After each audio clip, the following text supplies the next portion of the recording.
funny things happen.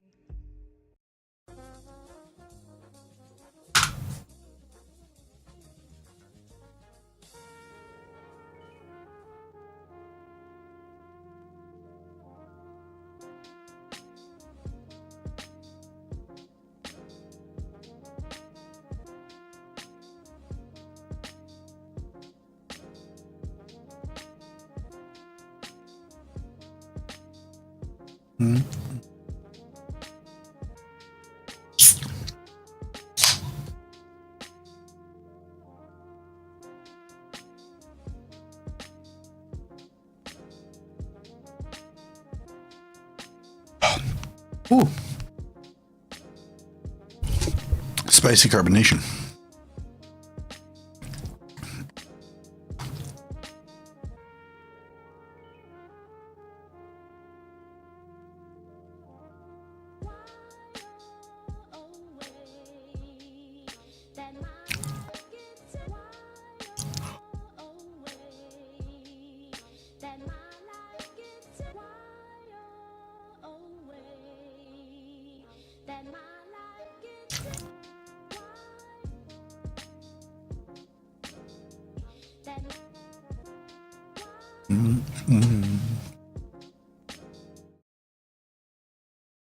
That I'm truly sorry and I didn't have anything to do with this, and I hope that Sydney is found very soon. She is a sweet, amazing girl.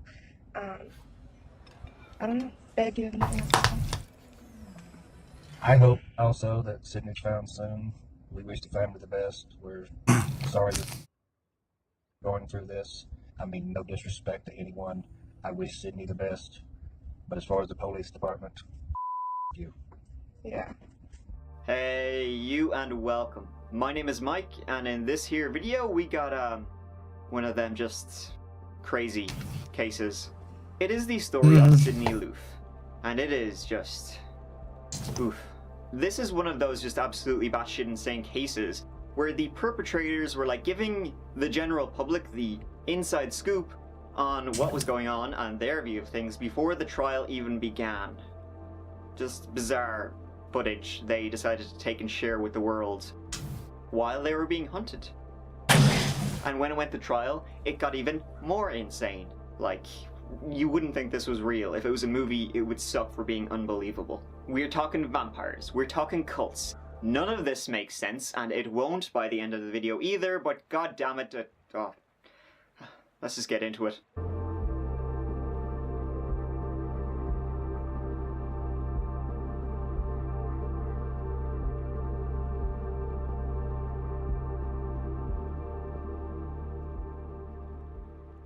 In November 2017, Sydney Loof was 24 years old, working as a store clerk in Lincoln, Nebraska. She had hit it off with a woman she met on Tinder, a woman by the name of Bailey Boswell. They had gone on a first date together and, well, everything seemed grand. So when a second date was proposed, Sydney gave that a hell yeah.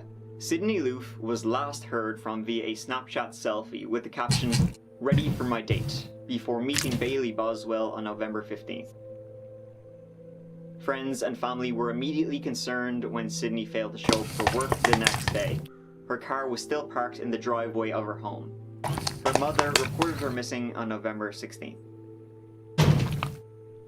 Thank you for all of your prayers, and in my opinion, someone knows something. Please do the right thing. So as you can imagine, the police were pretty keen to talk to Bailey Boswell, like, right away. They found Bailey by, well, Sydney had shown a picture of Bailey to one of her friends. After Sydney went missing, the friend went back on Tinder and essentially scrolled through till she found her, matched with her, got her number, sent it to police. So that's how they knew who they were looking for. But Bailey had gone on the run.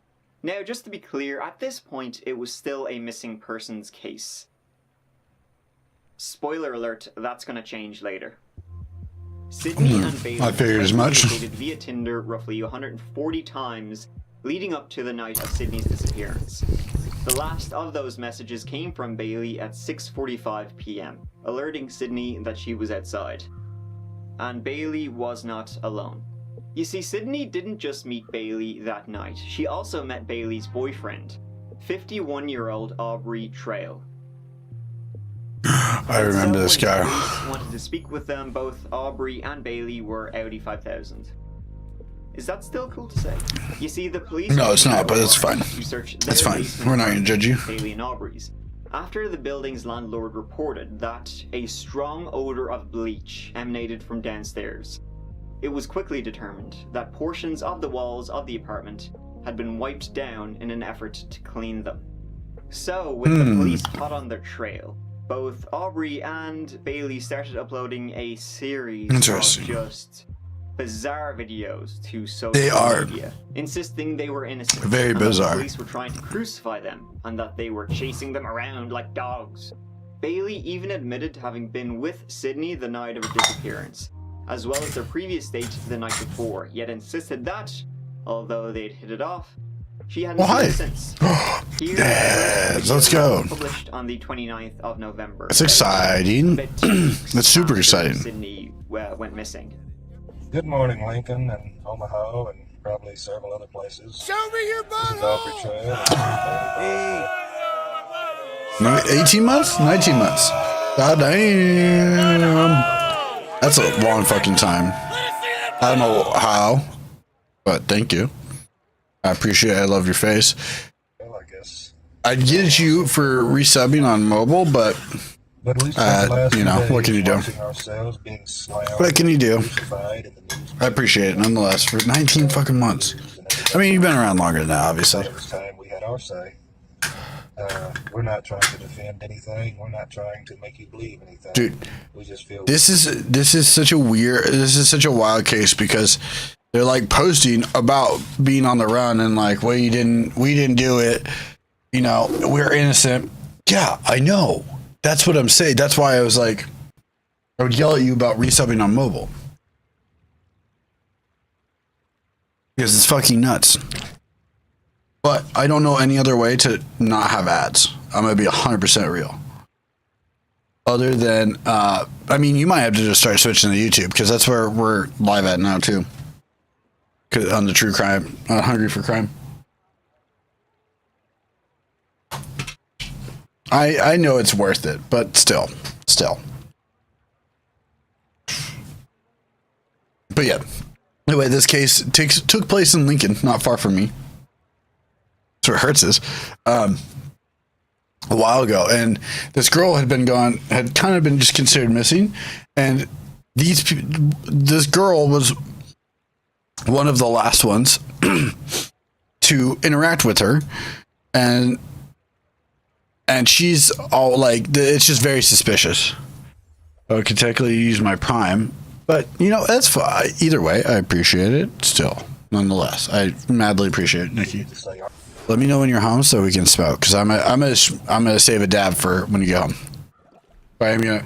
Oh I'm shit! showing you how to make the I guess There we I go. just want the family to know that I'm truly sorry and I didn't have anything to do with this, and I hope that Sydney is found very soon. She is a sweet, amazing girl. I don't know. This is a very.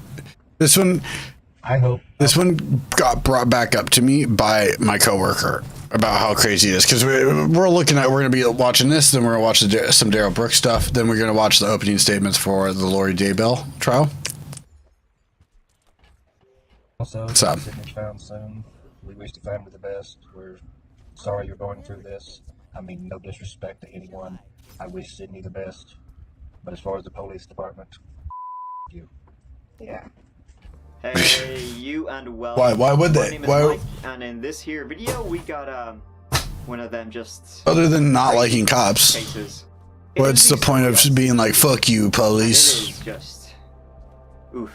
This is one of those just absolutely batshit insane cases where the perpetrators were like giving the general public the inside scoop on what was going on and their view of things before the trial. I'm gonna roast a bull real quick. Just bizarre. Don't be footage they decided afraid to miss a share cheers. with the world while they were being hunted. And when it went to trial, it got even more insane. Like, you wouldn't think this was real. There's a movie with stuff for being unbelievable. We're talking vampires, we're talking cults. None of this makes sense, and it won't by the end of the video either, but god damn it. Oh. Let's just get into it. I need to fucking clean my screen. My ball, please. Oh, yeah. There is a very wild piece of this, like specifically this case that happens in the courtroom. That is why we're watching it. Because it gets wild. In November 2017, Sydney Loof was 24 years old, working as a store clerk in Lincoln, Nebraska.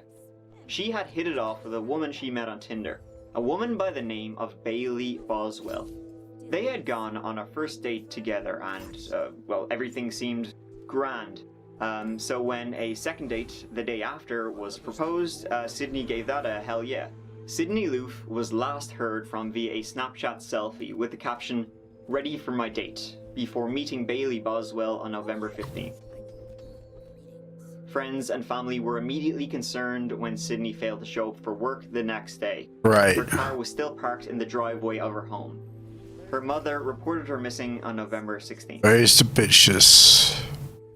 Thank you for all of your Excuse me. prayers. And in my opinion, someone knows something. Please do the right thing. Fucking hell. I was really hoping for a large item on So that. as you can imagine, the police were pretty keen to talk to Bailey Boswell, like, right away. They found Bailey by, well, Sydney had shown a picture of Bailey to one of her friends. After Sydney went missing, the friend went back on Tinder and essentially scrolled Right. through till he found her, matched with her, got her number, sent it to police. So that's Which, I'm going to be honest, even at this point, and even now, probably not that hard to do in a place like Lincoln. they knew who they were looking for. But Bailey had gone on the run. Now, just to be clear, at this point, it was still a missing persons case. Spoiler alert, that's going to change later. Sydney and Bailey had communicated via Tinder roughly 140 times leading up to the night of Sydney's disappearance. The last of those messages came from Bailey at 6:45 p.m, alerting Sydney that she was outside. And Damn Bailey it. was Okay. not alone. You see, Sydney didn't just meet Bailey that night, she also met Bailey's boyfriend, 51-year-old Aubrey Trail. And so when the police wanted to speak with them, both Aubrey and Bailey were Audi 5000. There we go. Yes. Is that still cool to say? You see, the police obtained a warrant Not really, to but search that's their fine. basement apartment, Bailey and Aubrey's, after the building's landlord reported that a strong odor of bleach emanated from downstairs. It was quickly determined that portions of the walls of the apartment had been wiped down in an effort to clean them. Which is with so the police wild hot on and the suspicious. trail, both Aubrey Wait, and why? Bailey started uploading a series of just bizarre videos to social media, insisting they were innocent and that the police were trying to crucify them and that they were chasing them around like dogs.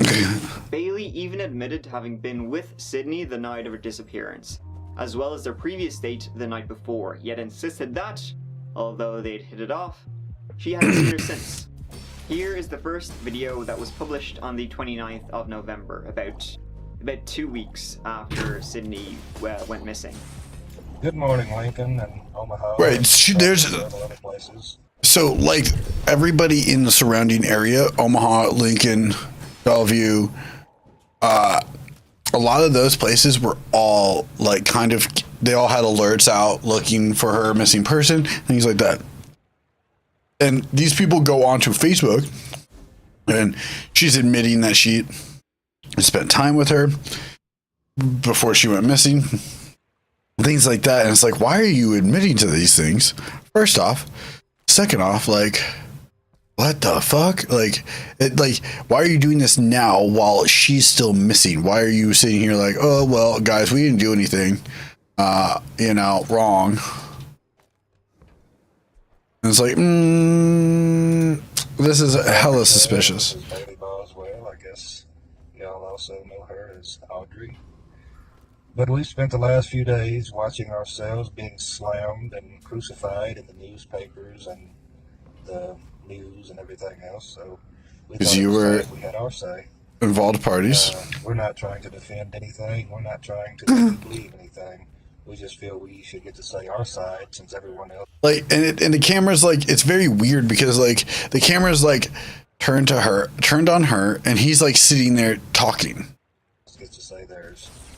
The Lincoln Police Department apparently wants everyone to Like, believe not that showing his we're face. hiding, that we haven't talked to them. That She's hiding most of her face and like head and stuff, her hair and stuff. We've spoken to the Lincoln Police Department a couple of times.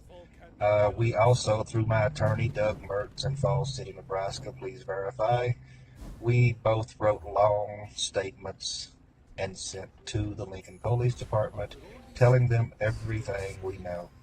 They're telling you that they have all these leads, that Sydney was last seen in Wilbur and such. What they're not telling you is that we are the two people who gave them all these leads. As far as I know, I'm not wanted for anything. Which, why would you do that? I'm a person of interest, and I'm not really running from anything. I mean, naturally, I can't go home now because my house has been swarmed, searched, and I'm being looked for. But, and I assume that I have a warrant out of state somewhere now, so that kind of cancels that out. So this has pretty much cost me my life, and I appreciate that from the Lincoln Police Department and the FBI and all those other agencies. But I pray for Sydney. I hope she's found. Never mind. Um, Oh I wait, wish the well family wait. the best. I'm sorry that she wasn't with you on Thanksgiving, and that's pretty much all I can say for now. I'm Oh, you got some I don't fucking wanna tell gall. you what I've already told the Lincoln Police. More. Like, you got some gall to talk about it like that when you're not even like actually involved, because you're just incriminating yourself. The only reason that you're tied to this is because you're like this girl Bailey's boyfriend, who was like the last to see Sydney, or like known to be the last to be with Sydney. We drove around Lincoln, smoked weed, had a great time. We hit it off. I dropped her off at home, picked her up the next night at her house. We drove around, smoked weed again, made our way to my house where we smoked wax and shatter, and I gave her a 1/4 ounce of some really good weed. I went to take her home, and she asked me to drop her off at a friend's house, so I did so. I gave her my number. We were planning to go to the casino that weekend. I mean, I haven't heard from her since. I really don't even know what else to say. I've been seeing all this stuff on the news presses and the magazines and the news, and It's all lies. And this was Right. uploaded on the 30th of November, the day after. Hi, folks. Aubrey Trail here. Few little things I want to talk about. I've been watching all day. I just watched the news. That's why I'm making this.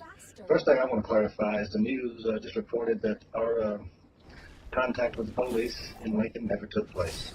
Well, let me assure you that it did. So, if we're going to talk, let's try. You should have a record of that then. The police can say or do what they want, as I can, so you'll believe what you believe. But I've been watching a lot of posts and comments today. So far today, from the comments, we have apparently murdered this lady. We have apparently put her into human trafficking and sold her. And not only did we do that, we used the money. We went to the casino that weekend and used the money that we sold her for. Bailey didn't drop her at a friend's house. She dropped her off at her drug dealer's house, Bailey's, according to the comments you guys are making. Because I've never made an excuse for According to anything. your comments. I do what I do. None of you guys know what you're talking about. And it's like, okay, well, look, if none of that's true, then it shouldn't be that hard to prove that. Right? I'm a thief, but I mean, goddamn, I've never killed anyone in my life. I've never hurt a female in my life. So take that for whatever the hell it's worth. And oh yeah, thanks for the comment about I'm not very intelligent and I'm stupid and all this. Appreciate that. But your opinion is your opinion. You know, think what you want, do what you want. The officers in this investigation have the people of Wilbur scared to death. They don't understand. They didn't know that people like us were living next to them. What the hell is people like us? People with criminal histories? Did you check my criminal history? Forgery, bad checks, theft. That's it. I mean, not saying I'm a nice guy. I'm a crook. I'm a thief. Have been all my life. Yeah. Okay? But I'm not what you're trying to make me out to be. I'll be goddamned if I'm going to be standing I'll be here goddamned. doing something to someone. You pretty much blatantly said that we murdered this girl. You blatantly said that we've sold her into some kind of trafficking. This is just, it's ridiculous. It's ludicrous. That's ridiculous. Federal agents eventually found Bailey and Aubrey in a hotel near Branson, Missouri, on November 30th, the day the second video was taken, and brought them back to Nebraska for an unrelated charge. They had transported stolen goods from Kansas to Nebraska. With the suspects in custody, police found an additional disturbing clue: footage of Aubrey inside a Menards in Lincoln, Nebraska, the day Sydney went on her last date. At approximately 10:35 a.m. on that date, Aubrey Trail and Bailey Boswell were seen purchasing the tools and supplies believed to have been used in the dismemberment and disposal of Sydney Loof, and the first of Sydney's remains were discovered on December 4th. The first. It was found in a ditch after investigators saw an arm sticking out of a trash bag. Most of her internal organs were gone, including her tongue, kidney, and heart. They knew it was Sydney based on the tattoo she had on her arm. 6 months later, Aubrey... Yeah, those are most super identifying. ...with Sydney's murder. Aubrey then told local media that it was a sex act gone wrong that ended her life. In another interview, he said she died of accidental asphyxiation. Aubrey's defense attorney expanded on his client's argument during the trial's opening statements, arguing Sydney's death was entirely accidental and not planned. Aubrey Trail is not a nice man, no shit, but I submit to you that with respect to the charges of first-degree murder and conspiracy to murder, he has told the truth throughout, said the defense attorney. It was completely unplanned.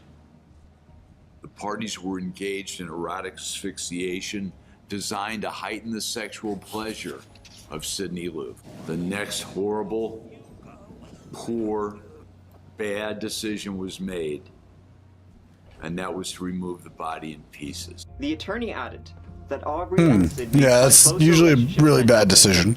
and that she willingly participated in his and Bailey's sexual fantasy group. The lawyer said Aubrey and Bailey traveled with 2 other young women who'd recently left their sexual fantasy group, and they wanted Sydney to be a replacement. And Sydney Loof talked about Aubrey Trail. No, there's no indication. Talked about a male person at all. No. According to Aubrey, when Sydney accidentally died, he panicked and dismembered her body and put it in his trunk. The prosecution called bullshit. They believe Aubrey's excuse is a lie, and that police have enough evidence to suggest that it is a fabrication. The prosecution claimed Aubrey and Bailey planned on killing somebody and used social media to lure them. Yeah. Aubrey and Bailey decided on Sydney. Easily They did then that. bought a hacksaw, duct tape, utility knives, trash bags, and bleach. The prosecution claimed this was done right before Sydney disappeared. Which, you know, they had video footage of them buying tools in a supply store, so... The source for video shows them both in the store for 12 minutes. They purchased a hacksaw, tin snips, drop cloths, and a utility knife.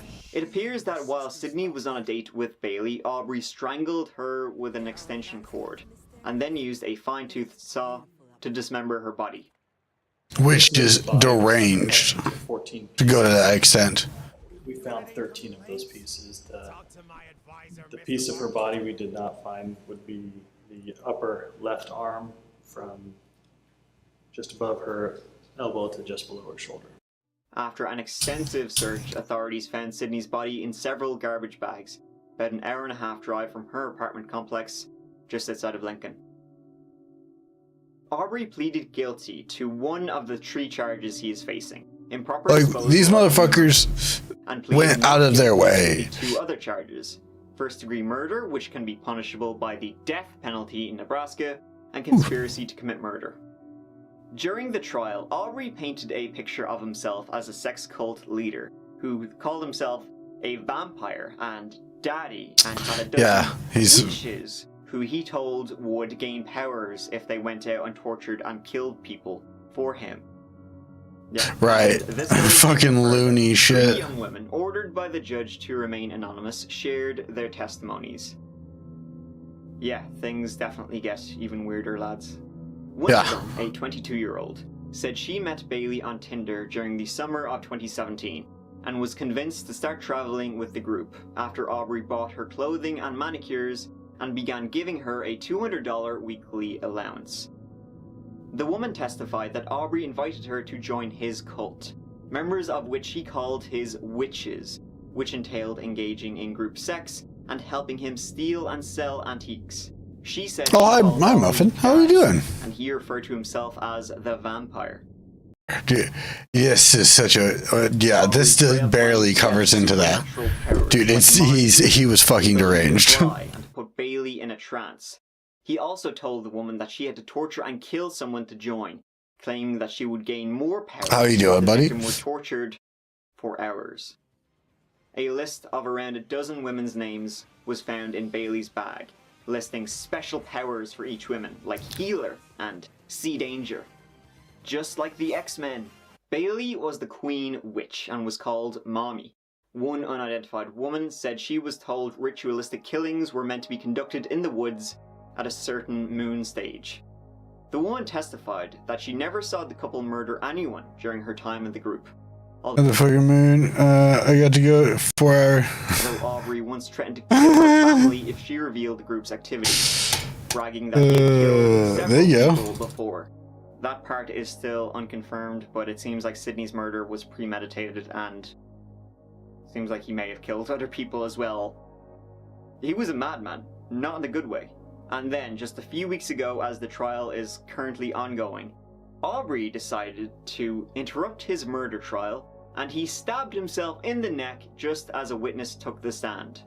Right. Bailey is innocent, and I curse you all, he declared, before slicing his throat and collapsing from a wheelchair. I guess he wanted in the courthouse. The dude slits his own throat in the fucking courthouse. His dying on his trial to cause misfortune to everyone. Insane. I mean, he did think he was a vampire. Jesus Christ. It is unclear what he stabbed himself with, either a pen or a small blade. A stretcher was brought into the courtroom and Aubrey was put on an ambulance to be taken to hospital. Right. Bailey Boswell's trial is expected to begin in October. Aubrey's, I guess whenever he's healed from the old, I guess his trial will begin after that. But yeah. So we'll just have to wait and see if this trial will get... Yeah, I mean, I don't blame him. It's just not something you see very often. It's like, it's really the one way to escape accountability on that. If that's possible. For sure, easily. And that's the story of Sydney Loof, Bailey Boswell, and Aubrey Trail. Serious shite going on. Thank you so much for watching. I really appreciate it. If you would like to see some more of my videos, please subscribe if you'd like to. Okay. I will see you, as always, real soon in the next video. Take care of yourselves. Mike out.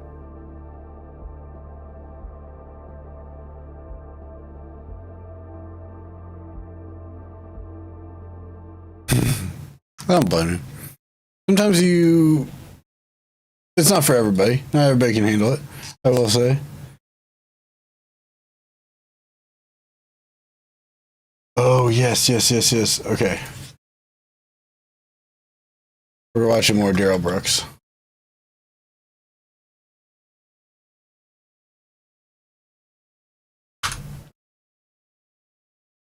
There's so many.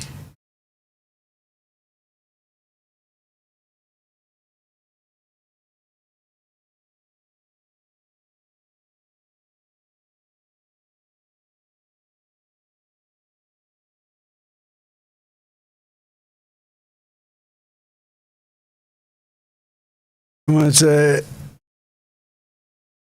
mean, yeah, if you're going there for a while, you might as well.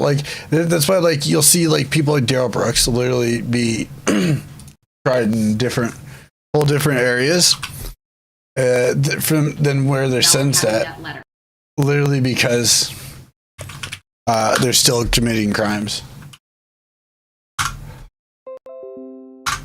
Don't care. No thanks.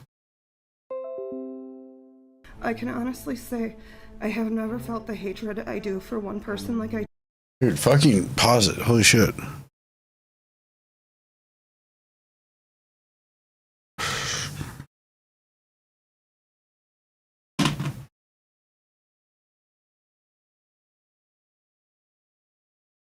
Second. All right. I don't care about making Firefox. Do this man. Families grieving their loved ones addressed Darrell Brooks, the man who drove his SUV into a Christmas parade, killing 6 people, one a child, and injuring dozens more. This man put on the fucking show of his life, quite literally, during this trial. November 21st was a day that was supposed to be fun and filled with laughter and smiles. Instead, it became a nightmare full of fear, screams, and tears. Darrell Brooks misbehaving in court again, insulting the DA who won his conviction. I don't believe you're that bright. And Judge Jennifer Doro throwing the book at Darrell Brooks. He is fueled by anger and rage. Yup. Some people, unfortunately, choose a path of evil. And I think, Mr. Brooks, you are one of them. Yes. There's no way you can run over as many people as he did and not be an evil person. Where we are personally, the sentencing hearing of Darrell Brooks, and it was an emotional hearing. Darrell Brooks, of course, is now convicted of killing 6 people and injuring dozens more at the Waukesha Christmas parade last November. It was just about a year ago, and it was a tragic, tragic event. And the reason that we had this trial was because of the 6 people who were killed, one of them being a child. Their names were Virginia Sorensen, Leanna Owen, Tamara Duran, Jane Kulik, William Hospital, and 8-year-old Jackson Sparks.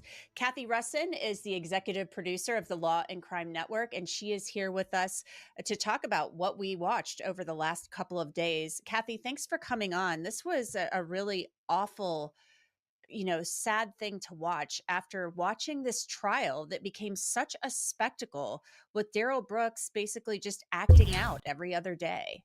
Right. I mean, the circus. We could truly say this trial became a circus because of Darrell Brooks, and it all got brought back to where it needed to be with these victim impact statements. And I have to say, Anjanette, I always think that I'm not really that affected. I've been doing this a long time. I've seen a lot of autopsy photos. I've heard a lot of horrible testimony. I could not stop the tears 2 days ago. I couldn't stop. I was sitting here in my office and I kept getting teared up because we lost the horrificness of what Darrell Brooks did because of how Darrell Brooks acted in the courtroom. And I think you're right about that. And it became such a spectacle, such a circus that people tuned Yay! in. What is this guy going to do next? Closer to smoking. These victims sat there and they testified and they were questioned by him. And it was like I kind of got the impression that he thought this was his last hurrah. And one of the things that really was strange throughout his trial was the fact that he would say, I don't recognize that name, or I don't go by that name, or he'd say his name was Darrell Brooks. I mean, people were actually calling him Darrell Brooks, but look at what happened at the beginning of the sentencing hearing. Dude, that doesn't make a difference, homie. To introduce themselves. Good morning, Your Honor. My name is Darrell Brooks, Jr. I'm here for this matter by special appearance. It is not my intention to bring any controversy to you, Your Honor, or your court today. I'm wondering how I may settle this matter. So, Kathy, we now have the answer. His name is actually Darrell Brooks. I mean, what do you make of all of that? As a person who has watched trials for many years, we've seen defendants defend themselves. Never seen a defendant say, I don't go by that name. I don't acknowledge that name. Now we know he's Darrell Brooks. Well, I've seen a little bit of that because if you have any familiarity. Which That is such a weird play. It's like, actually, my name's Darrell, not Daryl. So I think you got it's Darrell Brooks, not Daryl Brooks. So I think you got the wrong person. Like, what? Huh? What? Huh? Homie. It don't work like that. With sovereign citizens. That is very Yeah, he did the sovereign citizen card a lot. Citizen in a pretrial hearing when he fired his attorneys, and they have certain jargon. Excuse me. They don't follow the laws of the states. It's very complicated, and also they don't always all follow the same rules as each other. But in part of that, he doesn't recognize the name Darrell Brooks, and so he kept saying he was a third-party representative for the person listed on the indictment. I mean, just crazy stuff. The whole trial, and every time he would object, I object to being called that name. I object to being called that name, over and over again. Then he's convicted, and we fucking cuckoo. And she says, "Your appearances for the record." He said, "Your Honor, I'm Darrell Brooks." We're like, "Wait, what?" Today he's Darrell Brooks. Yes. And, he wanted to know how he could resolve the matter. And the only way he was going to resolve the matter was going to prison. And before he went to prison formally, we heard from the victims' families. One of them, 8-year-old Jackson Sparks. Let's listen to his mother, Sherry Sparks. She addresses the court and explains what happened. Are we ready to smoke? Just about to be. Learning that her son had been hit and later died. Our family is forever changed.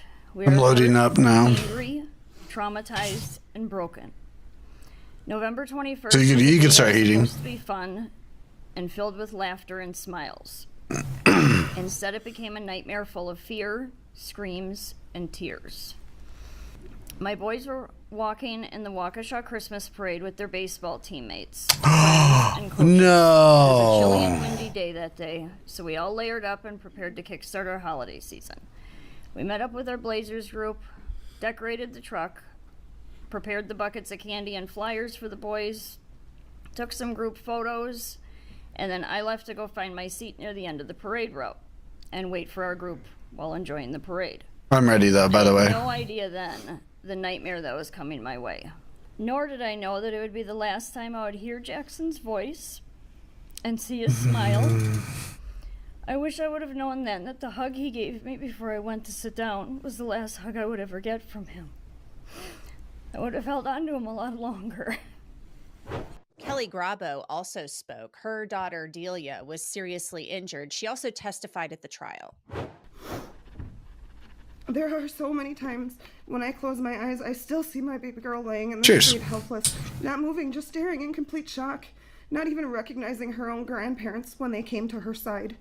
Seeing that look in her eyes will forever be embedded in my mind. As a parent, we are supposed to be able to protect our children, and that day many of us were reminded of the ugly in this world, that no matter what we do, there will always be monsters like Darrell Brooks that are lurking around corners, just waiting for a chance to play those parts in our nightmares. Yet even after causing this much pain and destruction, Please give me a small item I can afford. Fuck.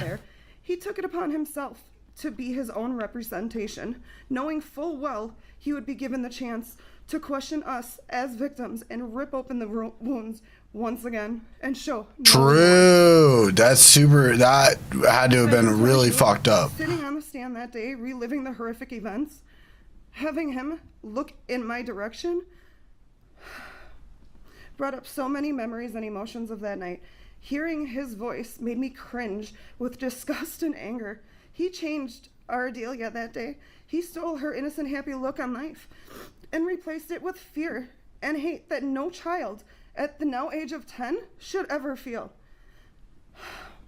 Although those feelings are warranted, she was forced that day to see the ugly in this world also. And her joyous outlook on the holiday season was stolen.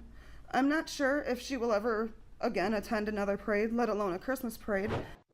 Kathy, we are both moms. Hearing these mothers talk about, one, her son was murdered, the other, her daughter is recovering, but just hearing the pain that this man has caused them, it really, I don't know, it's cathartic for them. They get to address the court, and that is their right.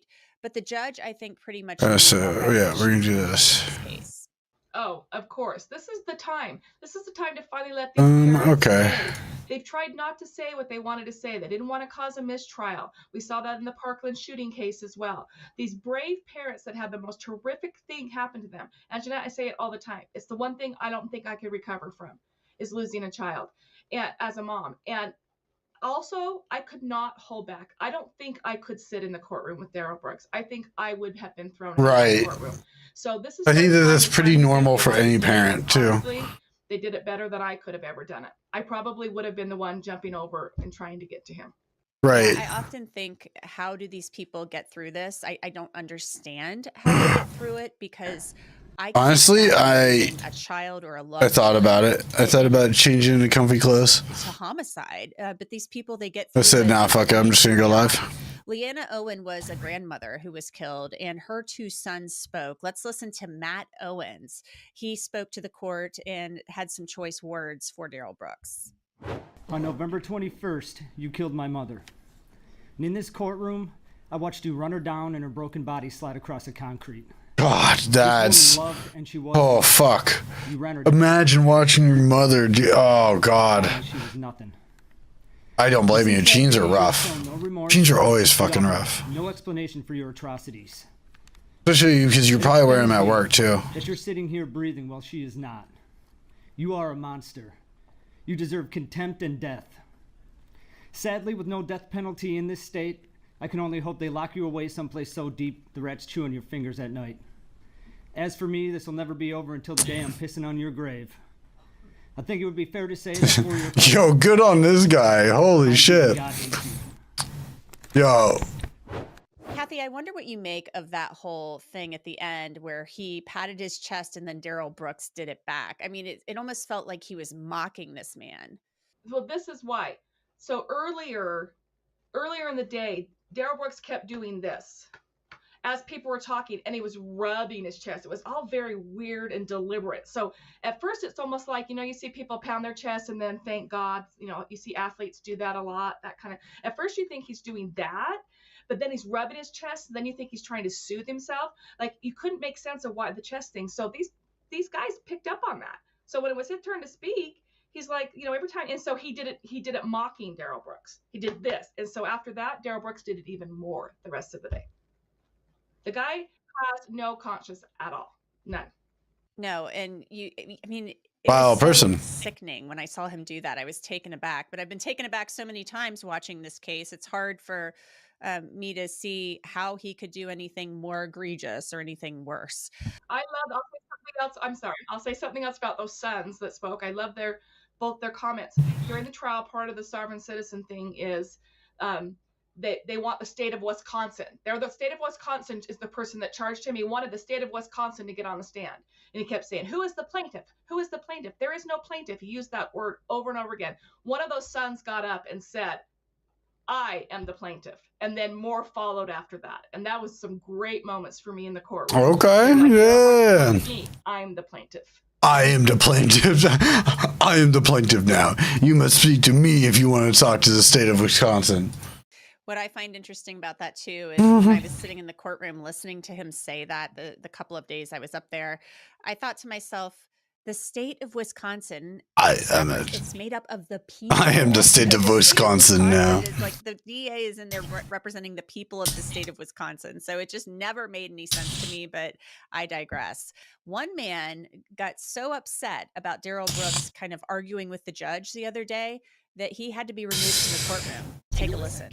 Integrity of these proceedings. I'm not and the attempting to solemnity cause of a what's going on controversy. I right just now. wanted to know By that once again trying to derail what's happening and and take you the always focus talk off of about somebody trying to derail something as if that was the plan, like somebody coming here Mr. Brooks, to I'm derail advising something. you to be quiet or I will clear this courtroom, and under Illinois versus Allen, you will lose your right to be present while the remainder of these individuals give their statements. Okay, well, come on with it.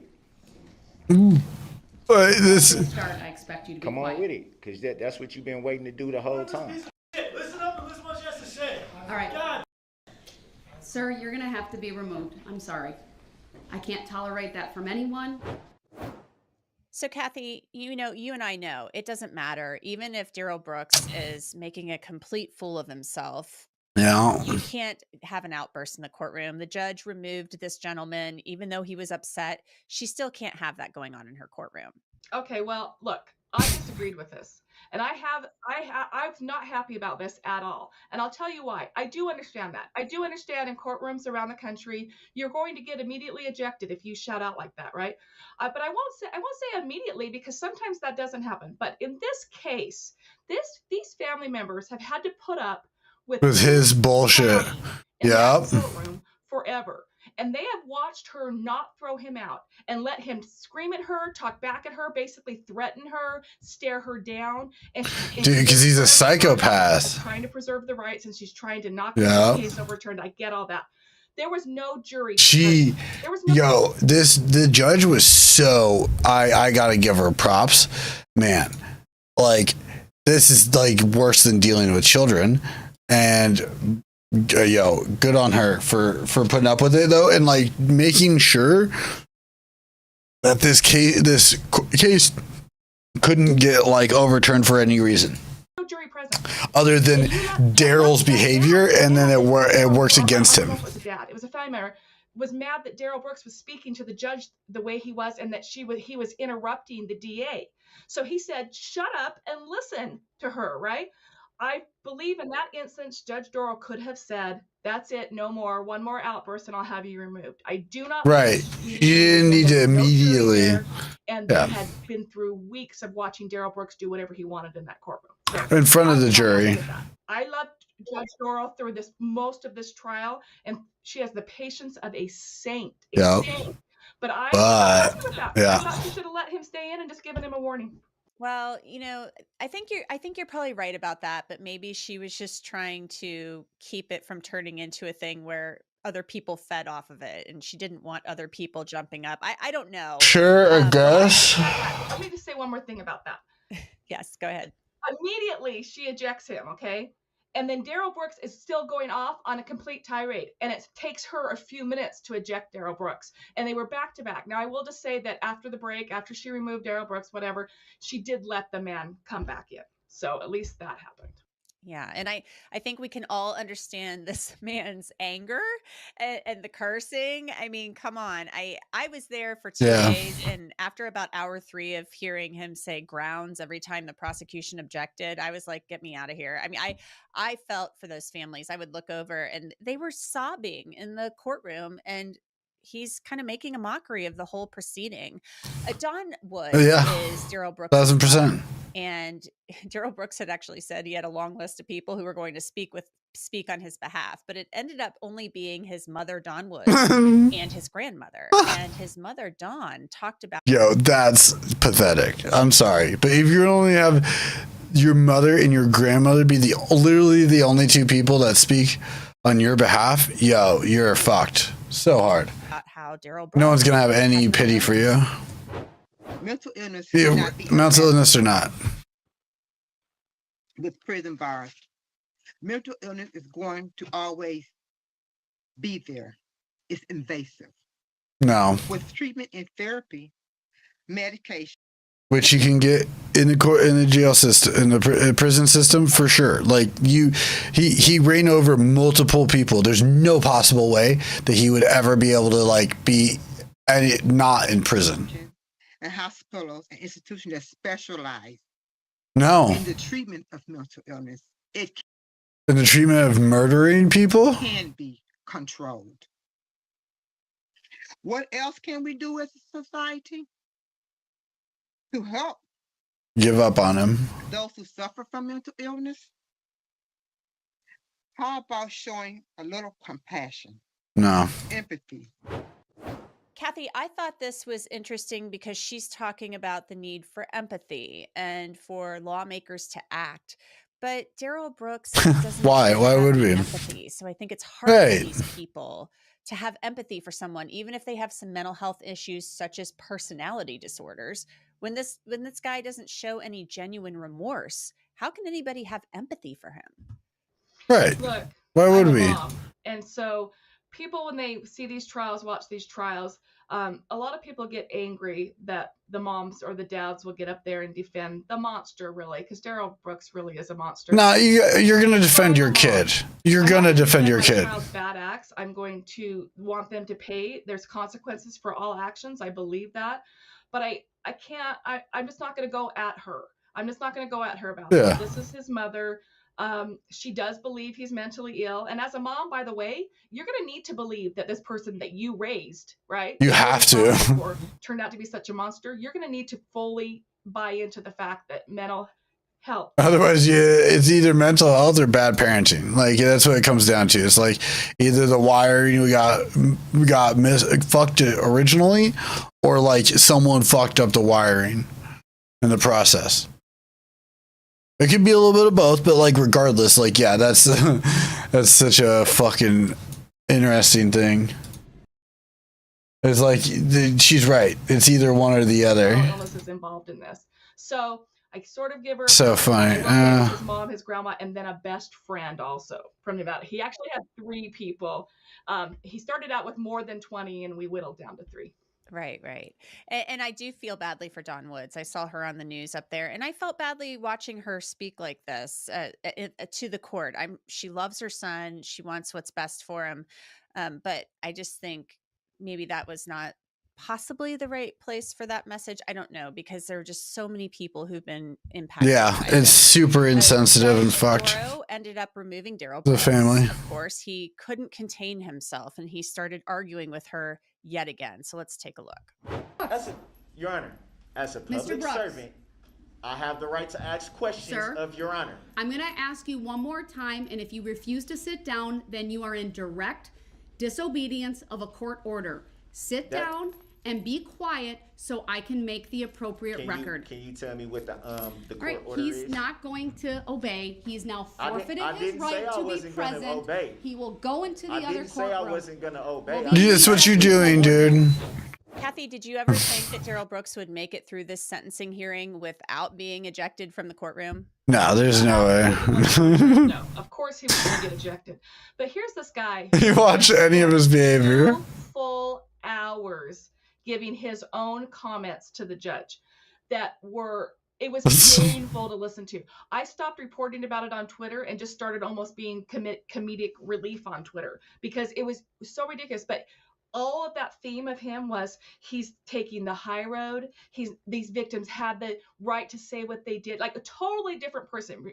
Reminding the day before when the victims were speaking, he was rolling his eyes, smirking, laughing. I thought his eyes would roll back in his head at some point. Now, when he's speaking, he's a man of, he testified of Jesus Christ. He testified about, and he said that Jesus Christ ain't gonna save you from like running over a mass of people.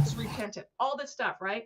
And then I'm pretty sure he'd be very against that's that. what he does because he cannot control himself. I kept said it all along. People are like, why do you think he did what he did? I said he got in a fight with his girlfriend and he has no impulse control. Darrell Brooks does what Darrell Brooks wants to do. He can't control his anger, and he just does what he wants to do. And perfect example. He can flip on a dime like that. As soon as he's not getting what he wants, he's very childlike. Yeah, very much so. Well, let's take a look at some of those comments from the 2 hours. We're not going to watch 2 hours of comments from Darrell Brooks, but let's take a look at a little bit of what he said. Yeah, this is pretty funny. I want each and every victim in this incident, family members, those who lost loved ones, those who are still healing. I want you to know that no matter how you felt during this year, no matter how you felt yesterday, I want everyone to know, also the community of Waukesha, I want you to know that not only am I sorry for what happened, I'm sorry that you could not see what's truly in my heart. That you cannot see the remorse that I have. That you cannot. Oh, it's the shackles. I was like, what is that sound? That I've made to my family. That you cannot hear all the prayers that I've said in my cell. That you cannot count all the tears that I've dropped. Kathy, what struck me about this, I don't think it is that matters Darrell Brooks made at the end of the this all day. about himself and the tears Yeah. that he has cried. And It's things not like about that. you, dog. Obviously, About your the victims. judge is going to throw the book at him. Sorry. He's not going to show any Don't care, leniency though. with the sentencing. Your thoughts on his comments right there, just talking about all of the tears that he has shed. Well, look, we kept waiting for the apology, right? And even when his grandmother spoke, she spoke right to him and said, you need to take responsibility. You need to apologize today. So we kept waiting for it. So all of a sudden he said, I apologize basically for what happened that day, not for what I did. And then that was it. That 2 seconds was it. And the rest of the 2 hours was me, I, poor Darrell Brooks, poor me, poor I, this is what's happened to me. That's the whole thing for 2 hours. Right. It's gross. It was gross. It sucked. Here, by the way. So he kept acting like he was crying. And, you know, the joke was he kept staring at the ceiling. We're like, is he staring at the lights to try and bring tears to his eyes? This guy is just unbelievable. Just unbelievable. He really is. And I think Judge Jennifer Doro, who you said has the patience of a saint, believes the same, that he's unbelievable. And she doesn't believe he's mentally ill. Listen to what she said before sentencing him. You know, in addition, before I get to that, I've also had, over my 11 years on the bench, of coming face to face with evil on occasion. There are many times. I love that she when like people do bad things, considers him evil but like there that. are times when evil people do bad things. There is no medication or treatment Right. for a heart that is bent on evil. Yeah, it's tainted. Trauma, bipolar, indifference, physical abuse of a child, or even childhood trauma None of that matters. did not cause Darrell Brooks to commit the acts for which he will be sentenced here today. It is very clear to this court that he understands the difference between right and wrong, and that he simply chooses to ignore his conscience. He is fueled by anger and rage. Some people, unfortunately, Indeed. choose a path of evil. And I think, Mr. Brooks, you are one of those such persons. As a mom, my heart breaks for your family, for your mom. I love this judge. The son that she raised, the grandson that your grandmother knew, the hopes and dreams they had for your Long life, gone. they're gone. Long I gone. think it's perhaps far easier for them to blame a mental illness than to perhaps come to grips with their son did very, very bad things due to very bad motivations. She's been really commended, Kathy, Judge Doro, for her restraint in this case. Yeah. It did seem like she allowed him to do a lot that was kind of crazy. I mean, she kind of had the penalty box, the extra courtroom, but The she's penalty really mentally ill. box. She said she thinks he's evil. Well, look. He kind of is. He really is. Evaluations done on this guy. Early on, he pleaded not guilty by reason of mental defect, which, you know, is not guilty by reason of insanity. And when that happens, the judge needs to order evaluations. He had four different evaluations. All of them came back saying he knows right from wrong, He had personality disorders at best. So she started out, I was applauding. I was sitting here in my office applauding her by saying, mental illness did not contribute to what happened that day. You, Darrell Brooks, chose the path of evil, and that is what happened that day. And he couldn't believe it. You know, she's been treating him with kid gloves this entire trial, just trying to get through the trial, make sure there's nothing overturned, right? And I think in Darrell Brooks' head, he thinks she likes him, because during also parts of the trial, he almost acted like he was flirting with her. He'd go, Judge Doro, you know, God, this guy is so creepy. So I think he thought that. And then when she started saying what she really thought about him, his face, he was like I coughing got in his ear like this. Kim a guitar for her anniversary. I I may regret this later on, but he will be happy. You know what, though? He's going to love that. But yeah, you're probably right. There's going to be a point where you're like, man, I really shouldn't have done that. I'm glad that she said this. It's fine. It's fine. You were mentally ill. You did this It's because we love them, you know? He's an alright one, you know? So, but we'll could see be if worse. that charm works for him in prison, because that's where he is going now. 6 life sentences and plus 700 years. So he is never going to see the light of day again. Kathy Russin, executive producer of the Law and Crime Network, thank you so much for coming on and giving us your insight and your thoughts. We appreciate it. Thanks for having me. And that's it for this edition of Law and Crime Sidebar Podcast. It is produced by Sam Goldberg and Logan Harris. Bobby Zoki is our YouTube manager. Alyssa Fisher is our booking producer, and Kiara Bronson handles our social media. You can download and listen to That's fine. Sidebar on Well, Apple, I think we'll get through Spotify, it. Google, and wherever else you get your podcasts. And of course, Okay, we watched that. Watch that. Okay, let's watch Beard Meets Food. Because we need to, real quick, just get that out of the way.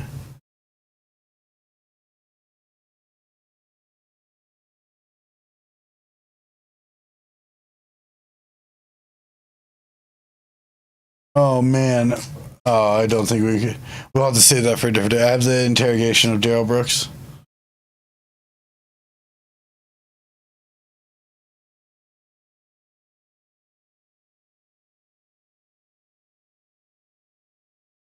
Where is...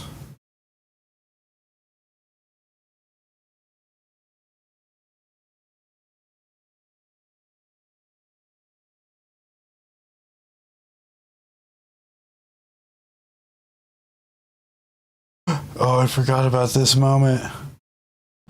I know I'd ask that it be put in writing, but I'll also give you this opportunity to verbally advise the court. Where's my pop-out? Okay. Make your request. Do you have any requests as it relates to the jury instructions, sir? We literally did leftovers. Look at Daryl. I would note he put 2 boxes in the dresser. Look at him. So I can't. He's got a little fort. Face. I see his jacket is off because I can see the outline of his arms, and I can see the jacket on the back. Look of at his his little chair. fort. He is unavailable. I've confirmed previously regarding the audio working, and I will just ask him a second time, sir, do you have any requests as it relates to the draft packet of jury instructions, whether that be any additions, corrections, edits, or deletions? And Your Honor, would it be possible for the bailiffs to just move the boxes off the table? I think that's fair. I'm gonna ask the bailiff to remove the box so I can see the box. I don't know what he's talking about. This man. Dude, this... Write it down. He hasn't. He's just silent over there. Wait for You it. can move the second one because it can interfere with the microphone as well. And the third. And the third box. I'm going to ask you for a third time. Do you have any requests as a Look at him, he's getting grumpy. He's like, man. Man, they took my fort away. God damn it. Fuck, man. That's fucked up. Included any edits or deletions from the packet that has been provided to you? Hey, why do you tell them to move my box? Because I couldn't hear you, sir. Or what? Oh, well. I've asked you twice now, and I'll ask you a third time. Do you have any requests as it relates to the jury instructions? Any additions, deletions, edits, or otherwise? Hey, man, you don't gotta talk to me like that. Do you have any requests First of all, related what? to the jury instructions, sir? Man, yeah, I got requests. It ain't like they gonna be honored though, cause As it relates to the jury instructions, sir, what are your? I heard what the hell you said, man. Well, Mr. Brooks, that was very disrespectful. Yeah, and I've been getting disrespected since the beginning of this whole process. Damn, he sounds like the kids I work with. Why'd they remove my straight up? He's like, why'd you tell them to remove my boxes? Why'd you move my fort? Any requests? here too. I'm tired of it too. Do you have any requests as it relates to the jury instructions? Ain't nobody understand why I'm frustrated. How you gonna sit up here and make decisions based on what you think I said when I didn't give consent for you to do any such thing? Sir, I understand you may be upset, and I really do, but I've made my determinations. You don't understand nothing. You don't understand anything, Your Honor. Do you see why this judge just got a lot of props for putting up with this shit, dude? This is just one. This is just once. This is just about the boxes. Very clearly asking him, and I've given him 5 opportunities. Mr. Brooks, So many, do you dude. have any requests as it relates to the jury instructions? I'll unmute you for that answer. I can't hear everything you're saying. Mr. Brooks, I know the audio's turned up. I believe you can hear me. You've chosen not to put the headphones on. That's your choice. My final question to you, do you have any requests as it relates to the jury instructions? I just told you, am I muted? Am I muted? No. No. I just told you, I don't know how many times, I can't hear everything you said. Then you should put the headphones on. What about that don't you understand? If you see headphones, you can see everything. You can see boxes. You can see headphones. Have you asked for headphones to be provided, sir? I should have to ask him. I asked No, you kind of need to. I believe they took them away previously because you were so agitated. They were perhaps afraid you might break Yeah, them. I'm still agitated. I ain't gonna stop being agitated. That ain't gonna stop. Somebody's grumpy. You sit up here and do everything and think you gonna and think God don't see what you doing. Dude, what's God got to do? Promise you guys not here for this. The jury instructions? I can hear what you're saying. I can hear what you're saying. You just told me you didn't. So which one is Yeah, I it? got the headphones. What are your requests as it relates? What are your requests as it relates to the jury instructions, sir? Man, don't try to come with this whole little image of sir. Now it's all this sir and all this. I'm gonna get where I'm going. Yeah, straight to fucking jail, homie. I put on this little act like you so worried about what's going on with me. You don't give a damn. Never did. Mr. Brooks, you're being disrespectful again. You've been being disrespectful. You've been being disrespectful. I need to know what your position is regarding the jury Oh, instructions. man. And I need to know it now. What you mean? Who you talking to? I'm talking to you. I need to know What you have any mean? requests as it relates to the jury instructions, sir. Yeah, first of all, why am I charged with 2 bail jumpings when I was already charged in Milwaukee for the same bail jumping? That's double jeopardy. That's not double jeopardy. That's not how that works. Overruled. It is double jeopardy. How you gonna charge me with the same charge that I'm already charged with? You can't do that. The Fifth Amendment says that you can't play somebody. You can't play somebody like that, Your Honor. The best part of all of this is he's literally sitting behind the monitor, so we can only see the top of his head when he gets angry. We just see this bald ass head at the top of the monitor, dude, just bobbing around when he's angry. It's so funny, dude. It makes me laugh so hard. Same count in Milwaukee. For the same case. It's the same bail jumping charge. So how am I charged with that here? Sir, I'm not going to provide a legal explanation other than to say I've reviewed that. Your objection is noted, but the jury will be instructed regarding the bail jumping. It can't be because that's double jeopardy. Under the law, if two charges are Damn. in nature, I thought we had that one. you cannot place me in jeopardy of life and limb twice. You can't do that. What's your next? Maybe a little bit. What's your next request, sir? I'm noting your objection. I'm trying to talk. Can I get it out? You always want me to not interrupt you, but you always find a way to talk over me. I understand your position. I'm saying it's You overruled. always want respect.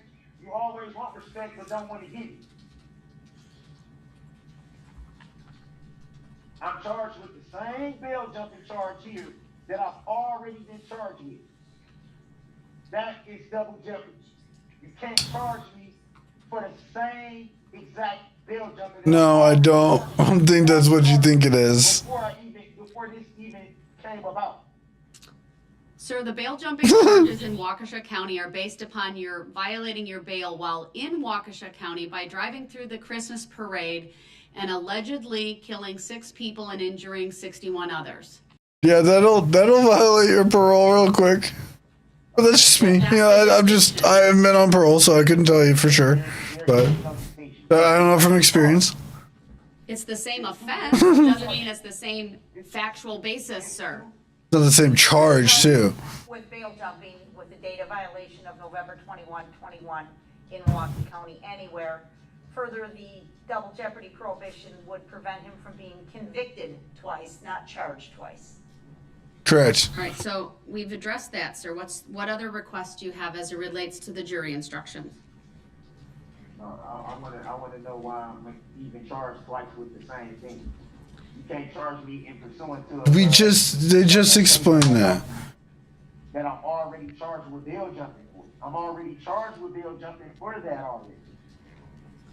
So you can't essentially say, oh, well, because you were already on bail, we're gonna charge you. It's a different data violation, sir. The conduct for the bail jumping but the allegation that you committed a new crime in Waukesha County while out on bond from the Milwaukee County case. Yeah, but I'm referring to the first bail jumping count. The first. I'm not referring to both of them. I'm referring to one of them.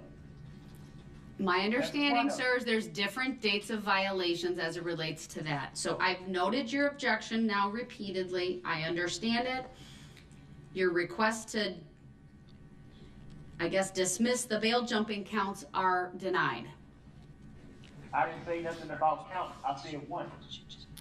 Whether it's one count or both, it's denied. It's the same fucking thing, dude. You can't charge me with the same charge twice. You can't. It's two separate cases, sir. There's two. Isn't that 971.23? Isn't that the statute?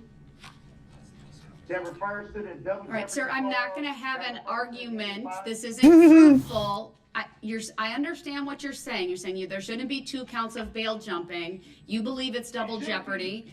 I disagree with that. There's separate. I'm already charged with it, though. This is a circular argument, sir. It doesn't change the fact that, from my perspective, the 2 bail jumping counts are going to proceed forward. There's been sufficient evidence presented to warrant the jury being instructed. They can't. What other That's rough. requests do you have, You're not sir? gonna talk over me. Don't talk over me. Just like you don't want me to talk over you. Oh, wait, it don't work that way. Sorry. Mr. Brooks, what other requests do you have? And I just asked you not to talk over me. Nah, that works. You've been making your record the whole time you've been over there. You had me muted. Turbos are haste. Okay, whatever. I didn't write nothing to go over there. I let you do what you was doing. Oh, that's so sweet of you, Daryl. No matter how. I'm sorry, Darrell. My bad. I let you do what you was doing. Because we both know that what you're doing is not right. Mr. Brooks, I'm going to refocus your attention to the jury instructions. All of your objections are noted. I understand that. If you can't answer my question, I'm going to move on. You can't. I haven't given you consent. Just like All right, I'm going to mute him once again. He refuses to answer simple questions regarding if he has any That's so funny to get hit with the mute button. bail jumping, so clearly he has an understanding about the law as it relates to that. It may be a misunderstanding about the law and double jeopardy, but he made an argument. I've denied it. I'd like to know if he has any other requests. If he can stay on topic, I'll I will unmute him again, and he can tell me the list, just like the state went through a list. I need to get through their list. I'm asking you to list out all your requests, and then I will take each one up in turn. So here is your opportunity to give me your other requests, not debate with me about prior rulings. Go ahead, Mr. Brooks. Don't sit up here and try to play no game talking about you giving somebody an opportunity, because you haven't gave me an opportunity to properly defend myself and put evidence, put stuff into evidence, which I've asked you repeatedly to do before we even got to the trial. You told me we wasn't in the evidentiary phase. Mr. Brooks, do you have any other requests as it relates to the jury instructions? This is probably the 10th or so time I've asked you this question. No, it's not. So please stop. Please stop. I think it is. Do you have any additional I'm pretty sure it requests is. as it relates to the jury instructions? Yeah. That first count 74 bail jumping needs to be dismissed. You can't charge me with two things. You can't charge me with the same charge twice. All right, I've made a note of that. What's the next issue? Either one county gonna charge me with it or y'all, but it can't be both. It's the same, it's pursuant to the same exact thing that I was on bail for. The same exact thing, the same exact case. So why are we giving the jury instructions on two cases from another county? I've made a note of that. What other requests do you have? Oh, good. It's not Mr. Beast. Oh, good. Not Mr. Beast. I'm not even able to adequately defend myself, present evidence, do anything, because everything I say is going to be found a reason for it not to be done. What are we doing here, Your Honor? What are we doing here? What are we even doing, Your Honor? Your request as to count 74. Do you have any other requests Oh, as wait, it yeah, relates to Bob's the jury here. instructions? Why are we even having this discussion? Why do I have to even sit here in this courtroom at this point? Because everything you've been doing without my consent anyway. So you're gonna find a way to do this without my consent. So why do I need to be here for? Your objection for lack of consent is noted for the record. Okay, yeah. Any other requests, sir? You talk a good game. You talk a good game to save yourself enough space. But everything I bring up that has no merit in your court. None. All right, I've asked him many, many, many times. I've advised him, and I'll advise him once again. If he fails to answer the question, I'm moving on. Do you have any other requests as it relates to the jury instructions, sir? You can't move on because I haven't given you consent to. All right, he did not answer. So I'm muting him again. The only request that he has made as it relates to the jury instructions, as he pounded his fist once again, raised his voice. I understand, I really do, that he's upset with my decision to cut off his ability to present a defense, but that decision was made based on his conduct and his conduct alone, as I've outlined already on the record. So the only request that he made was as it relates to the bail jumping counts. I'm denying those requests, whether it be to dismiss one count or to dismiss both on double jeopardy, or to just not instruct the jury. However way I interpret it, I'm denying that. All right, let me go through the state's. Can I add one more? Sure. I'm sorry. 154 summary of evidence. I believe we had a map, actually two maps that summarize the, we had three maps. I think the one was summarized his route, the path that he took. The other one summarized the victims who were struck in the specific locations. And the other one summarized the positions of the law enforcement officers at the various intersections and throughout the parade route. I'll make a note of that. I don't believe I saw the jury view instruction either. I mean, that was given to them at the time. I don't know that it needs to be reread, but I think we need to consider that as well. And that was my version of 152. All right, so let me go through the list from the state. Turning to page 61.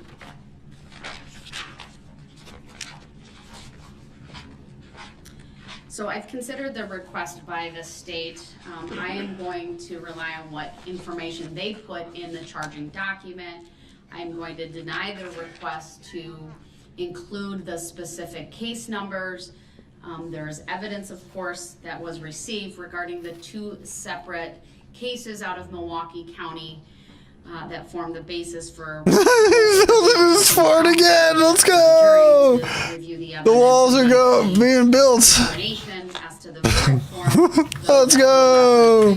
at least the description of them in the jury instructions that. I don't think I have any baggies here. Shit. The third count of bail jumping is incorrect. That needs to be battery, and that change will be made. I'm also having Madam Clerk include all of the numbers for the jury instructions when they go back, so it's very clear. Some of them did not have them on, just frankly from prior cases that she and I have worked on, but in this case I want to be very clear with all of the numbers. So I think I've addressed the first 2 bullet points. As far as the motive instruction as a standalone, I believe that is appropriate, and I'll instruct Madam Clerk to include that.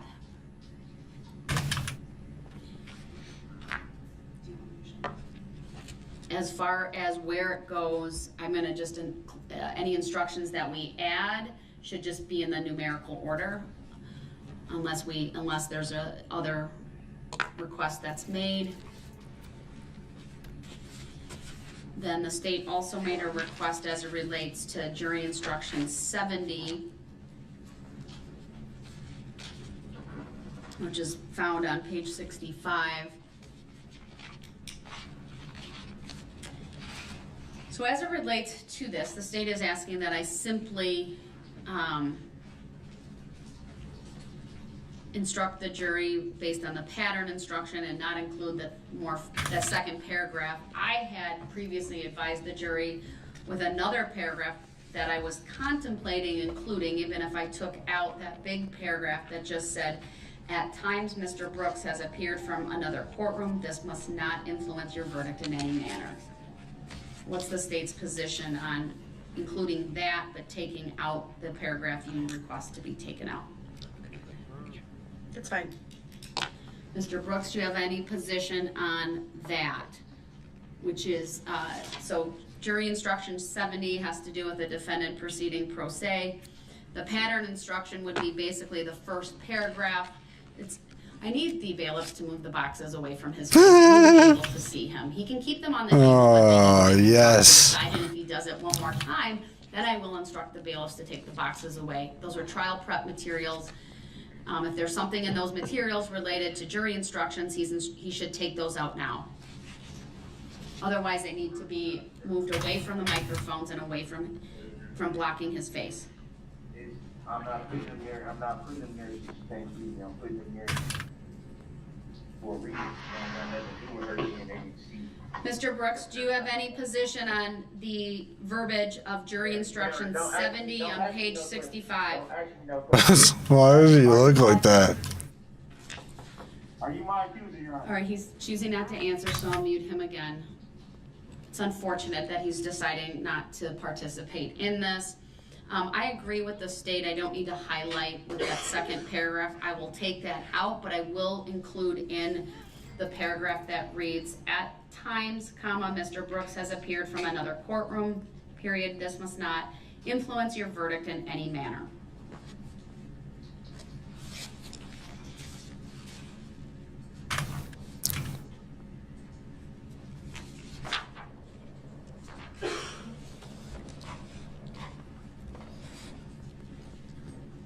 Inclusion of the instructions that were put on the last couple of pages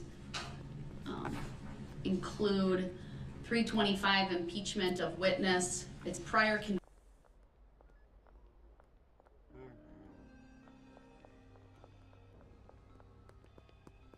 Other questions, Your Honor? As to this particular piece of evidence only, Mr. Brooks, you may ask questions of Detective Casey. Okay, you want weed. You didn't call it that name. And yeah, Noted. I Do you got a have any question. questions for the witness? This when did this video? When was this made a exhibit? Because I don't have it. Objection, that's not a question for the witness, Your Honor. That was a question. When was Sustained. this As to the video form made of an the exhibit? question, When was this video made an exhibit? That is a question. I object to the question. Balding, that's insane. Balding. Knowledge. Well, he said he saw it. but that's not the question asked. So you can rephrase your question if you want to. When did you see this exhibit? When did you see it? With the understanding that you're asking when did he see the video, I will When allow did the you see question this to be exhibit? asked. With that understanding, you may answer Detective Casey. Am I answering when I saw the video for the first time? Yes.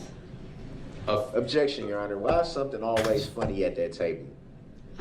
I'll take that as disrespect because they were allowed to say something and I said under my breath that was disrespect. I They would just direct did the both same parties thing. to avoid. Oh, you don't think so? Please acknowledge them because I'm always the one getting the Oh, mic. my bad. I take that as disrespect too. Sir, I'm good. Can I do my job? State's directed to avoid laughing commentary. I didn't see it, so I can't further comment. I was looking at All these the cameras witness. in here, don't nobody never see However, nothing. I'm advising both parties to show Come on, man, decorum this is not fair. and restraint, to I be would- respectful of this jury's time and attention, and to let them do their job by focusing on the testimony and exhibits and evidence that's presented. Go ahead, Detective Casey, you can answer the question about when you have seen this video prior to today. I saw the video within a few days of Mr. Brooks being arrested. I've reviewed it since then a few times. I reviewed it yesterday and again this morning, and now in court again.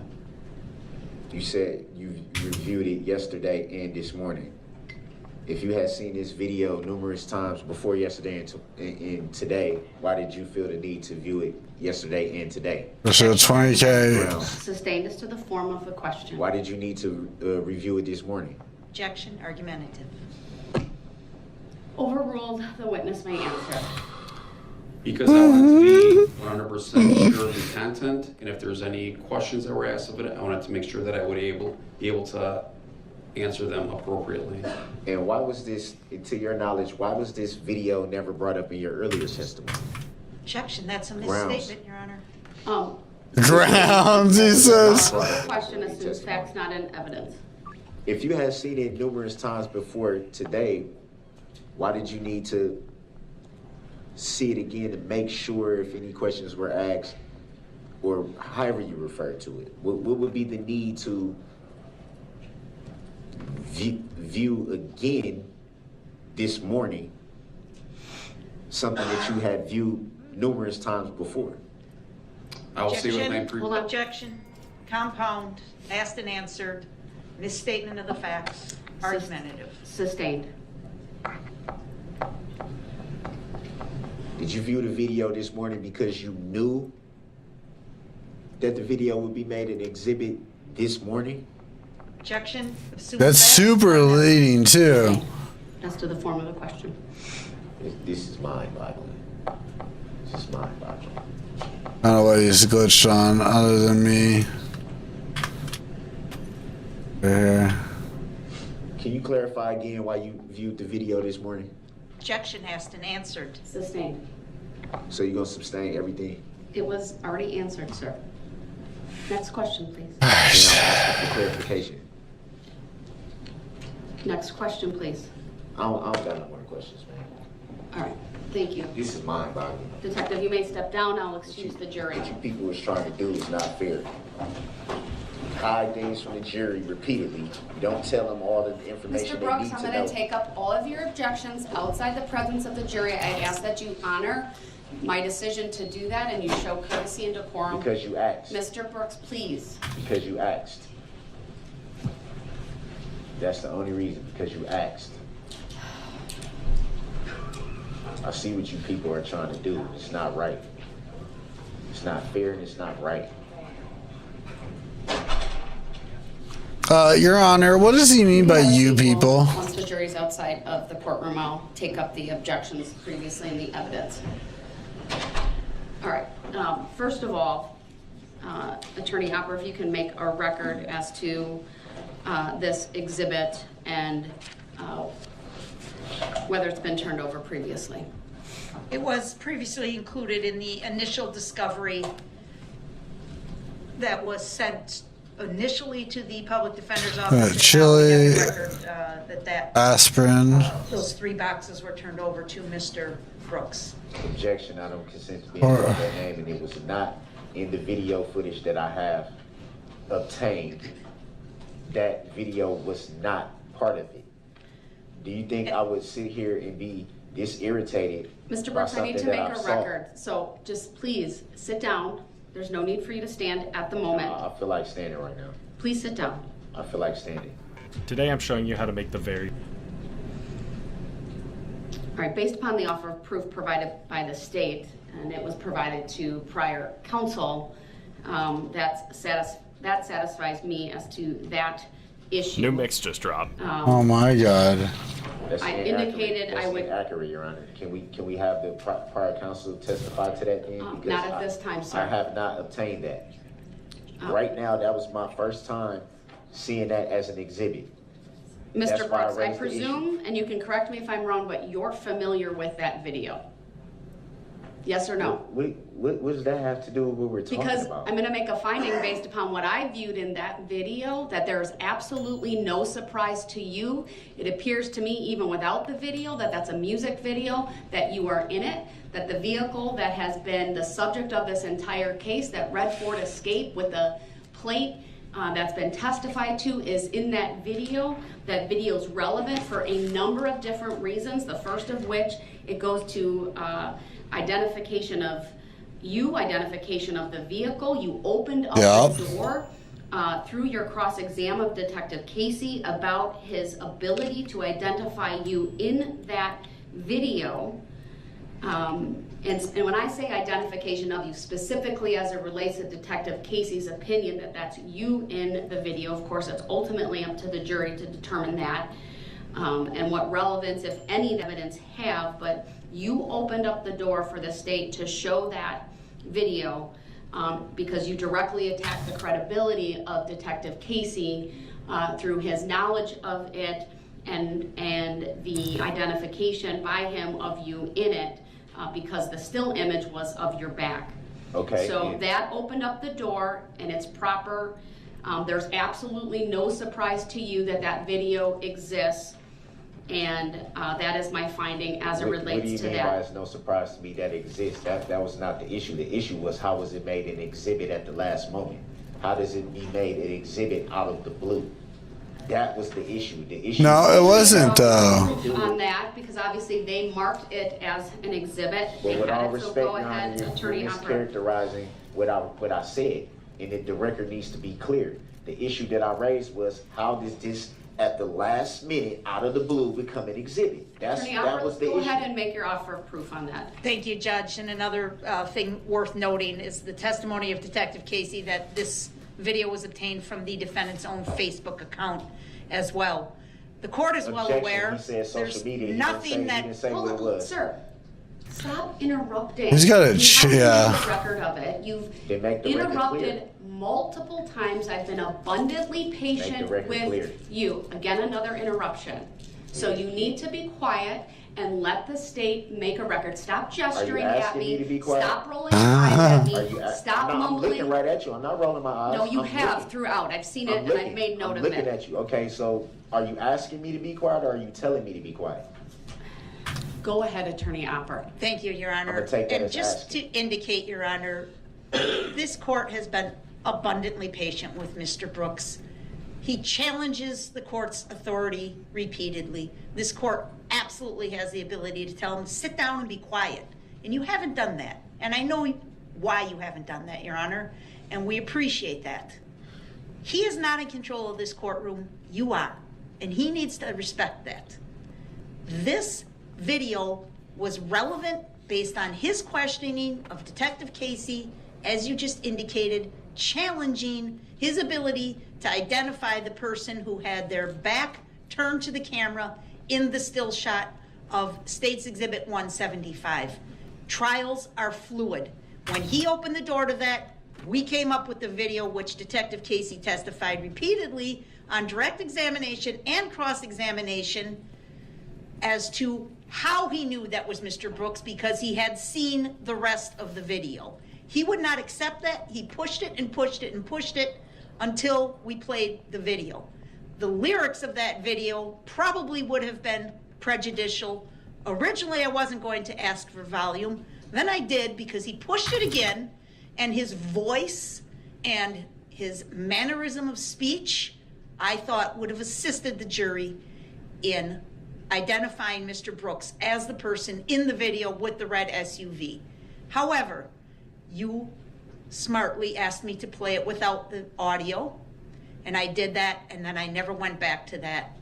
This is all to the benefit of this defendant, who continues to suggest and impugn the integrity of this court and this prosecution without basis. He doesn't like it because the evidence is stacking up and stacking up, and whenever his response is to accuse you, the court, or the prosecutors of being unethical and hiding things. I mean, they're not wrong in that.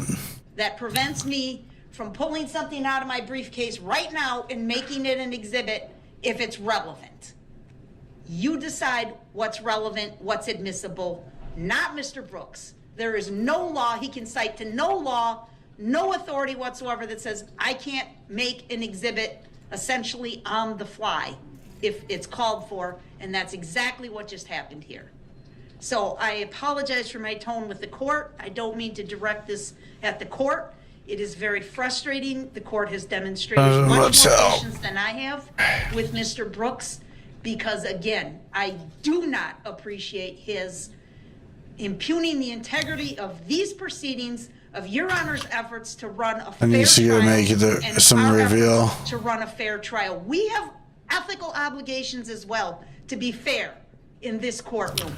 We have respected that entirely. The reason I was laughing 30 seconds ago was because the exhibit was mislabeled. There was an extra Y and it said Exhibit E, EXHIBITY. And I turned around to the paralegal and pointed that out, and we laughed over it, the word exhibity. That was it. There has been no disrespect directed Okay, I need to grab some meth. So he can object all he wants, and he has made that clear. He will continue to object and obstruct the court and obstruct these proceedings. Which is very funny to me. But legally, everything has been above board and proper, and this exhibit is no exception. I apologize for my tone, Judge. Thank you. I appreciate that additional record being Good, he's made. actually doing some shit. Cool. My previous ruling doesn't change in any way that the exhibit is relevant. I indicated I would take it up because, and I'm taking what the state's saying as withdrawing the request to play the lyrics. That is correct. All right. Dude, the B, that's an insane B build. It's so funny to me. Dude, that's a wild one. I'll admit, that's nuts. It would be prejudicial based upon the lyrics that I are love in that. video, but my decision to admit the video without audio stands. I do want to take up two other issues. There was an objection to questions regarding cross-examination. So the objections were by the state. One had to do with there was questioning about possible. I think I have the review. nephew and then the jail cell. Yeah, and then you attack. You're like, ow. Objected, since you're the proponent of what would presumably come in through the testimony of Detective Casey, What is your offer of proof as to why I should allow Detective Casey to come back on the stand and testify about his interaction, I believe it was with your mom, and possible testimony of your niece and nephew? It don't matter with Detective Casey. He's off the stand. He's not going back on the stand too. No, but I told you I would recall him. I wanted to take it up outside the presence of the jury. How do I supposed to know? So are you withdrawing that, sir? How am I supposed to know? I think I deserve a chance to rebut what was just said. I think I deserve that much if it's a fair trial. What information do you want to provide to me about that last exhibit? About what last exhibit? I'm talking about the audacity of the prosecution to just put that on the record when it's stating it's untrue. I don't know what you're talking about. What's untrue? We just heard her talk for 5-10 minutes straight. Now don't nobody know what I'm talking about. I don't know specifically what you're talking about, There's a reference sir. made to what I'm supposed to know about the evidence stacking up and this and that, as if that has any bearing on what I still think and what I'm still going to present. It doesn't.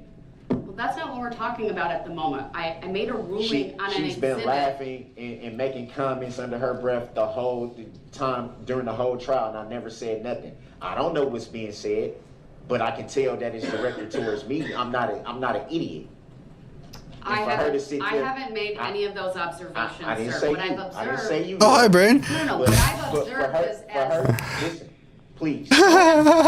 For her to sit there. Your Honor, listen, please, I beg you.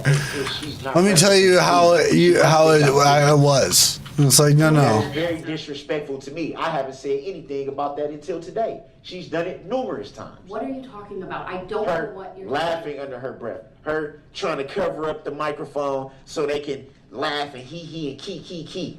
That they've been doing that the whole time. I didn't say anything. I didn't say anything about it. I have not noticed that. What I notice are 3 attorneys who cover up the microphone so that they're not heard when they're conferring with each other about evidentiary issues or about testimony. So why is it always laughing and giggling? I haven't noticed that other than the one thing you pointed out. Well, we today, have cameras. Dude, he's so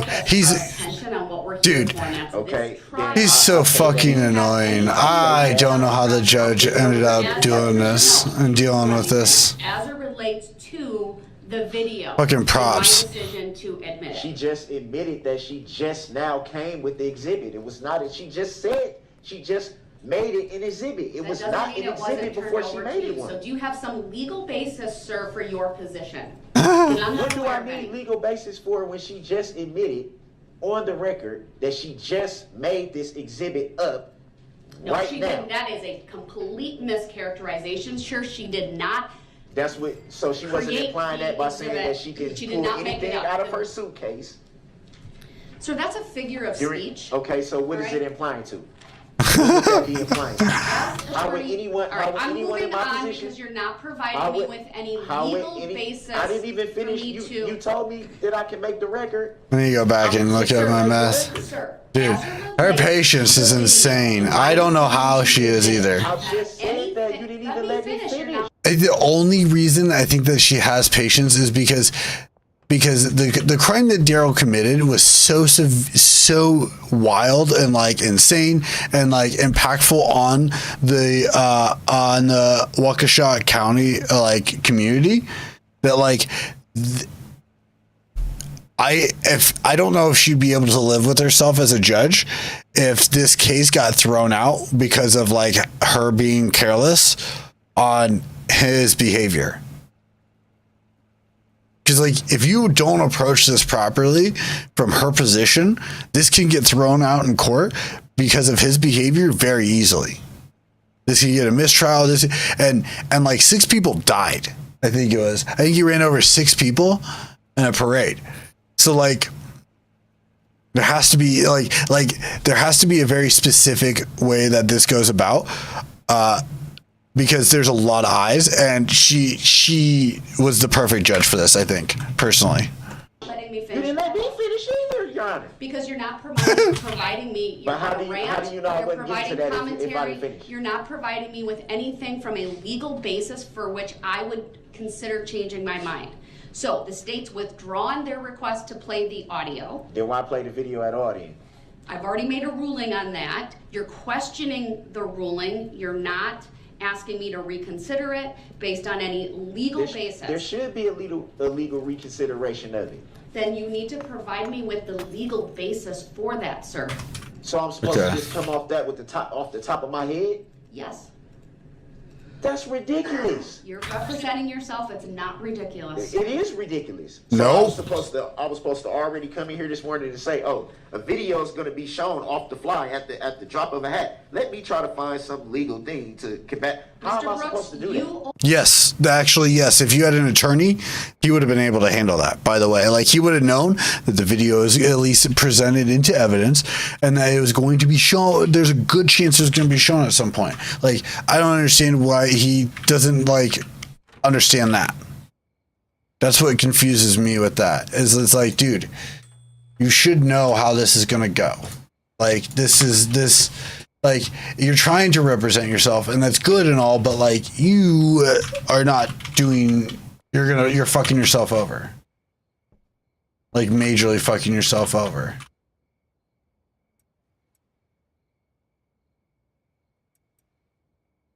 Like, so badly. The bottom line is you open the door to the playing of that video. We're not talking about And the opening video no was doors. previously provided to you during We're discovery. not talking There's about opening no doors. We're talking about being fair. There's Because absolutely if I no would have did prejudice that, to Your you Honor, in with all terms due of respect, surprise with by all the due respect, exhibit. if I had Right. done that, I am going to move on if from I had this done topic. that, it would have Mr. been a Brooks, big I'm thing. advising you Are you that asking you me? need. I'm advising you, sir. Oh, okay. I'm I don't know what that advising you means. to sit down and I don't be know what that quiet. means. And if you interrupt me again, you are I don't on know what that notice means. that you will forfeit your right to be present So in you're this holding me in trial. contempt. You're getting really close. Did you say the entire trial? I never said any such You said thing. for the trial. So what do Please? you mean? I'm asking, what do you mean? Mr. Brooks, you continue to That is come not, at me. I don't consent to being called You that name. continue to fight with me. I don't consent to being called that name. I'm not. No, it's not how that works. Opportunity to sit down and be quiet so I can make a finding Are you as it asking relates me to to other do things. that? Are you asking me I don't need do to ask, I'm telling you. Dude, it says, yeah. There were two other issues that Oh, fuck, I didn't bag these. I would take up outside the presence of the jury and give, if appropriate, Mr. Brooks the opportunity to ask further questions of Detective Casey. There was questioning by Mr. Brooks about possible testimony and why it had to do with it was in the context of him questioning Detective Casey about speaking with Dawn Woods, his mother, and about a time in August, and there was some reference to his niece and nephew. And I sustained the objection. I wanted to take it up outside the presence of the jury. That's the first issue. The second issue was the questioning of Detective Casey by Mr. Brooks related to the jail search. Do you want the opportunity to question Detective Casey about either one of these two topics, is my first question. Okay, why was it? I mean, like, he has the right to a lot of this. I'm only going to ask you one more time, and if you don't saying, answer if I don't Yeah, stress is a good way to put it. The problem in the Yeah, you're right. With the question, how am I supposed to answer it now? Mr. Brooks, listen to me, please. I'm going to ask this question one more time. Man, It calls for I a don't like, yes or I don't no. like your tone and the way you're talking. I don't like your tone, Your Honor. Sit down. I'm gonna need you to change your tone. Like my tone. You- Hey, Your Honor, I'm gonna need you to check your attitude at the door. I'm gonna need you to leave whatever issues you're having, Your Honor, outside the courtroom, please. Like, dude, you're so fucking stupid. Oh my god, dude. Shit stresses me out too, man. You've been pushing my buttons all day throughout this entire Pushing up on my buttons, baby. I'm sorry, I shouldn't. And I don't appreciate you impugning the integrity of this I court. just need to shut up and smoke more weed. Stop talking. What you mean, stop talking? I need to make a ruling. Okay, Well, I'm let's- purposely let's not talk- putting let's you in talk the to- other courtroom Let's right talk to now. each other like adults then. Mr. Because Brooks, I've never told you to stop talking.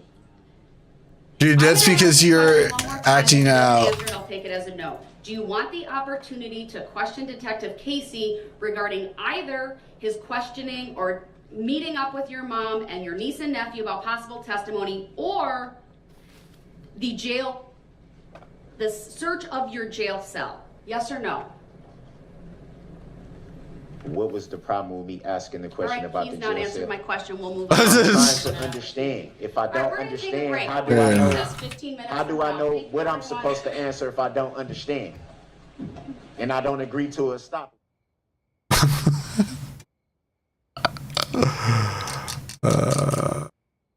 This man's is so funny, honestly. State receive anything through? Sorry, we're just watching Daryl compilations right now. I don't know what else to. I gotta check my dealers and shit. Okay, Molly needs some more shit. And I should say the clerical that was assisting me went to the mailroom to double check. So not only has it not made its way to the DA's office, it hasn't even made its way over to the mailroom.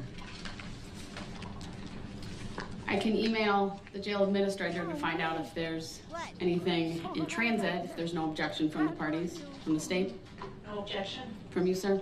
No objection. I definitely want those documents received as they obtain important information.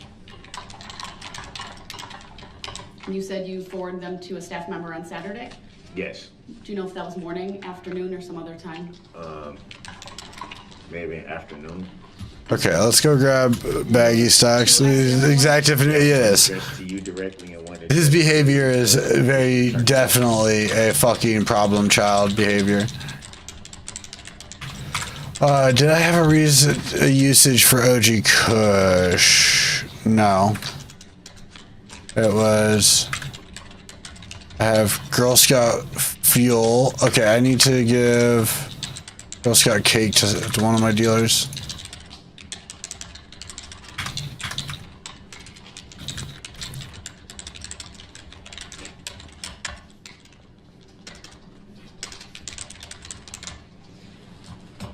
I'm sending that. I will send it with high importance and see what response I get.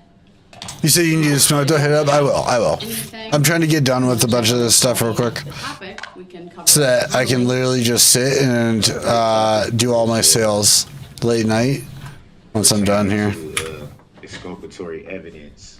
Some things were learned, and once they came to my attention, I felt the need to immediately address the court about this information. Okay. All right, what information, make an offer of proof for me, sir? The expert witness for the prosecution in regards to, I believe it was inspecting the vehicle,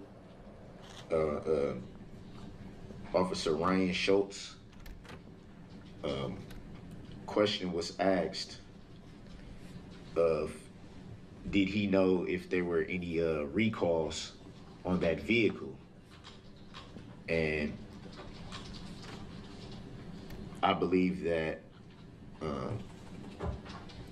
a Brady claim should be visited because there were in fact recalls on that vehicle. In fact, there were recalls on the Ford Escape models from 2008 through. Okay, so those need to get dropped off In too. regards to the throttle body malfunctioning and causing the vehicles to accelerate and not being able to be stopped. There is a class action lawsuit where Ford Company were sued because of this, and those vehicles Those are the ones that need to go to dealers. This is my shit. were recalled, and that is very important information in regards to the vehicle in question being a Ford Escape. Oh, I gotta go back to the fucking motel. This information is I paid all my workers, collected all my money. by pulling it up, and you will see a class action lawsuit. Obviously, if it's a class action lawsuit, then it's pretty easy to. So what's your request, sir? My request is. All right, we go to the motel, we sleep, and we take a dab. Are you trying to smoke, Nikki? Officer Schultz knew, to find out if the prosecution knew that there was a recall on those vehicles. And in light of the fact that these vehicles were recalled, because of this. Yes, I do want to smoke. Throttle body. I do want to smoke. For, I believe it's counts 1 through 73 to be dismissed. All right, what's the response from the state attorney?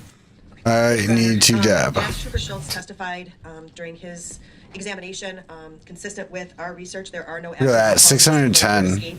I made $7,000 in one day. That Ford listed an extended warranty for the throttle body on the Escape. The warranty was extended to 10 years. You have to go buy another business here soon. The Escape is more than 10 years old and has more than 150,000 miles. Also, he noted specifically in his report that he did not note any defect in the throttle body as previously described in this report. There was no recall in the throttle body. NHTSA did do an investigation into allegedly defective Ford throttle bodies, which would have impacted this year. Basically, the electronic throttle body failures would have resulted in engine stall or surge while entering traffic from a stop position or while driving at highway speeds, neither of which I believe occurred here. Further, Inspector Schultz would testify that that does not prevent the brake from working. So if this hadn't been activated on this car, which it was not, but if it had been, and this defendant would have pushed down on the brake, it would have stopped the car. Okay, perfect. Further, if this was a problem, there would have been. Perfect. I'm going to the real estate place now. Been illuminated, as Trooper Schultz or Inspector Schultz testified when he started the vehicle and checked the indicator lights. None of them were lit. Further, if there was this, he would have observed material buildup on the commutator. There was no such buildup observed. There were no problems with the throttle, electronic throttle body. That was part of his report.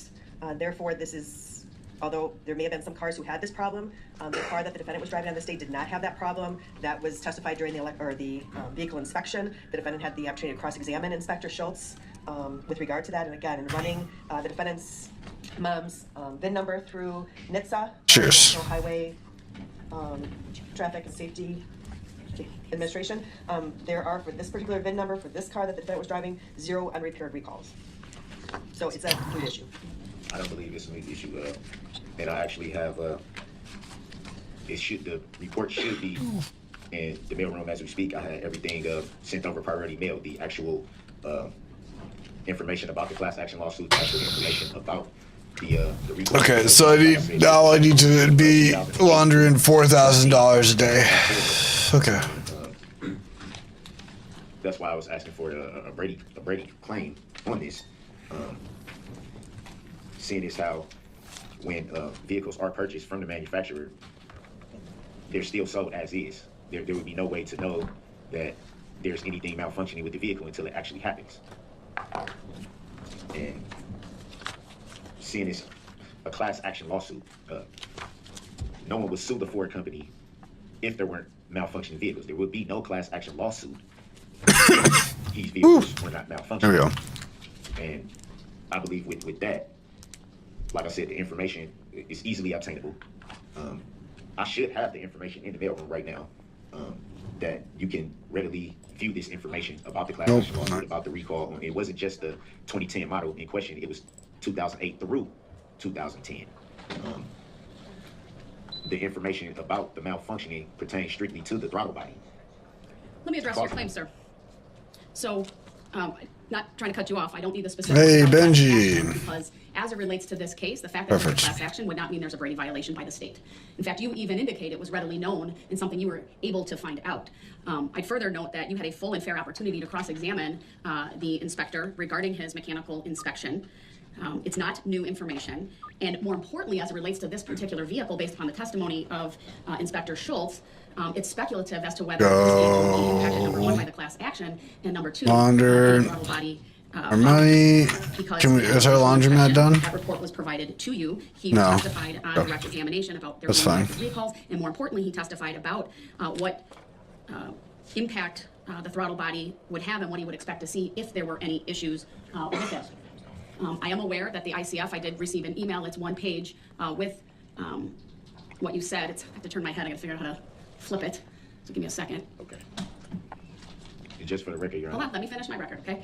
So I'm gonna turn, because it's the only way I can read it. It says, your ICF says the state's expert witness who did. Oh, it can do up to 4,000. Okay. No later than So Wednesday, 6,000. Information that is extremely vital. I understand the information that you're providing me, but again, you had a full and fair opportunity to cross-examine this witness. This information was apparently well known. I'd also note the vehicle's registered to your mother, and from my understanding of recalls, I think what is common knowledge is that a registered owner would receive information regarding the recalls and what to do, and presumably she would have provided that information to anyone operating that vehicle or taking care of it. We have none of that information before us by way of fact or even an offer of proof that even she received that information and did nothing with it, or whether anyone else who operated that did anything with it or not. The bottom line is there is absolutely no Brady violation by the state. This is not the type of information they would have been required to turn over. And from my understanding and review of Exhibit 83, what's important to this case is that the mechanical inspection specifically looked at that issue nonetheless and found that as to this particular vehicle, there were no issues with that would have impacted the mechanical function during the incident in question. I'll accept the state's offer of proof as to what would have been the issues based upon the information provided. And again, without anything further from you by way of your offer of proof, I can't make a finding, number one, that there's a Brady violation, and number two, that the information you seek to cross-examine him on would have any impact whatsoever. So I'll deny the request to dismiss the case, and I'll deny the request to recall this witness. Hold on. Let me have the state just make their statement. I'll give you the last word on it. Go ahead. The Inspector Schultz's mechanical inspection report was provided to the defense on April 29th, 2022. I noted that when the defendant was cross-examining Inspector Schultz, he did have the report in front of him and was asking questions directly related to information contained in that report. All right, go ahead, Mr. Brooks. When you spoke to the owner of the vehicle, that's who gave me the information. My mother gave me the information of this. I had no knowledge until she told me. And that's how I came into the information. And she was the one that said, I'm going to send you all the information that you need so you can present it to the court. So I understand that, sir, but your request is not timely. So you have had this information for quite some time, either through counsel. I did not have it for quite some time. Let me make my record. Either through counsel. It was just told to me. That's not what I'm saying. You've had the information about this report for quite some time, either through prior counsel or through all of the discovery that was turned over to you when you took over your representation of your own case. The fact that you have now learned this, it's a little bit too late. And I understand that may seem fair to you, but even when I consider the information that you're providing to me, it's speculative on your part as to whether there's any impact. Well, there's an officer right there. Because of the inspection that was done, and you had a full and fair opportunity to cross-examine the inspector about information that was readily obtainable and researchable by you prior to the time that you cross-examined this witness. It was not readily available for me to expect at the time. I don't have access to the internet. So how would I be able to... Mr. Brooks, you're telling me your mother had that information. No, so I'm telling you she just told me this information. I have the phone calls to prove it. I understand that. I'm denying the request, sir. And I would like a... So that's my decision. I object to that, Your Honor. I understand. I've made my decision. I expect that you respect the decision, at least as we're not going to debate it further. Yes. I now have the ICF, the one from the state that is provided to the state. Madam Clerk, I just gave that to you.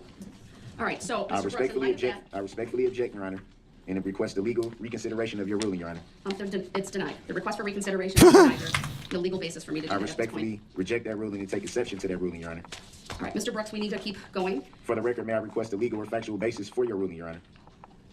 I provided your ruling today. The record stands, sir. For the record, may I respectfully request a written judicial finding of facts and conclusion of law on this issue? Your request is denied. For the record, may I respectfully move for an interlocutory declaratory appeal of this matter? I wouldn't be the one you would make that request to, sir, so I can't For the record, may I answer that move yes to or no. stay these proceedings until the instant matter is adjudicated by a court of competent jurisdiction? That request is denied. Based on what law and fact, Your Honor? The request is denied. Based on what law and fact, Your Honor? Any other requests, sir? I'd like to move on. Based on what law? There's no or legal fact? basis that you've stated for me to do that, sir. It has been, Your Honor. The request is denied. The request is not a proper motion. It's no legal support. Denied. There's no factual support. No, thank you. So it's denied. For the record, it appears that this court is acting in contempt of the law, Your Honor. No. Can you show me how, where this court is following the law of respecting this matter? That's a very vague statement, sir. There's no legal relief that you're claiming. There's no motion before the court based in law or fact. So this court cannot address that last statement of yours. Your Honor, with all due respect, I would like a... Okay, so I need batteries. Fact. Denied. Under what law fact? I made an oral ruling, sir. There's no requirement I do so in writing. So you're denying a legal... so you're denying a motion for finding a fact? I am. So how do I know what you're doing is legal, Your Honor? All right, Mr. Brooks, we're going to move forward. Right. At this I'm time, getting I want denied too. That's the fucked part. Can you show me that? Watch. Mr. Brooks, we're moving forward. So Who's here? Nobody. Mr. Brooks, I need to give you some advice, and I'd ask that you stop I don't interrupting need your me. advice. No, I have to give you I don't need your advice. I need to do your job without prejudice and without Mr. Brooks bias. has now interrupted me multiple times. He's failing to respect the court's oral rulings here today. It's something that he's done repeatedly throughout this trial.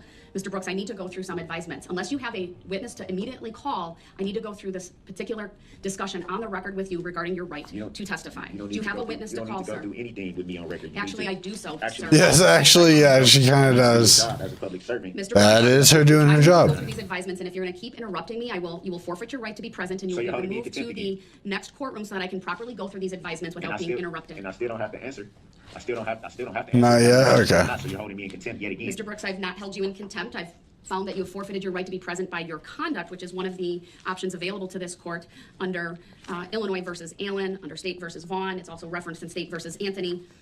So I am going to keep going, sir, despite your protestations. Your Honor, with I all need due you respect, in to Illinois not versus interrupt Allen, me. in This is Illinois another versus- interruption. in Illinois versus Allen. Mr. Brooks, you I'm may not say- going to have a debate with you on I'm the not meaning trying of to have a Illinois debate. versus I'm not Allen. trying to have a debate. You are I'm really advised trying that to if understand continued Illinois versus Allen. Mr. Brooks, you are advised that continued interruptions will result in you forfeiting your right to be present during this next phase of the trial. Okay. But you saying that I'm I've said forfeiting that my right. multiple times. You I've saying- given you multiple You're opportunities to holding stop me in interrupting contempt. me. You're holding me in contempt. Mr. Brooks, By I'm not holding removing you me in from the contempt for courtroom. the second time. Not yet. He repeated that. Your Honor, He's with all- interrupting me yet again. with Mr. all Brooks, I respect. need you to stop talking. You should be held in contempt of my court. All right, Mr. Brooks continues to want to debate with me the meaning of Illinois versus. With all due respect, bitch, you don't respect your bone about you're creating a kangaroo court. Are you talking about that's what Daryl is thinking? Because I think she's doing a decent job of holding it down. Offer me a deal. Hell yeah. Allen, it is a clear indication to this court trying to that Because I could see him saying that shit. these proceedings, even That's in a not true. mild manner tone That's of not voice. true. I've I'm reminded seeking him to repeatedly understand, Your regarding Honor, the standards because of it doesn't. civility, and one of the Illinois doesn't. bedrocks is that he Illinois not versus interrupt. Allen does not state. All right, I'm going to that- remove him to the next courtroom so that I can go through It does proper not state- advisements with him without being it interrupted. does not We'll clear the state courtroom that and you we'll can be resume present from once he cameras. is over there. If Again, I'll it make doesn't the state that appropriate you can be findings once present he is from there. cameras. Your Honor! Your Honor! Make an attack of agreement.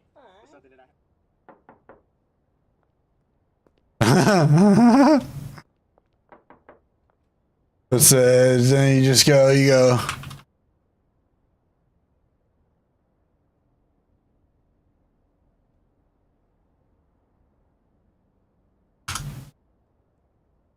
Switch to. That's when it pans out like that.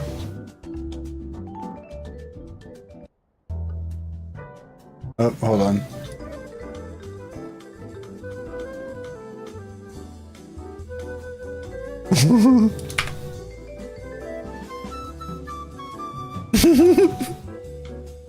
Straight up, this is when you switch to this. It's like, we'll be right back. Sorry, technical difficulties.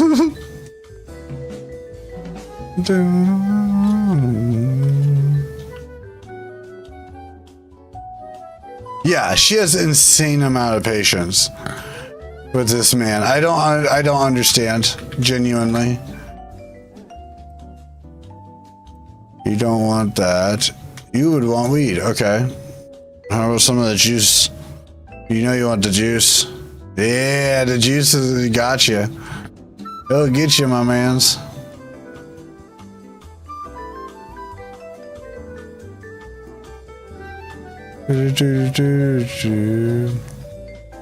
Defense strategy that some people try using to infuriate enough to cause them to lose their cool. Well, yeah, and I think that that's kind of what he was like slightly relying on, maybe a little bit. Some Girl Scout fuel. Fuck. Okay. How do I make Girl Scout fuel again?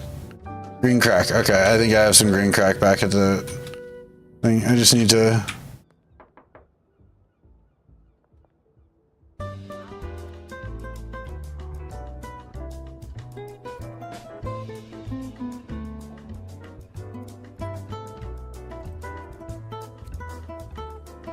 Yeah, try to sample. They claim kangaroo court. Yeah. No, that's what I say is like you're making like the claim that like that Daryl would be making for this kind of thing.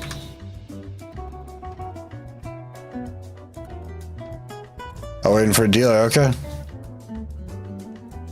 Okay, so let's go see what we got for meth. We have meth sitting in our... Yes, we do. Okay, cool. Thank you for the meth, friend. I will get you more supplies here soon.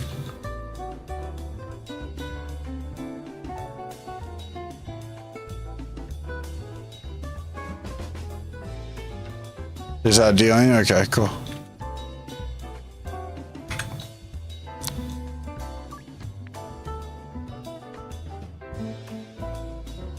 What was the quote? What do you think the quote was?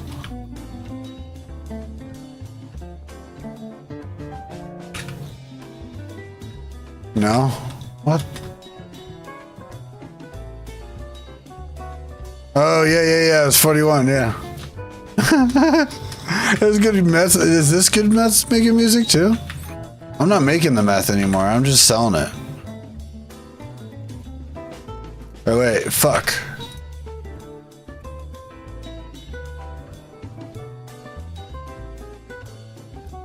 How much reveal do I have? Okay, so let's make a bit more reveal while we have iodine here.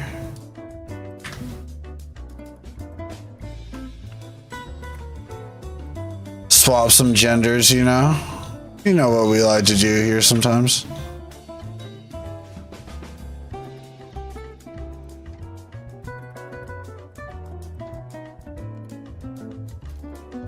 The gender swapping's popular, apparently. People be wanting the reveal. Hey, yeah, the swap, yup. Damn right. Where's it at? Yeah, genderizing. You're like, I'm here for it. I'm listening. We need Girl Scout fuel. Chilies. Do I have any chilies? I do. Cool. How much Girl Scout fuel do I need? Just 4.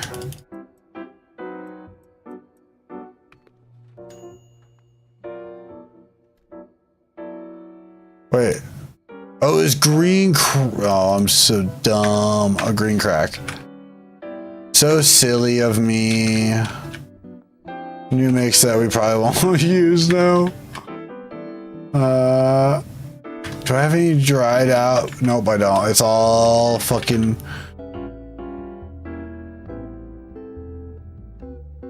Okay, so that's all drug dealer shit. Okay, I guess we'll just do this.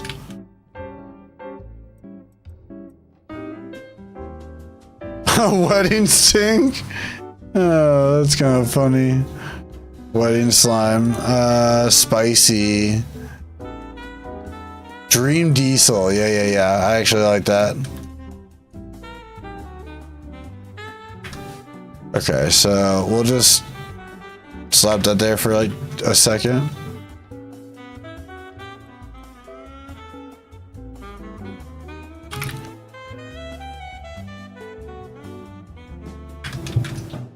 Nope, we go. Pepper there.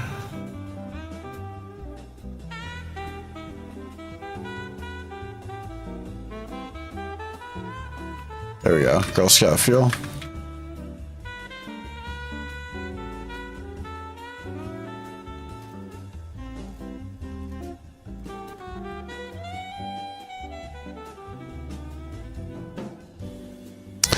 Welcome in, Naz.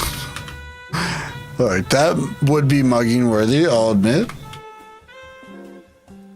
As much as I don't want to get into mugged.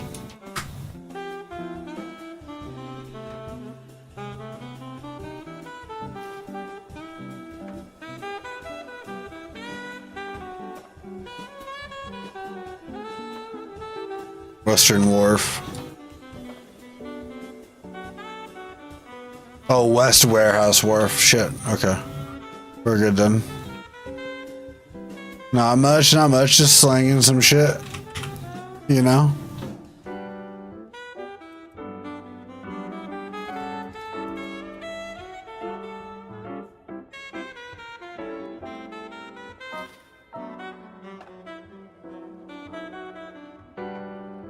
Ah.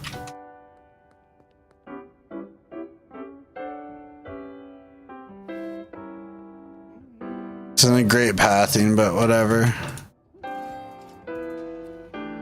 Hello, can I just... Did they fix it now or something?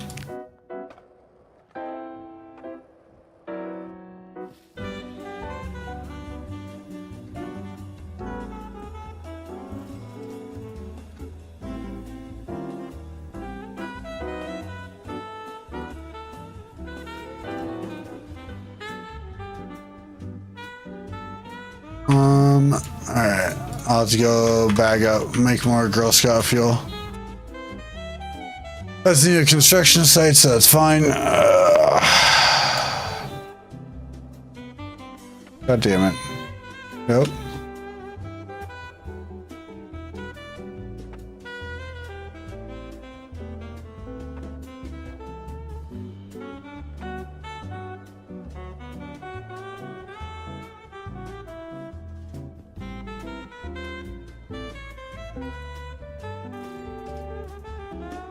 I think hers is the one I named the current gender swap meth name, the reveal. I believe that was Hertz's naming ability. Okay.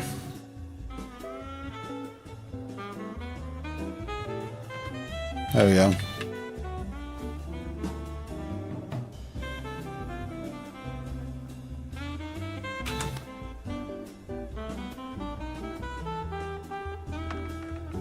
Come on, coppers. Are you not gonna follow me? Yeah, look at me. I'm outside out of past curfew. Base? It is kind of base, I won't lie. Look at me going right by the police station, too. Whoop! You gotta be faster than that. We're gonna cut this way.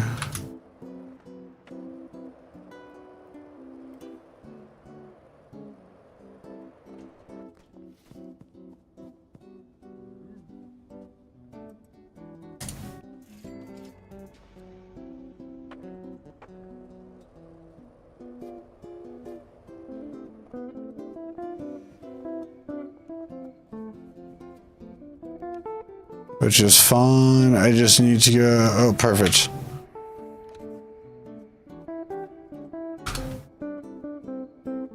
I think we need energy drinks too, I think. Yeah, we'll just grab those for now.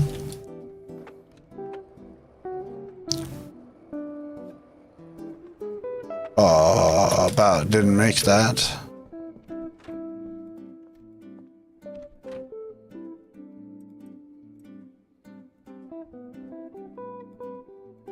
Right?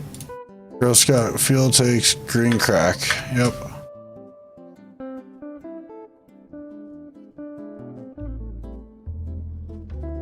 Give me 1 second, chat.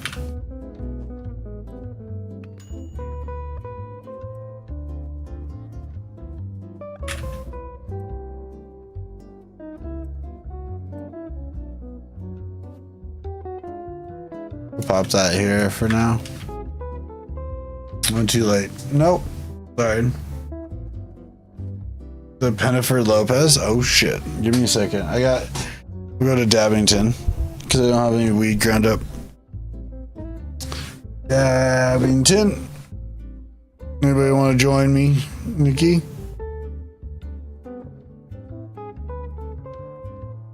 I do have some wax left. Okay, you let me know.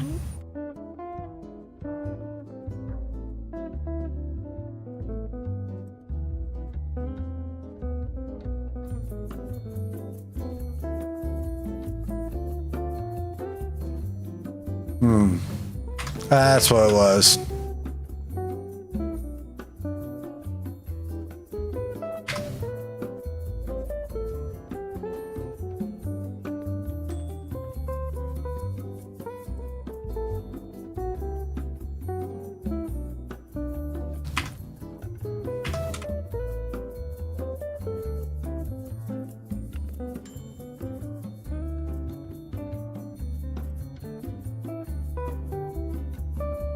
Cheers.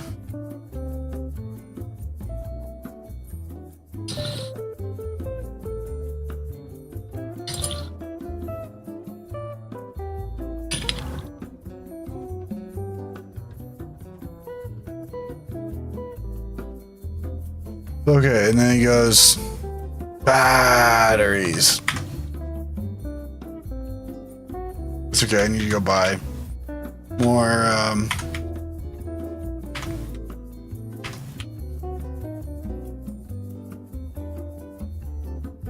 more energy drinks. Energy drinks, aspirin, and batteries.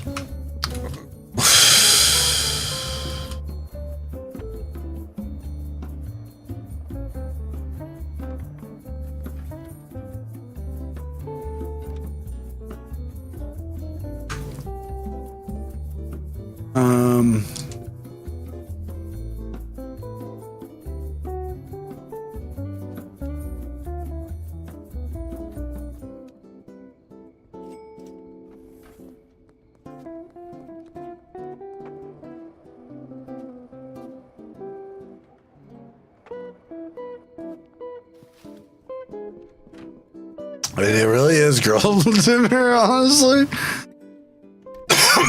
When you think about it, the batteries are probably the most important part.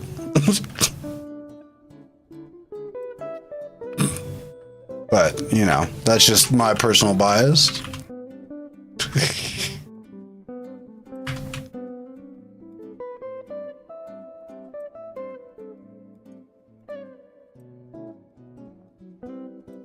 Oh no. Let's see here. Okay. Oh, alright. Whatever. Put a stack over here.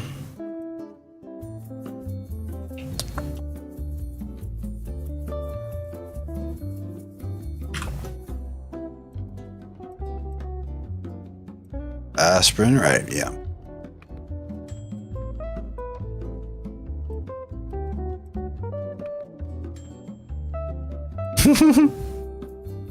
Look, I know what the important things are at the end of the day, you know? And it's okay. Alright, we put these here. Grab more baggies. I could pay somebody to do this, but like I don't trust the packaging person right now. I don't know why. Maybe I have it set up wrong. I just could not figure out where the fuck my things were going. It's alright, we'll get it figured out in time. I got my growers to take care of my granddaddy perp, honestly. I need to probably get more seeds.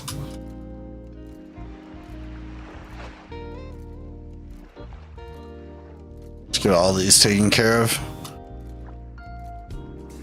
We should switch to jars at some point, but I'll be honest, I don't know if there's like that much of a difference other than like taking up less space. Okay, so we got juice. The juice is loose. Put back up.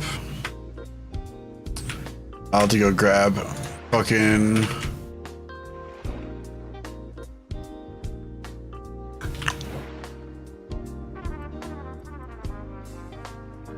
What do my dealers got for slots open? Benji's got one and Molly's got one. Okay.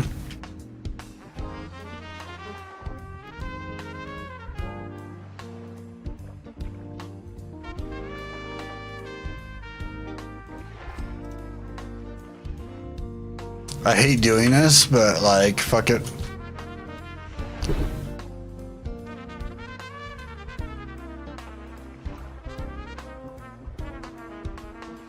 Damn it. I need to go grab the Girl Scout fuel. I'm just done with it, and then I need to go check my meth stuff.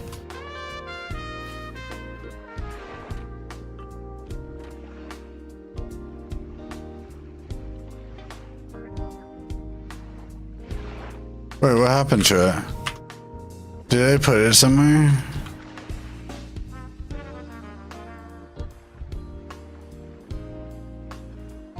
Cause I have like these like little individual gram shit that I need to like eventually get rid of.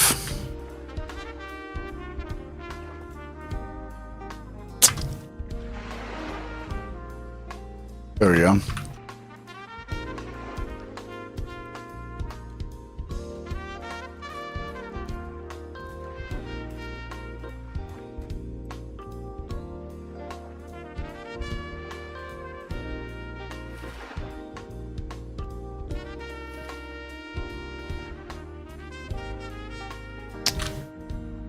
So I thought, I was like, can you get through the fence? There we go.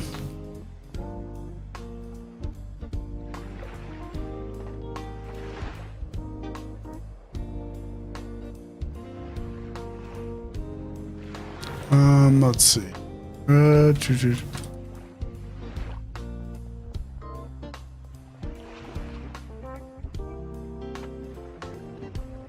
Let's go hit up the post office. We can launder more money real quick.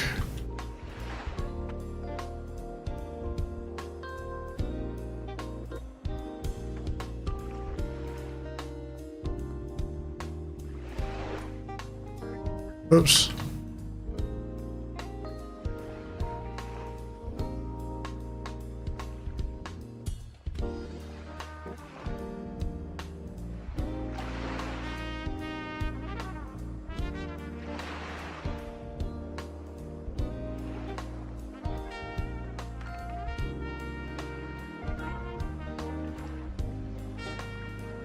Yeah, we'll be fine.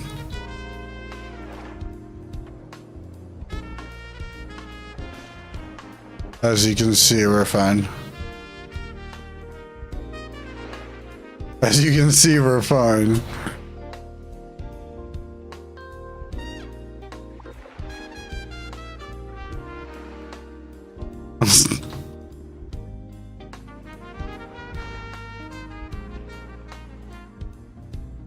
It's fine. I wanted to go over here and see if I could sell some weed or some shit anyway.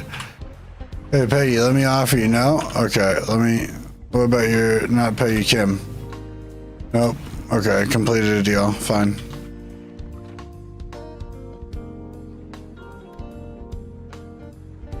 Oh, hi. More mess. Sweet. Let's fucking go. I guess we'll throw this London fog up here for a second. Or wait, no, fuck. I need to take this.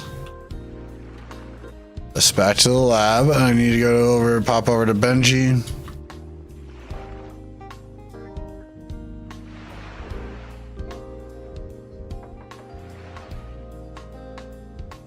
Let's give you... Do you have anything I can take with me? No.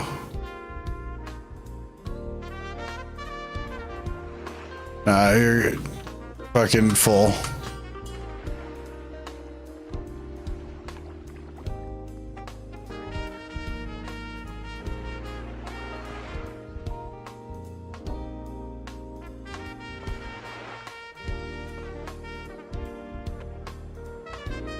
Alright. I actually should, yeah, go over here real quick. Are you full on stuff? You are. I'm gonna take your reveal. I'm gonna give you this for now. So you sell that tomorrow, and then I will give you all the reveal back. I just have to get rid of that shit. I'm sorry. What do I need? Let's see here. It's this. You got OG Ghost. I need Island Rhino, which is right there. I need OG Cock, White Durkey, Spicy Fruit.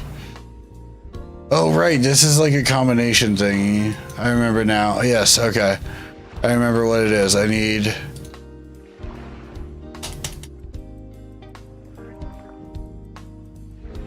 I need 10 of these. This. And I need 10 of these. Just have to make her really good.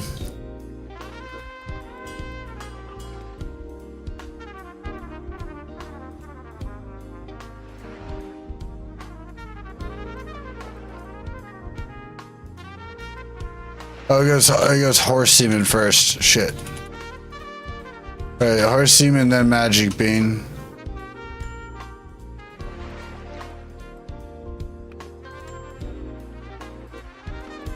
And then mouthwash.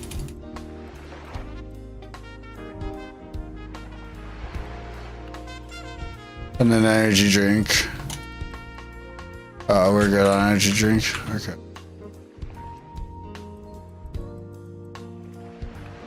Yeah, then we get extreme ghost monkey.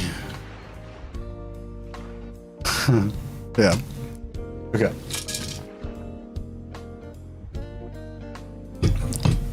Cool. And then we go.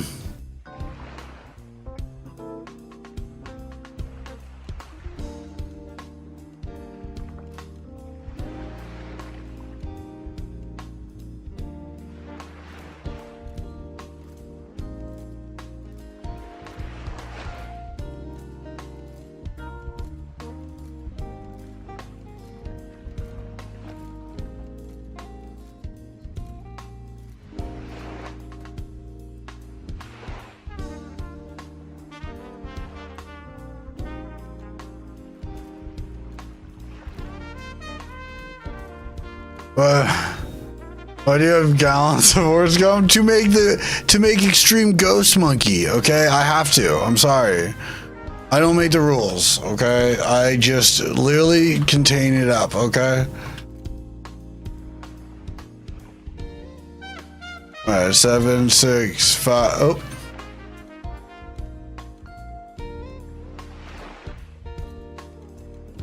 You think I want to put horse cum on shit? No. No, why would I? What the fuck kind of person do you think I am here, Nikki? What the hell?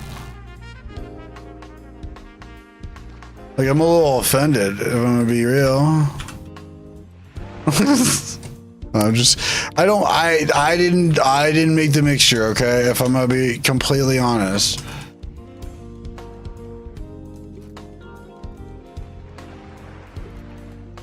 I didn't make the game either. I didn't put the game in, the horse semen in the game either, okay? For the record, too.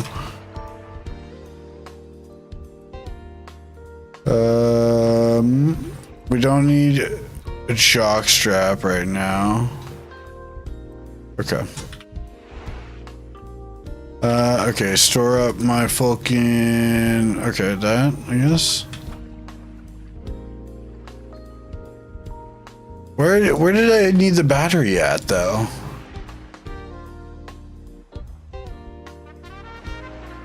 Oh, right, for morning sunshine, I guess? Was there another thing that had...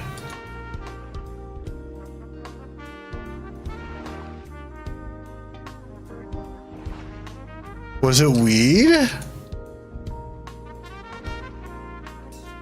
Oh my god, it was. The juice is loose, right? Okay, yeah, I need batteries for that. Okay, right. I was like, why the fuck do I have like only 4 batteries then? Oh, I'm sorry. I'm looking. OBS dark mode for restream chat shows you guys in the same fucking color. Sounds like. I'm sorry. Look, okay. I don't make the fucking rules. Yeah, I love how Nikki's like, yeah, I'm Nick, yeah. You're right, don't get me wrong, you're right. I guess we'll put Granddaddy Perp there, and we'll put our energy drinks in there too. Okay, so I got the refill. I got small bags of that. I think I need, do I have small bags of the juice ready? Yeah, I do.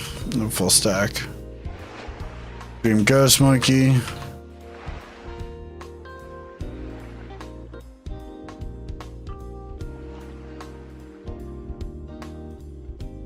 Cool.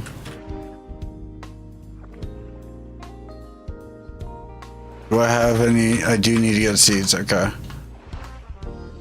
Let me call my seed guy. We need to meet up. Under the West Bridge. Perfect. I'll be right back, boys. I'll have plenty of more work for you to do. Don't you fucking worry. Okay, my bad though. I do just see they're like the same fucking name, and I can barely read them. If I'm gonna be 100% real, I need to figure out something like a better way to restream chat, because it just doesn't work. Obviously, you can tell.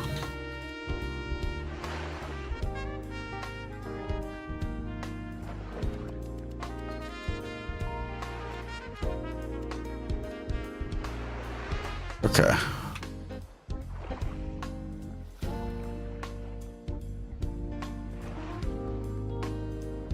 I'm sorry. How can I make it up? Do you guys? I just don't need the mafia coming after me. At the end of the day.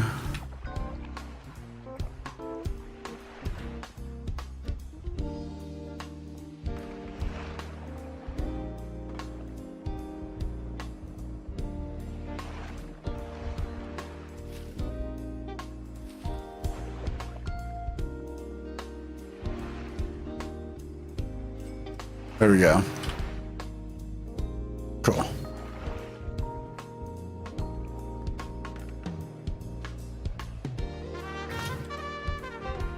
Let me store these up. I'll be good.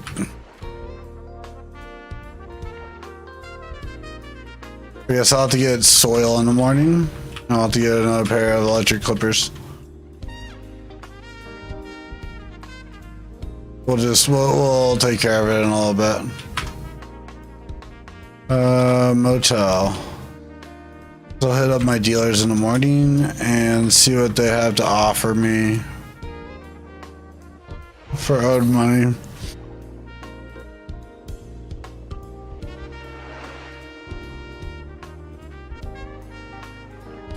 Alright, I'm trying to get this operation running a bit better.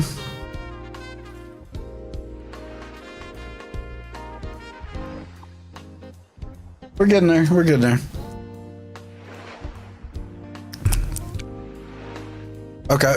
Yep. 8K now. See what I'm saying? 8K now. Oops.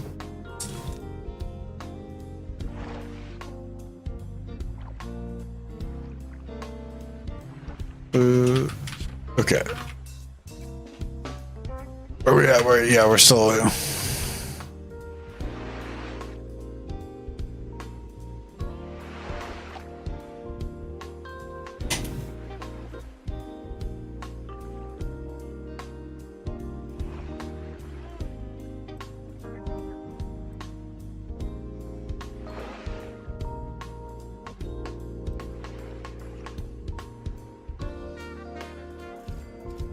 Cool.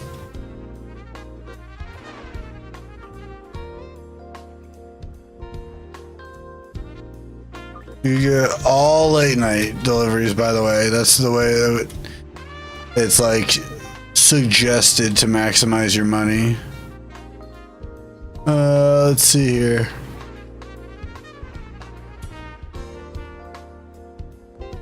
We could launder money through car wash next.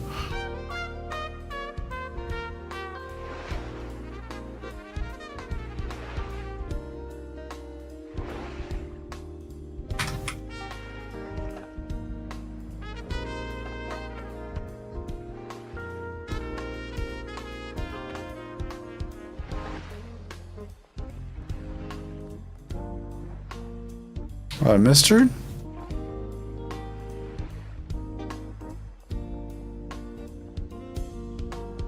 Oh, is she in the diner? No, what the fuck?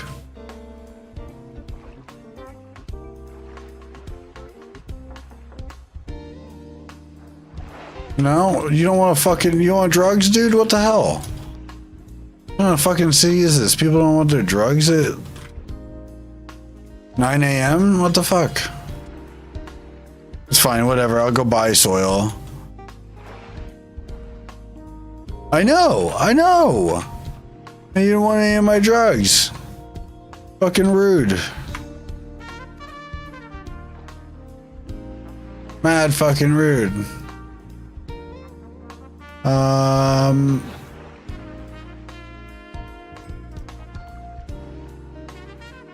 Okay. What about...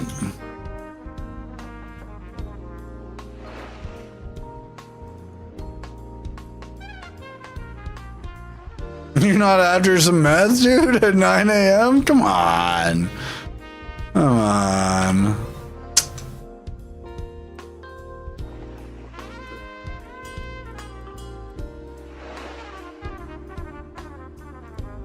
Yeah, we're just gonna sell you a quarter. You just buy a quarter off of me. Just give me about 400. We'll call it good.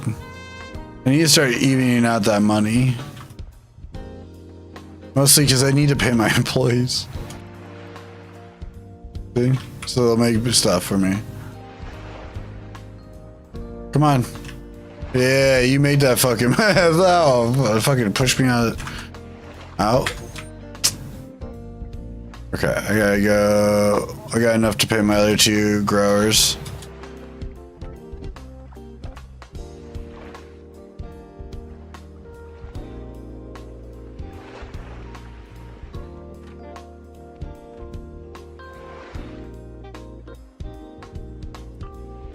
But now that they have soil and seeds, they can grow more Granddaddy Perp for me.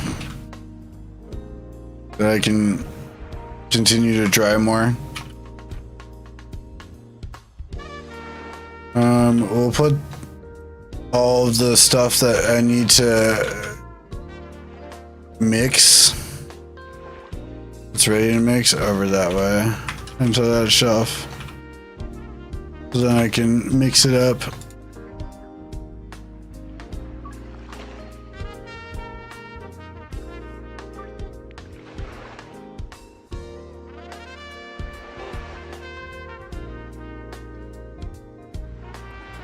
Yeah.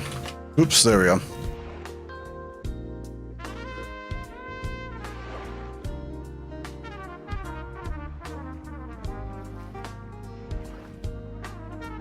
Oh, he goes outside to do it.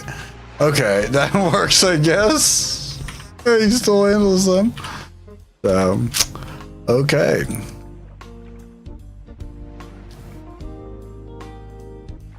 All right. Okay, so let's take. How many energy drinks? Okay, we got a full stack of energy drinks. Throw that in there. Grab a full stack of Granddaddy Perp.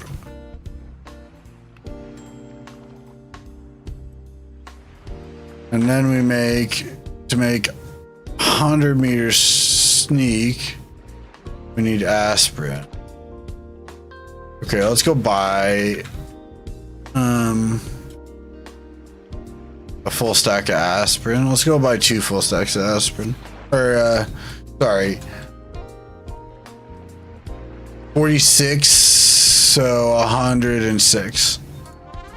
Aspirin. No, 6. I probably could have looked at my whole inventory to get shit figured out. He's gonna try to be like, hey, can you fucking sell me some shit? Please?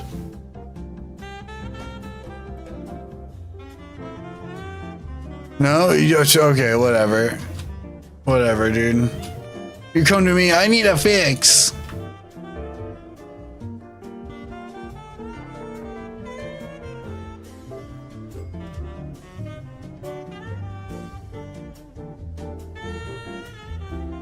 You know what? Let me come back. Let me come back and drop you off some exclusive stuff. It's not even on the market for you because it's bad. That's why. But we don't need to tell her that.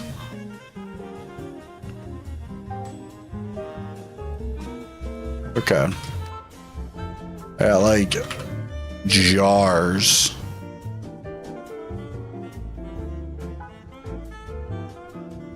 Okay. Yeah, I'm gonna give you a fuck ton of jarred weed.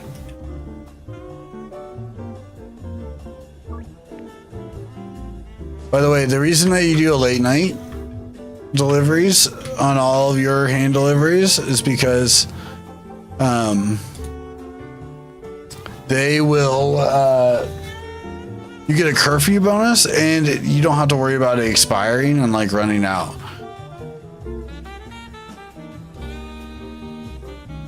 It's kind of nice. Okay.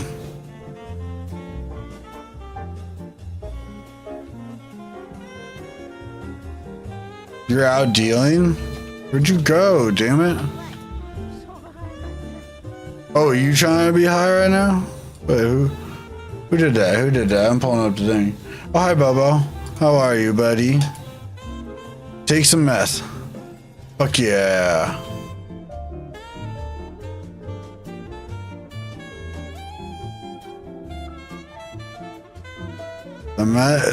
How you doing today, Bobo? I'm realizing I need to. I don't really like that. What do you mean? It was only one other extra gram over. Oh my god. Not too bad. Not too bad. Actually. I've definitely been worse before, you know, in my life. So I can't complain.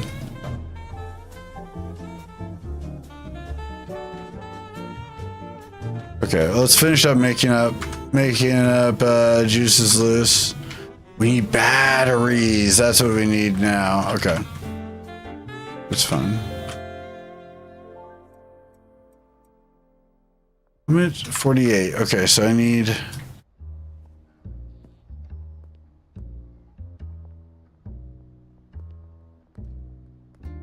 2 stacks of batteries.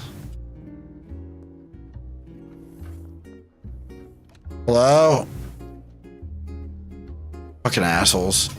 Okay, never mind.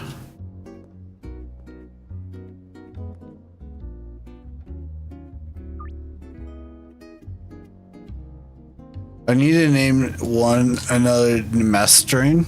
The next, actually, I planned on doing a cocaine strain and naming it Girl Dinner.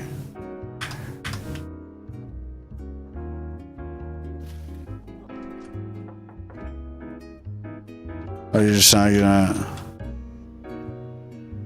I'm not saying I would have a meth lab, but I'm saying if I ever did, there wouldn't be a dumpster immediately outside the house, but there would be a front where people collect plastics and bring it in order to spend. Okay, that would work. This will meth them up. This will meth you up. Goddamn right. I mean, we have 2 types of meth on sale right now. We have Extreme Ghost Monkey, which is like $225 a gram. Or we have the Reveal, which this one makes you balding. It makes you shit your pants. You can run really fast. It makes you bright-eyed.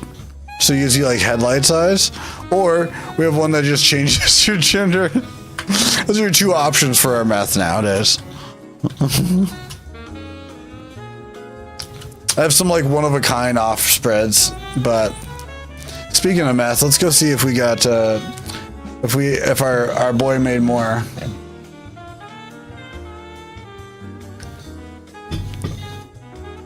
Name one frying pan. Ooh, yeah. Well, because Coke's gonna be the next thing we unlock. So, Girl Dinner and frying pan will be the next 2 for Coke. Oh, you're missing, okay, I gotta buy you Sudafed. Okay. That's fine, I'll grab this. Where's my Sudafed supplier here?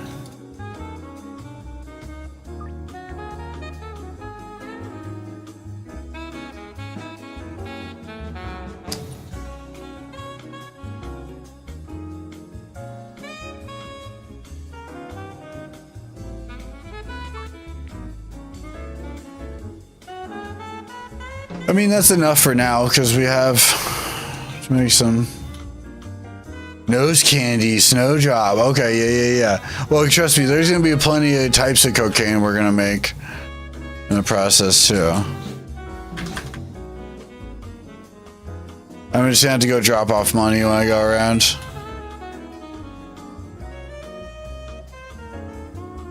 We still got 4 hours before we do deliveries.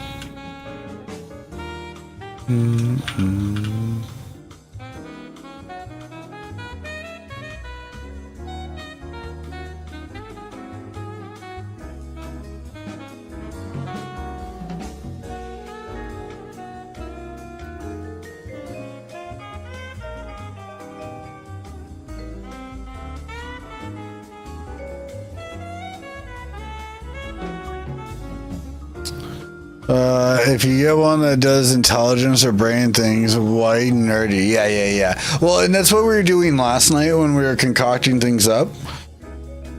Last night is when we were doing new mixtures. We were naming them, even if we weren't like gonna put them on the market. We still like named them.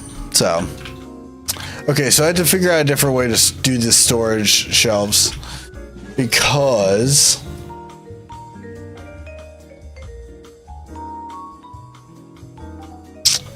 There's just a lot of shit spread out that I need to like figure out what to do with.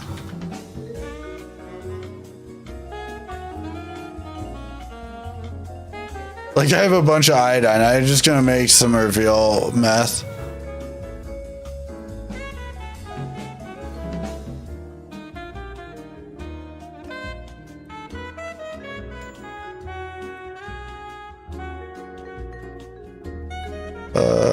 Okay, so then we have room for more supplies. Okay, I only have 4 batteries. Okay, so let's worry about batteries on that shelf. We'll put energy drinks there.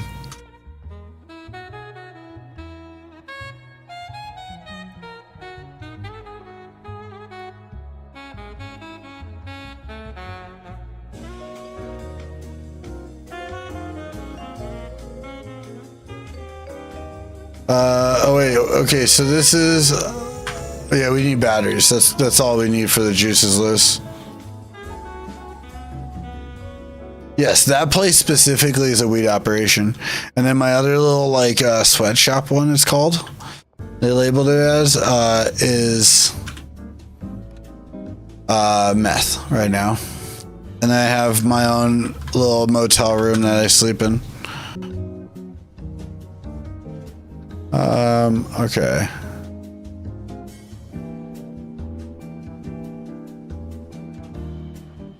We're gonna do that at some point. Okay, give me that for now. We're gonna need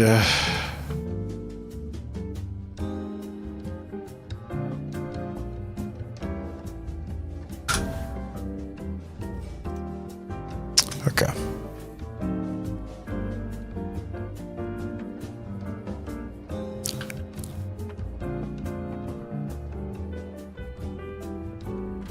Yes, it's just a weed operation now. You are 100% correct. I need to like rework it a little bit so that way, so I can have 3 workers.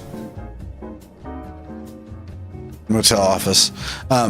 So I can have 3 workers and 3 rows of plants. Like that, each one will take care of a row, and then I'll have like a drying rack for each of them to run on. And then I'll have a storage shelf. And then then I'll have people that do mixing. They'll take from the storage shelves to the mixer. The problem is I don't have like, I don't have it set up properly yet. We're getting there. We're getting there. Okay, so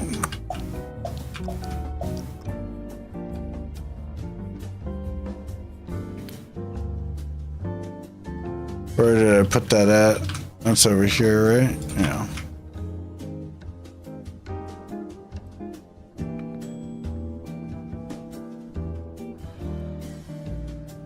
You go get 56 batteries now.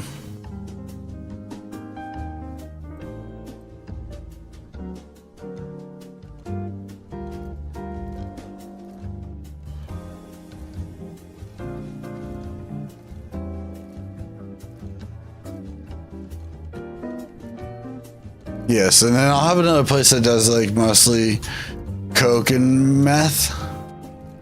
But like right now we have a pretty simple meth operation because I don't have a bunch of Sudafed I can buy constantly at the moment. I gotta turn around and like pay off my debt immediately for like max order.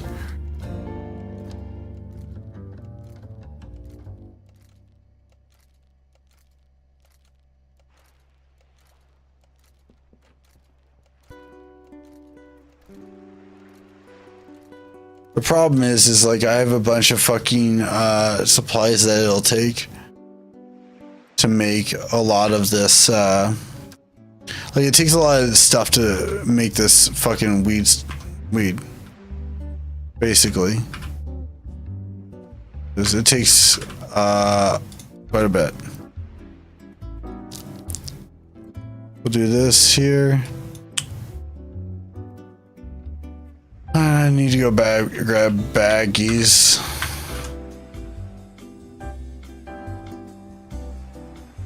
Yeah, you see, like I have so much granddaddy purpose, insane right now. I need them to grow some green crack here soon.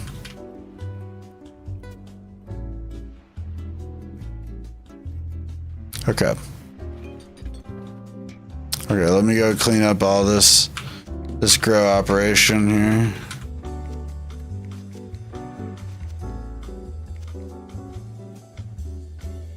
A bin's full. Oh, right. You know what? You know what the problem is? I just realized what the problem is. I need one of these growing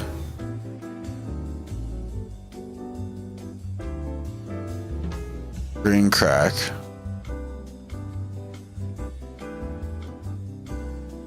There. That's why I was like, man, these guys aren't growing, like, they're only growing Granddaddy Perp. Why is that? No, it makes sense now. I forgot about that. I forgot that I had set that specifically.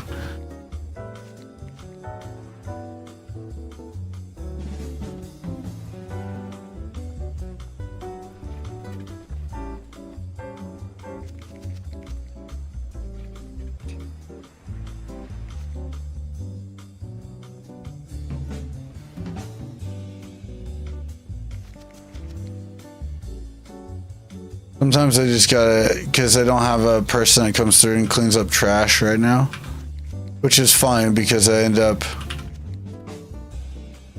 getting money off of it. Watch, because I'll go through and clean up all this stuff.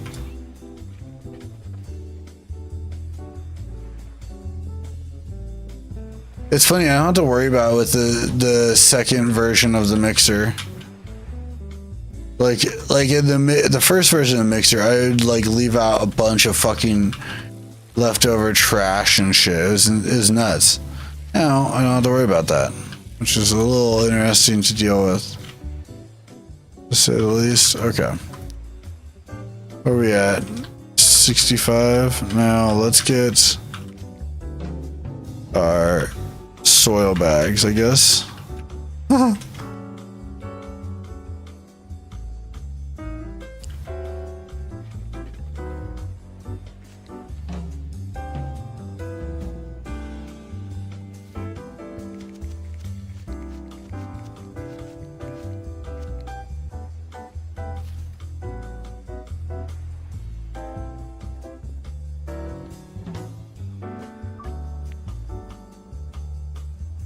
That's crazy. They're just gonna have to wait till morning, I guess.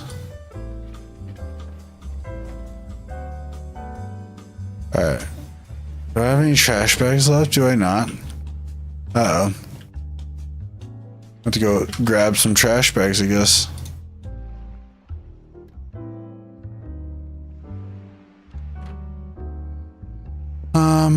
Let's see here.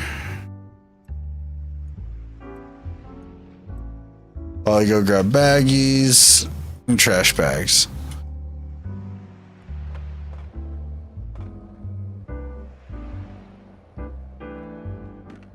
I'll have to grab the meth stuff and drop that off too before I go to call it a night in game. Okay, so we do $180 for baggies. And we do 60.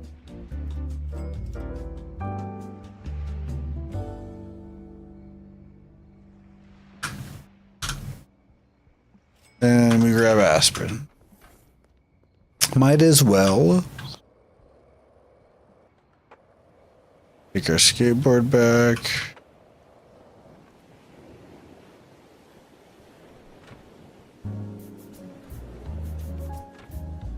Okay. Alright, so we do have a full stack of that, which is nice. Down. That there.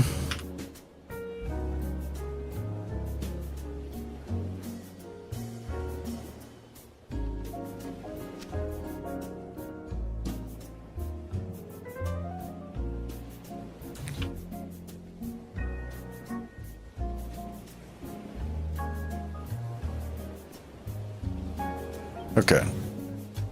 1, 2. There.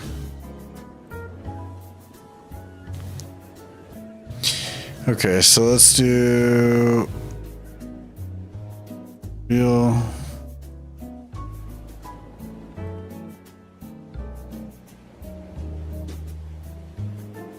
Are people wanting Girl Scout fuel? Yes. Okay. Alright, time to go sell shit now.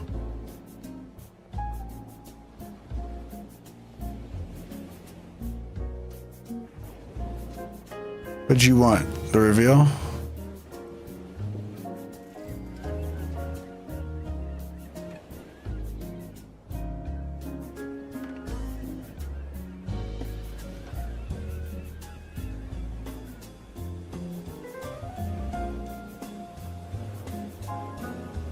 Okay.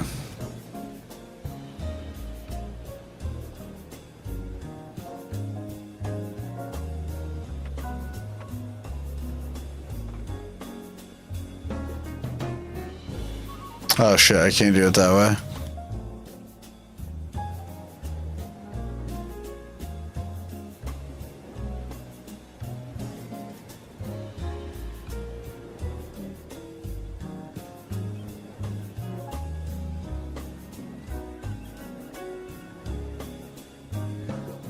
Ah.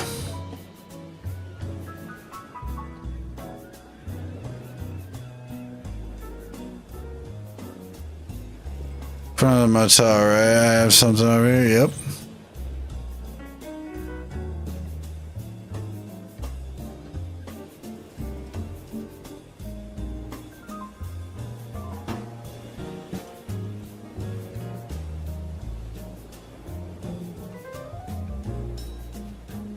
Behind the range. I should have hit that one first, but that's okay.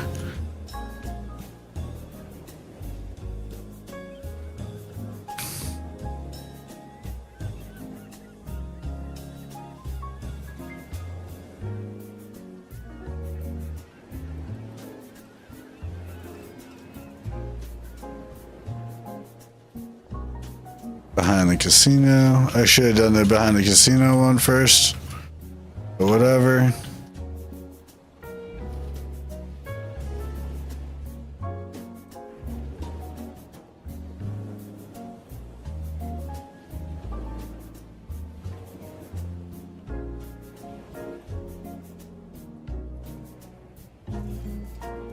Okay, yeah, that's whatever.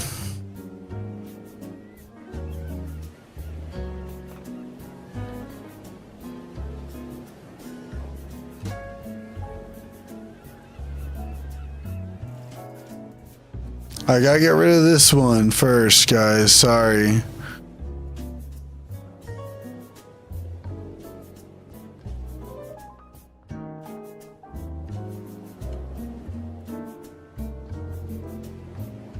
Wait. Why are they not here? Okay, whatever. Central Canal over here.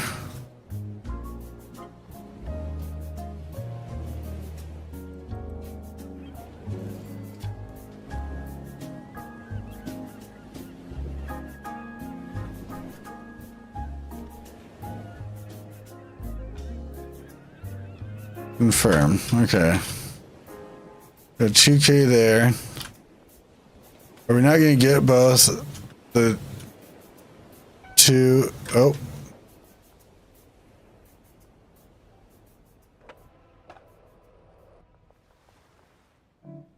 Oh, you don't want drugs from me right now, huh? Because I have the cops chasing me, huh? Huh? Is that why? Not that big a deal. They can't stop me. I'm still gonna sell drugs, you know?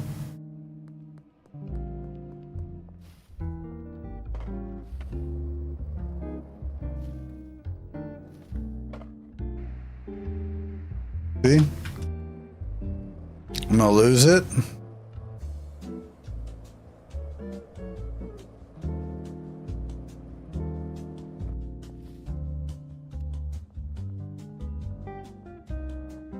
Okay, I guess not then. Okay.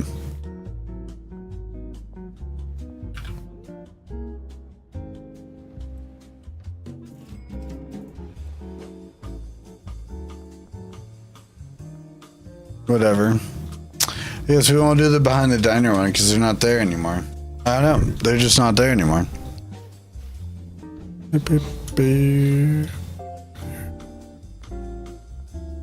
We drop off our supplies for a homie here.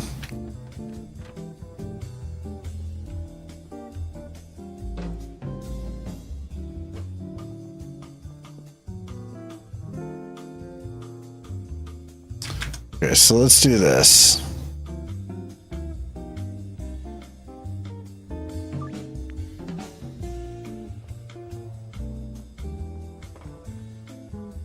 Oops. We need to go over to the warehouse.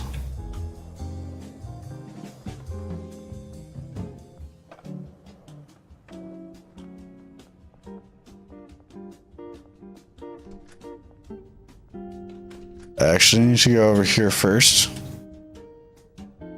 Pay off my debt.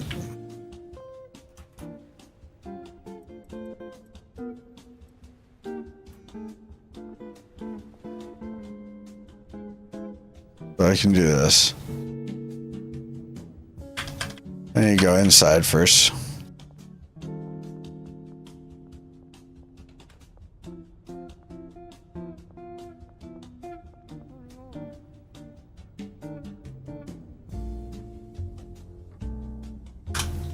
$20 of that. $20 of that. I know it won't fit in my inventory, I'm aware. Now it will.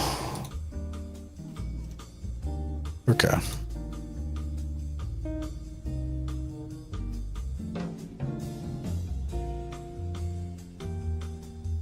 Okay, so we can do a little bit more this time.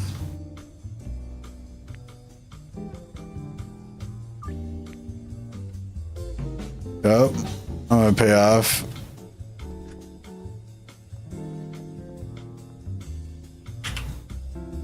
Withdraw.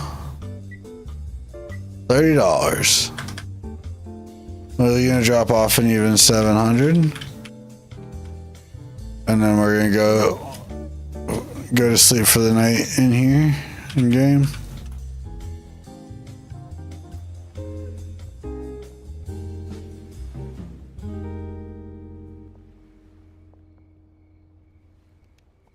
Cool, now we have no debts, and we did launder 2K, I believe, at least. Now let's go collect our drug dealer money.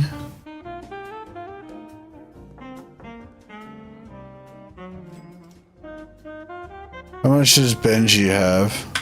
Oh yeah, Benji's got our post office launder money.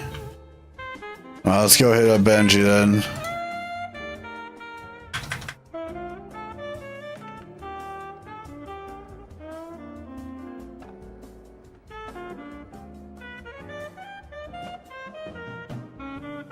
Hey Benji, you got my money, homie? Yeah, here's my mans. You're my man's for sure. Right there. That. You love me getting me some money. So I can go launder, and then we could gamble if we wanted to. To be fair, casino's right there.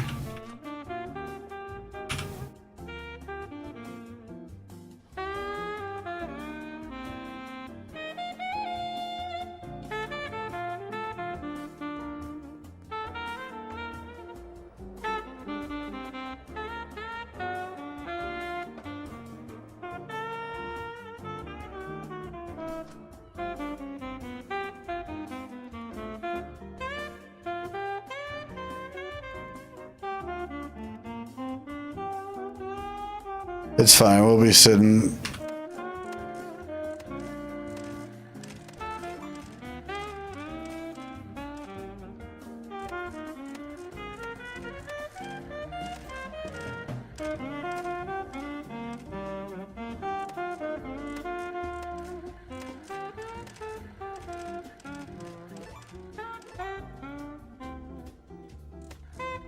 Don't you shame me, damn it.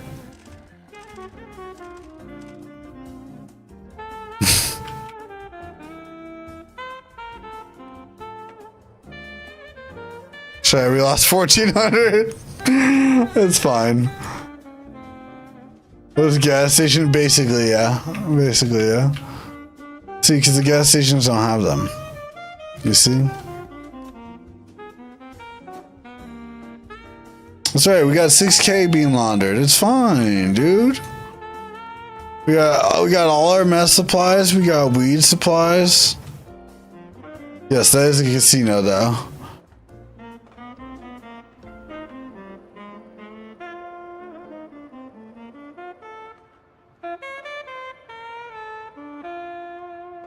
Oh, that was a bad turn. I did it a little early, but it's okay.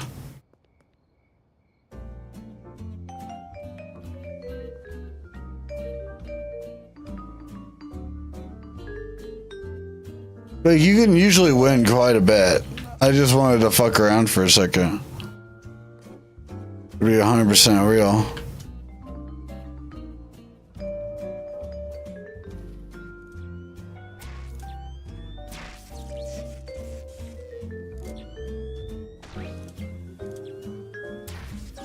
I thought I was slick on the skateboard.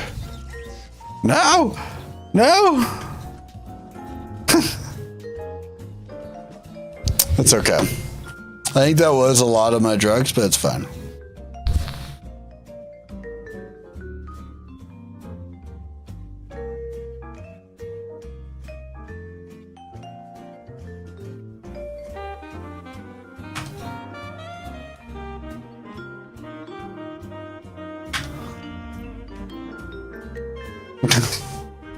No. That was, oh, it was the shame of that. Yeah, we're safe's coming. That was like a $3,000 hit. No, thank you. It's okay. I don't feel bad about it. This is my solo file, so you know what? It's fine. It's not that big a deal.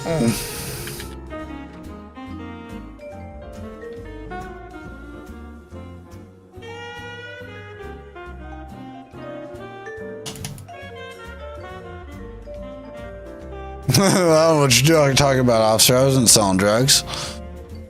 I'm trying to sell her methamphetamine. You know? Okay, fine. My bad. It said 80%, so.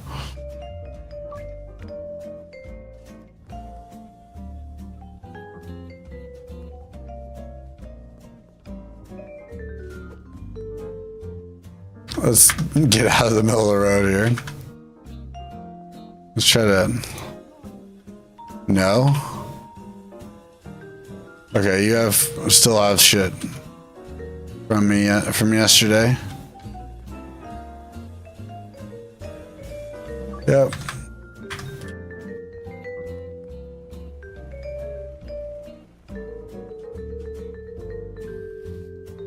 You know what though? I understand that 100%.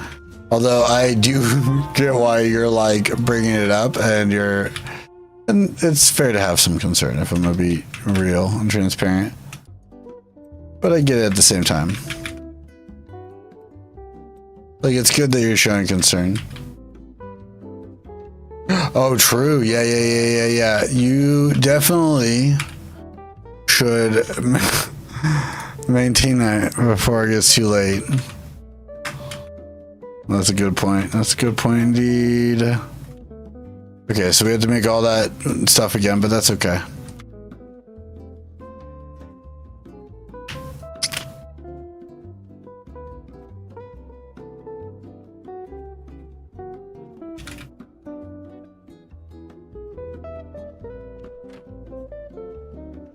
I don't know what to say to it, you know?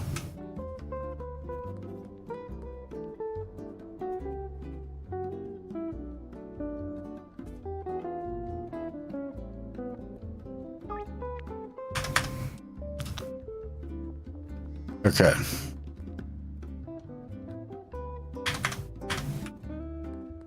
And that's fine, because we'll once we get making the meth, it'll be fine. And to be honest, we're gonna go drop down some of our money now.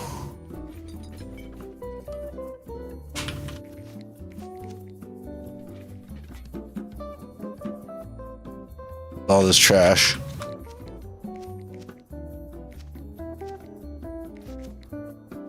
I mean, I'm still playing Schedule 1, to be honest, so being's okay for now. But yeah, no, I get it on the, hey, just get up for a little bit so you can get your streak, and you might still like want to go back to bed, then that's fair.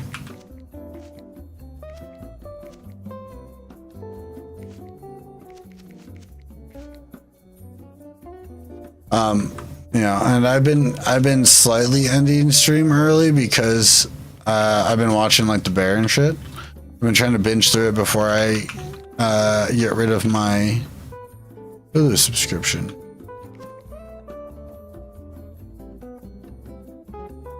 Because minus like the Alien movies, I think are the only other major movie series that I would want to watch, and I can unpause my Hulu for that. For a month, binge, watch through them. You know? When I'm like in the mood to watch Alien. I haven't been in the mood to watch that series though. There's other ones I want to watch first. Like, we gotta figure out, it's Wednesday, we gotta figure out what the fuck we're gonna watch on Sunday. Now.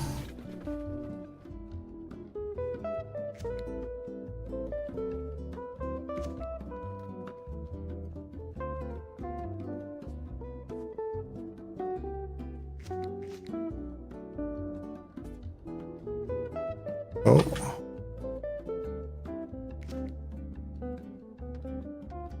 Okay, so I need to go buy soil.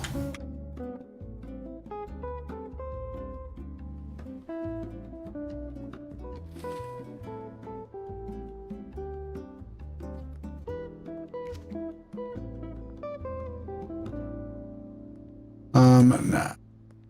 Actual cans and stuff.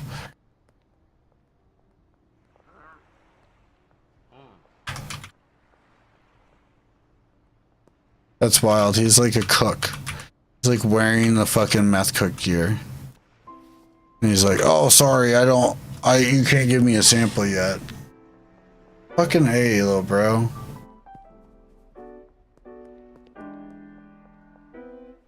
Okay, let's get these set for tonight.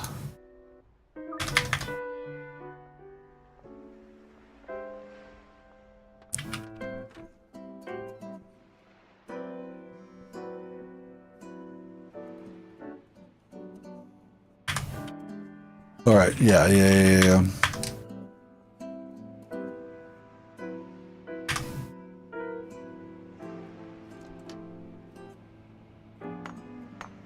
That's right.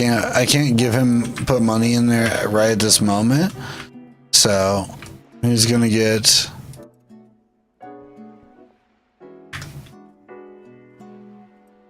and I don't have supplies for him to cook. So we're just gonna have to do this ourselves for like one cook session. Here till my drop's ready there.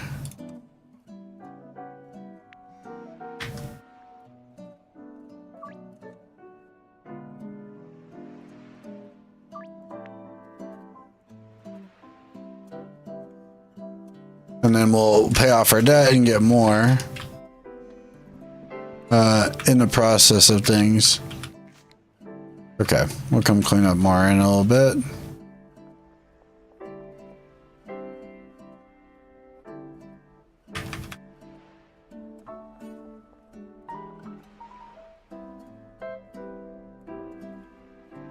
Oh, skate park, duh.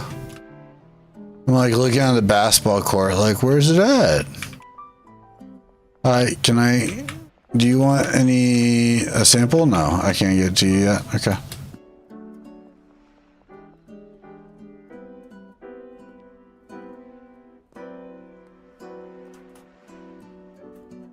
Okay, so let's go fucking Benji. Yeah, you got money for me, thank you.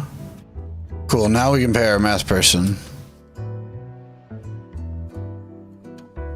Sample this hard math straight up. I'm like, hey, you want a sample? Ooh, yeah, here, try math. Literally, I'm like, try my math, please. Hey, you. Nope. All right, you ready? You're good. You're good. Okay, dude. If you say so. All right, let's drop our Sudafed up and pay our guy here, and we'll get more other ingredients. There you go. Please cook some meth for me. Thank you. All right. Now let's go pay our debt, since we have this extra cash on us right now. That's the best part about dealers. So I just go talk to them for like a quick second randomly sometimes, and they just have like thousands of dollars that they owe me, and I'm like, hey, cool.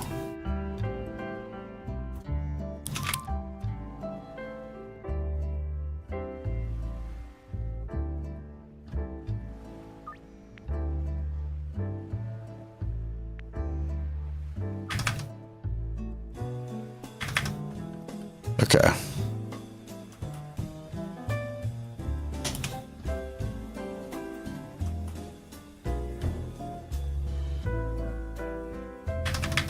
Okay, cool.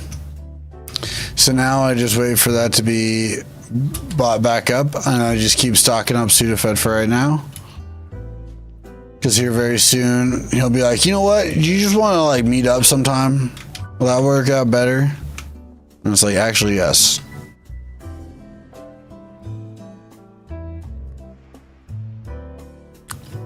Speaking of dealers, how you doing on items? Let me come back to you with some jars.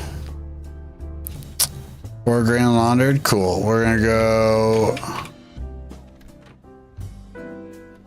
We need to buy soil still. Okay.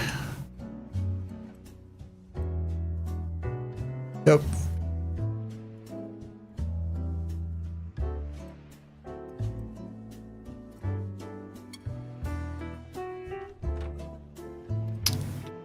Don't worry, homies. I got you on payment right now, actually. There you go. And let me get you. Okay, yes. This.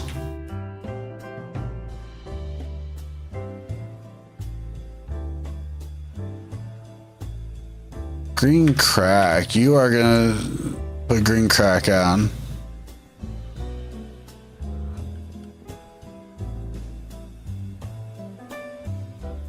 Just take that jar. I don't fucking want it.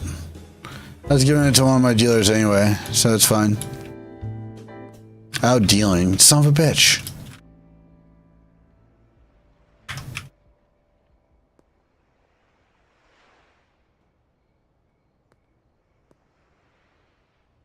Okay, let's buy some seeds. Okay, we'll just wait.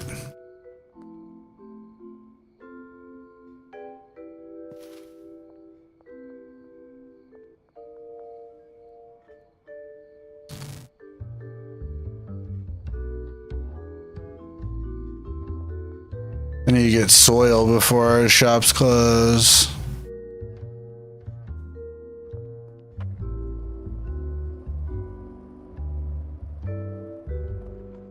Ah, no.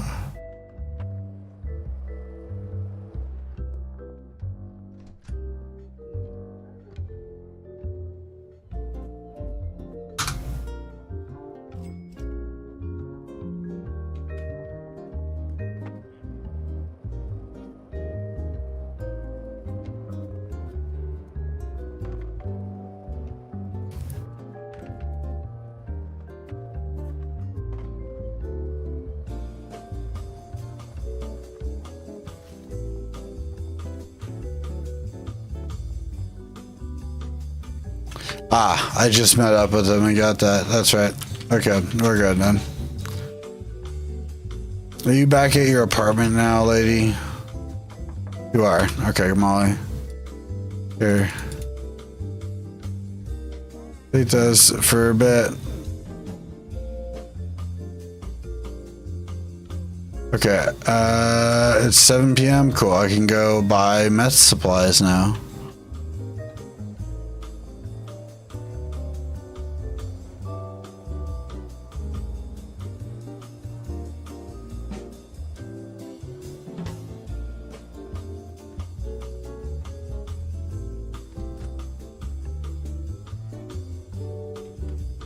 Yep, let's go buy some meth supplies, shall we?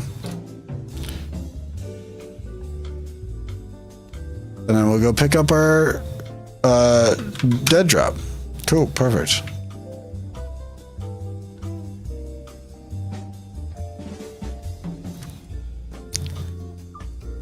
Yep, and then ready to skate park. Perfect.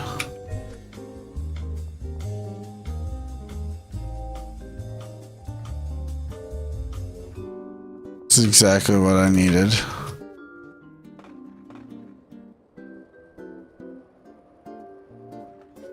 Aw, that's fine.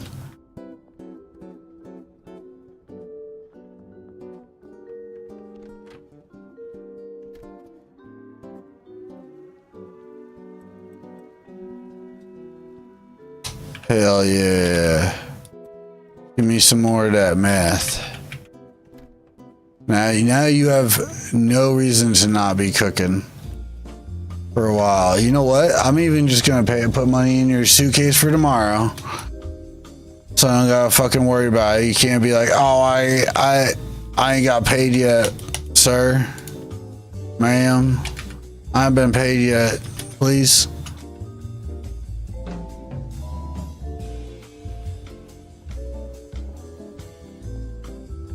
Yo, the fuck, dude? Oh, it's a police car over that way. Okay. That's cool. I'm just gonna do that.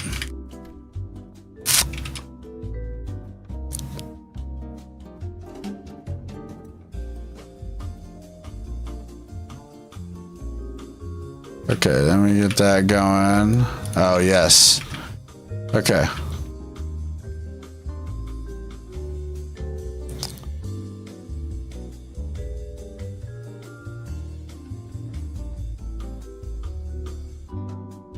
Alright, we'll just put that there for now.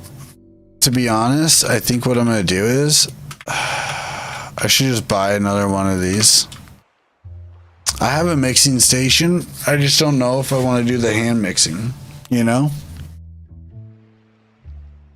It's just really annoying at this point.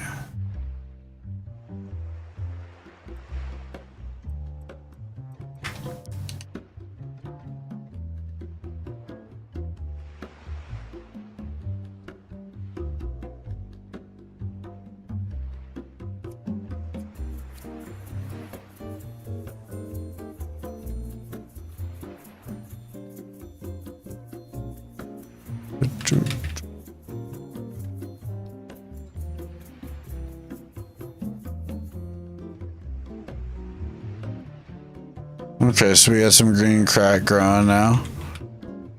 Good. Oh.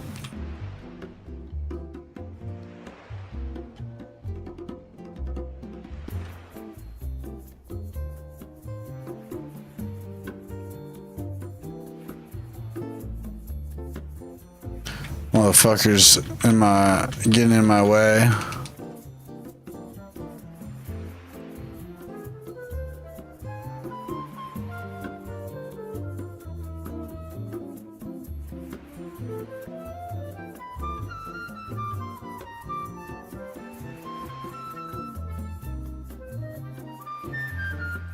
Yeah, that's all stuff that goes to the dealers.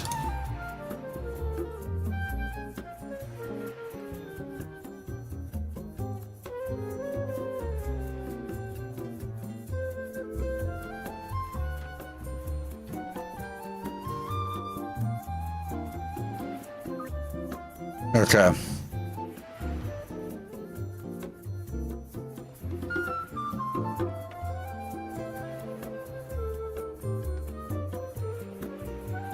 What do you need?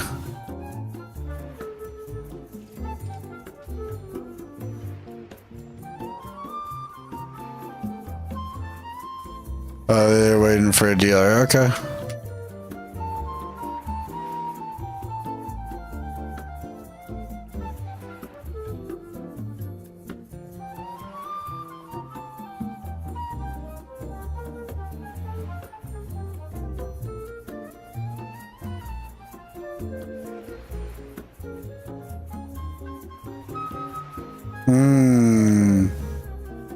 It's a barber shop one. Okay. We'll come back to it then. Show me your butthole! Oh, hi, Bean. My depression is chronic. Hi, how are you? I'm glad you're here so you can clutch your streak at the very least. I heard you sleepy, Bean, and that's fair. I hope that you get the sleep that you're trying to get and need. We're over here, you know me, just over here slinging drugs.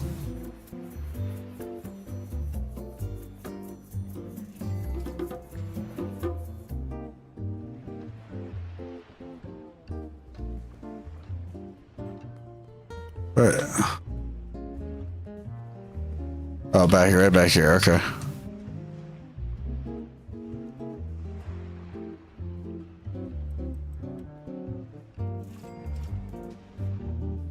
Oh, you know what though? Not a bad thing. Brad Cosby. Yeah, you should speak to him. Okay, cool.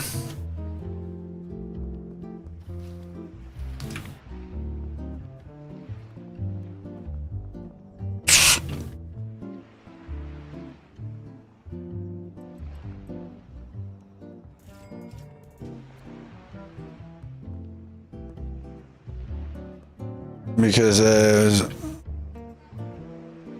yeah, so it was like I don't want Bean to miss her streak, but like I can't get her up.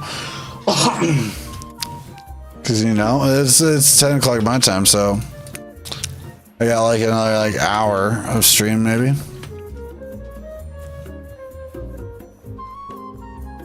So yeah, you know, they're just looking out, that's all. But I get that, you know. Okay, so let's go do the barbershop one. Because the other two are over by the bodega, anyways.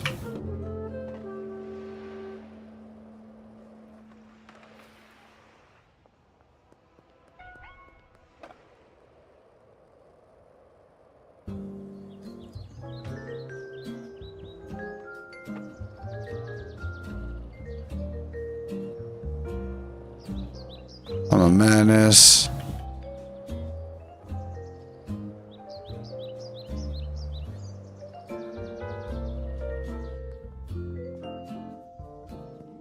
To society.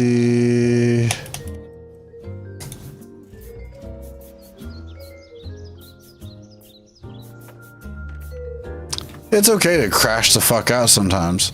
Those are the crash outs we approve of, you know? Those are the approved type of crash outs.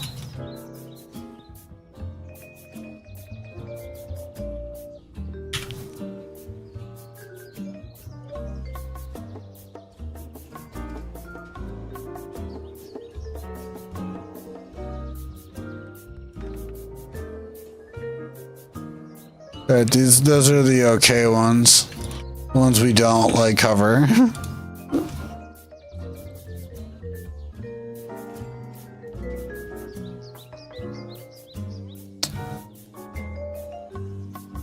You just aren't selling the shit, are you?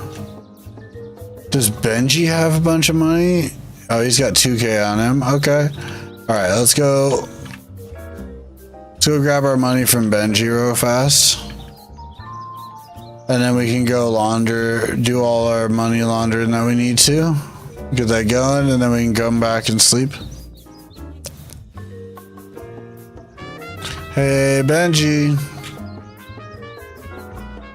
Give me my money first, and then I'll just see. Oh, you don't have space for items. Okay. You're chilling. You're being chilling. If I hadn't crashed out like I did, I'd have been up for a full 24 hours. Yeah, and it's probably a good call that you didn't stay up like that, though. You know? Wait. Wait. How did they just come into my fucking business? What the hell? I just lost all that again. Fuck, dude.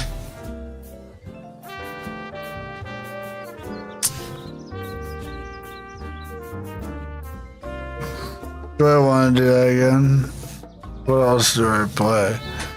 I play Bizarre. Let's go. Let's play a game of Bizarre. I gotta do my race game. Do you want to smoke? I know you just got up, but.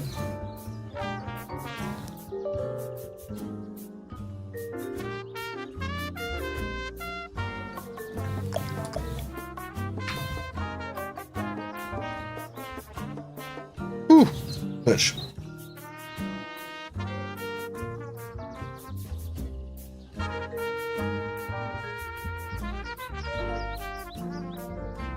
I need to start planning ahead. I get these sweets craving at this time of night.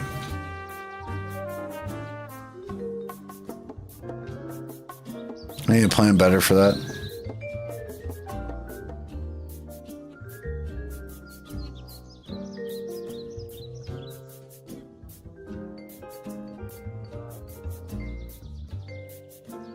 Oh, come on. Come on, Bizarre.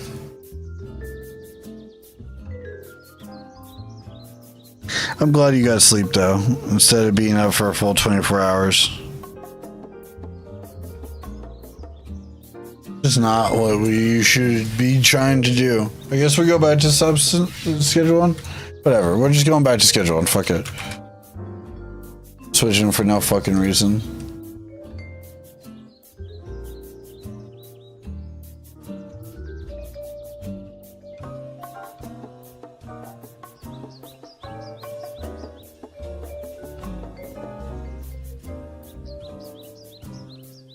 Oh. Now we'll get this going. Back up.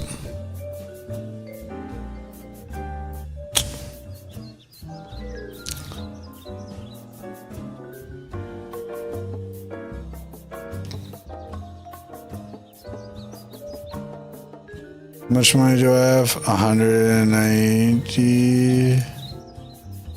Okay, so Benji's got enough for us to get going on our... But he's out dealing. Where's Benji at? Oh, he's just down the street. He just left. We just missed him. Right?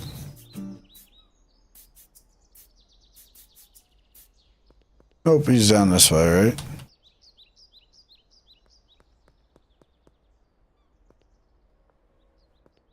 Yeah. Hey, there you are. Cool.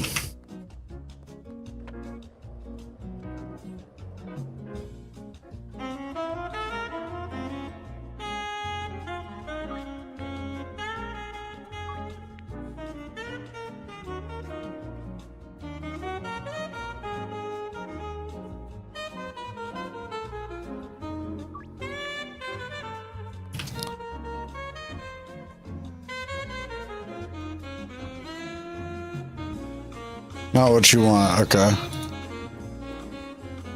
Let's go pay off our debt super fast.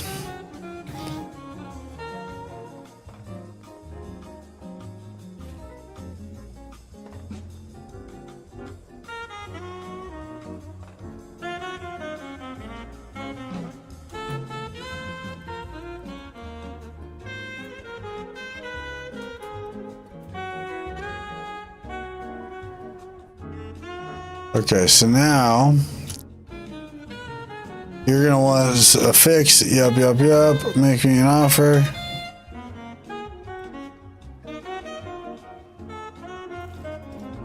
That's fine. Give me 400. Okay, let me go start the money laundering up now.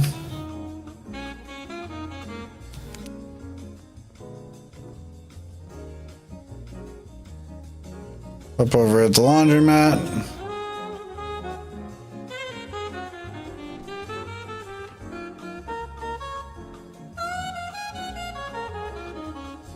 The sooner we get that going, the better.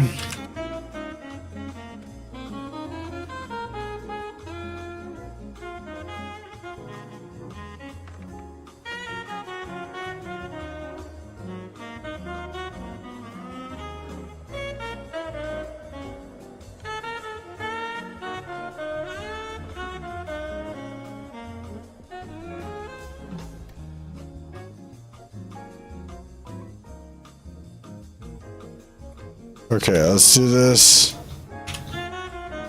one last time. They need soil.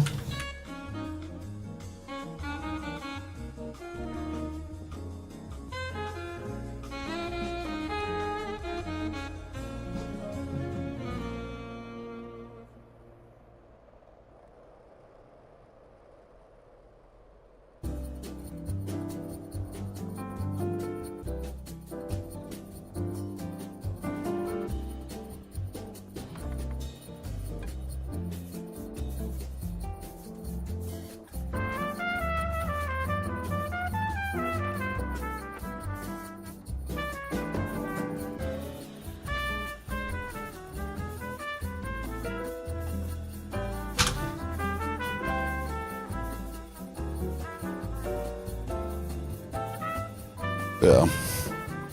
I had to think of like increments of 8.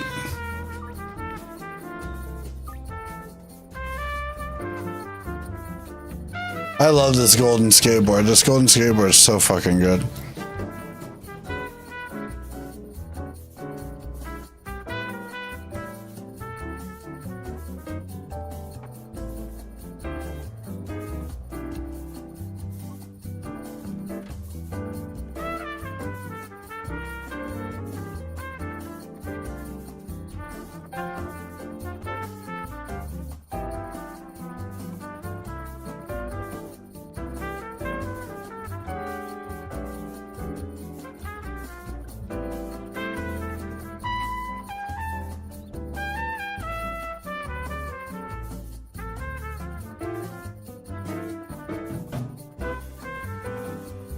Okay.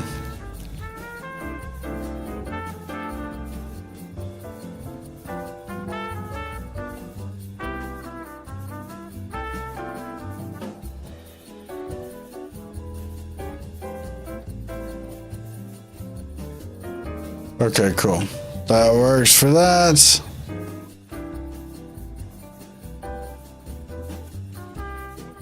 Put those there.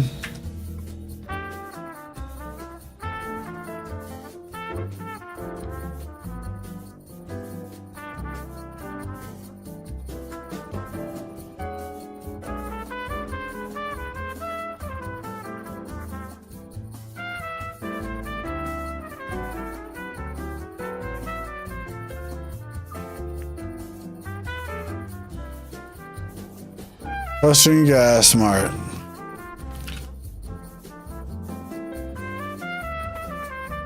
Ooh.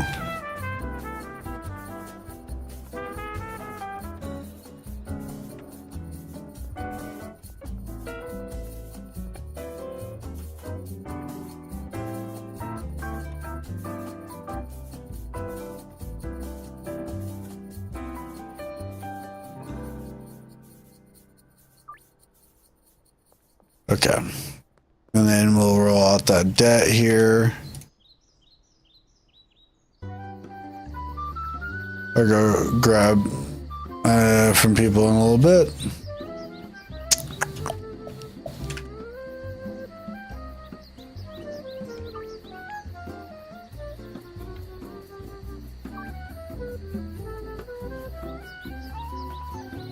Get them all ready for tonight.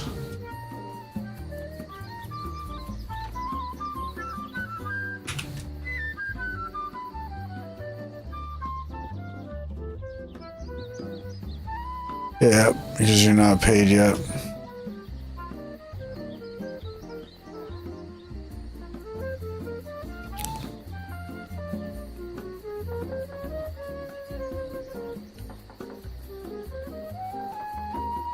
Hey Benji. Yeah, let me that way I can pay my people.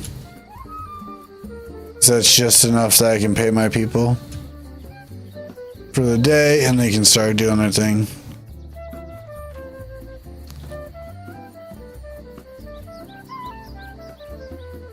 Yes, please go back to cooking. Thank you.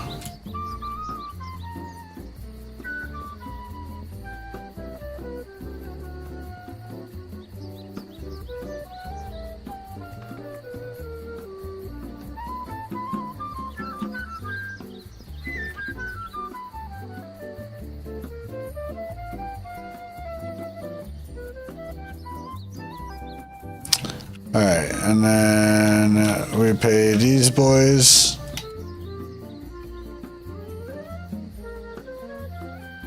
I'll start planting some fucking green crack, or yeah, some green crack and some Grande Perp.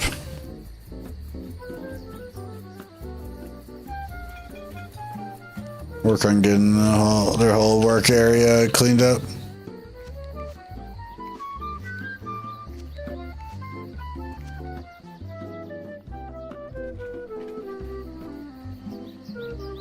No one likes a messy work area. You know?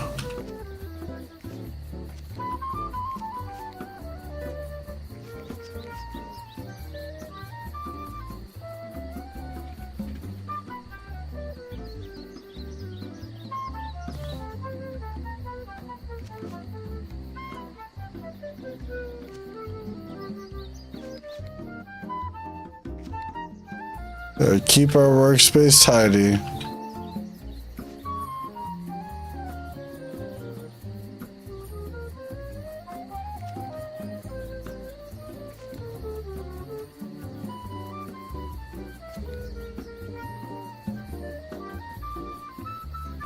Guys, I've been cleaning this up. And you're over here just making messes the whole fucking time.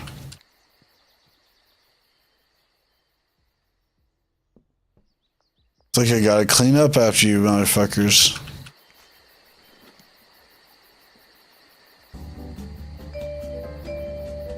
Alright, I forgot we had elevator music playing in the background. I just kind of zoned it out. Is that bad?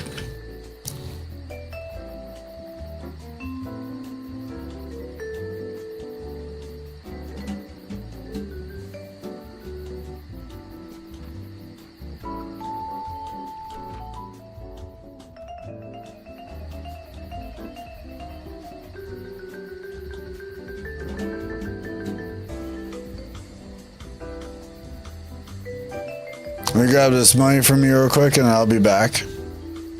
The jars for you. 4.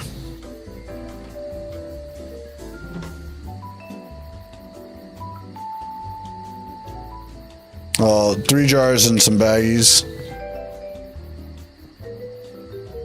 Should stock you out for a bit.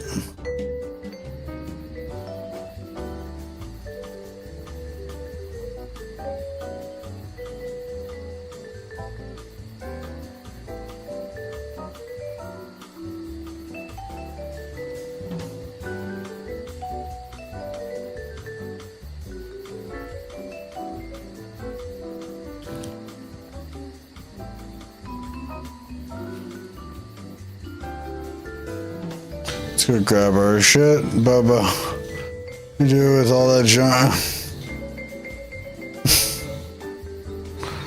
That's its fucking throwback right there. Man, oh man, that's a fucking throwback. Okay, let's go pair that real quick, and then we need to.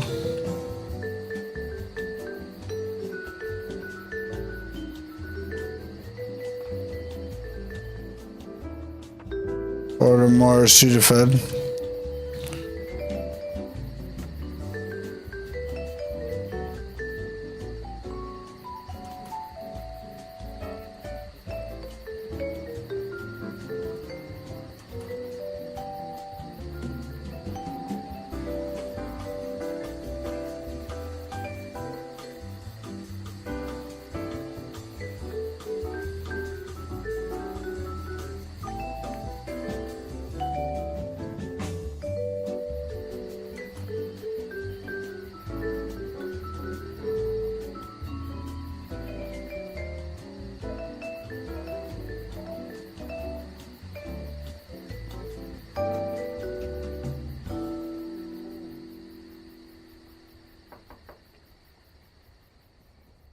Okay, he's not there. All right, all right, all right.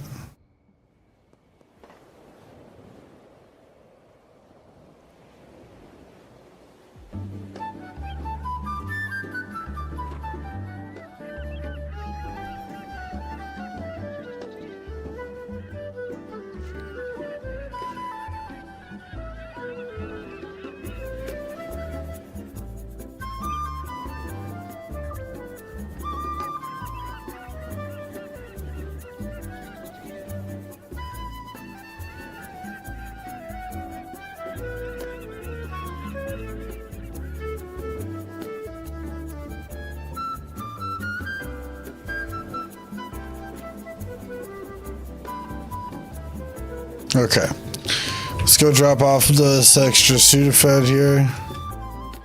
Make sure he's good on other supplies. I think he is, but I'm not entirely sure.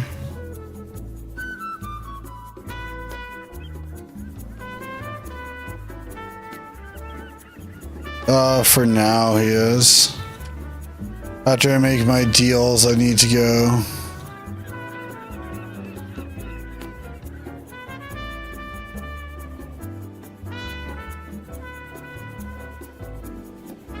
Hey Benji, you got money for me? Fuck yes, thank you.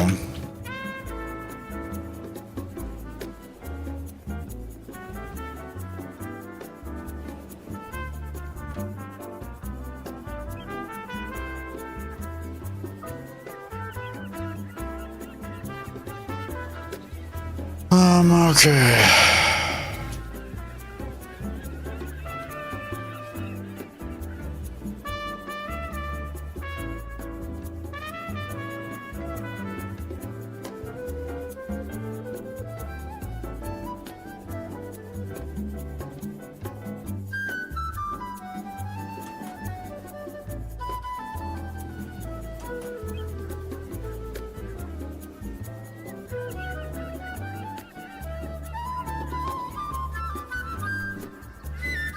Is that the dry one? Yes. We got the meetup now. Fuck yeah. We don't have to sit and do this whole like, okay, now I just order 8. Now I order 9. Okay, just 9 now.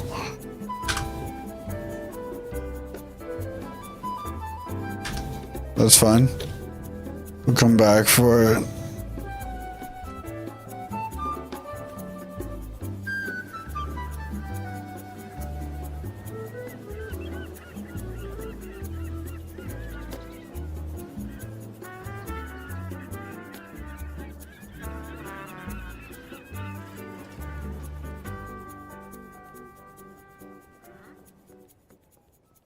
Wow, fucking rude. Okay, let's just do the casino one real quick.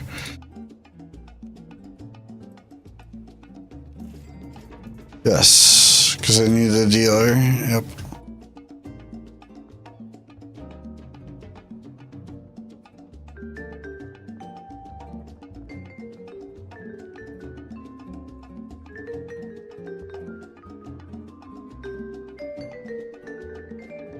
Oh, they're literally. Oh, wait. Oh, they're waiting for a dealer? What?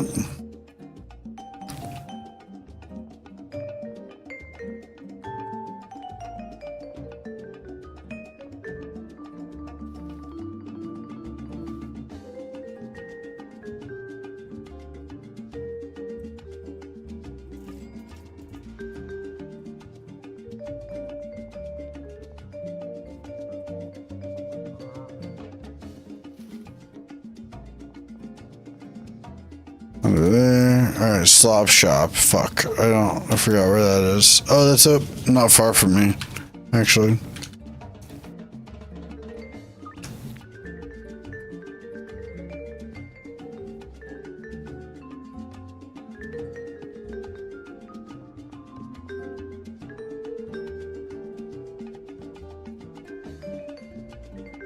Okay, so there's nothing for the barber shop, which is nice. We'll just go do these real quick.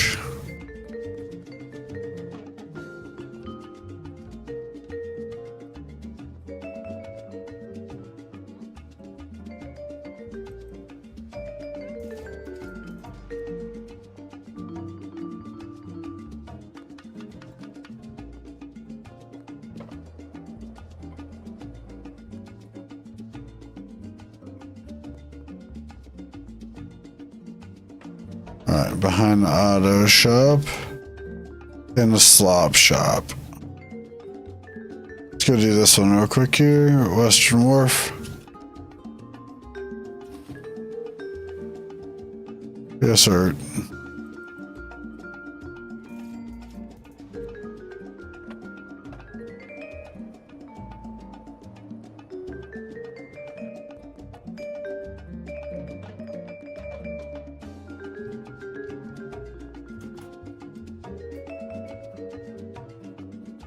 Yeah, now the auto shop.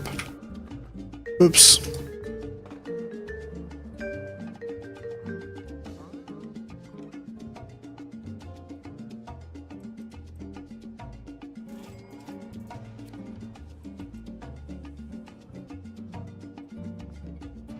Oh, okay, whatever, dude. I guess my math isn't good enough for you. Not a good enough gender bend for you or gender swapping. Who is it there, bud?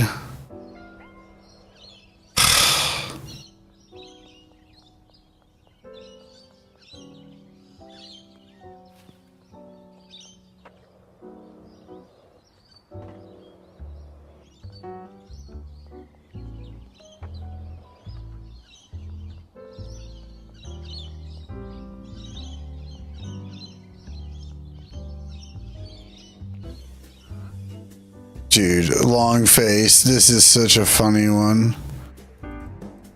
I love long face in this game. It's so funny to me.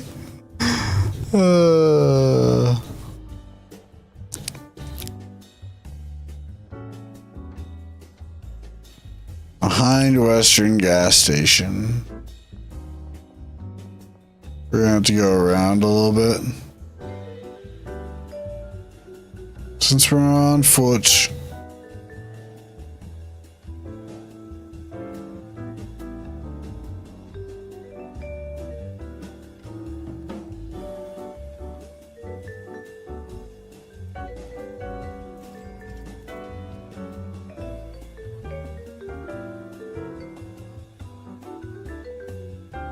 I need to get some cereal for late nights like this.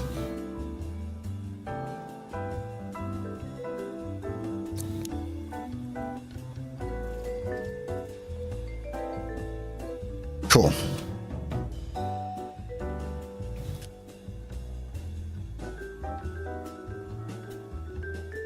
Let's do this.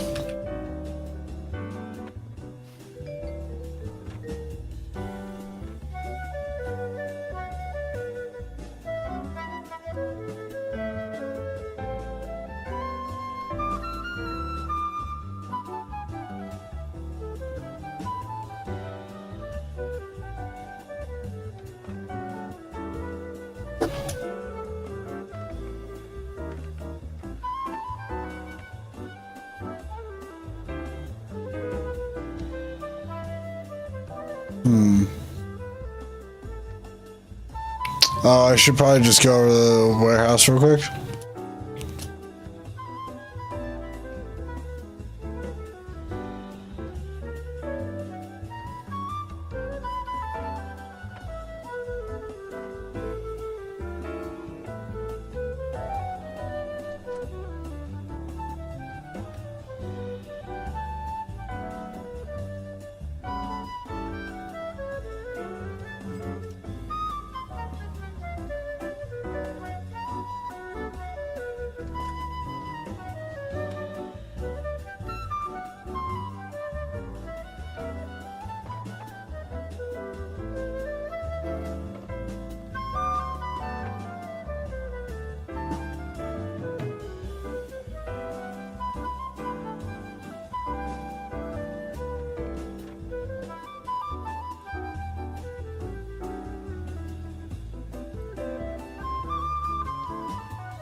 Bam. Okay, so now we got stuff to make pretty good quality meth, standard quality at least, and we have some meth to make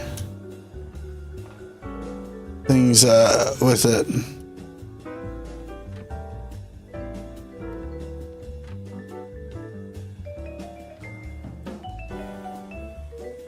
Okay.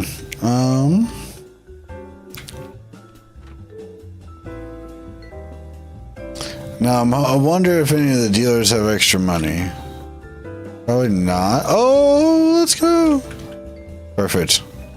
Actually massive for us.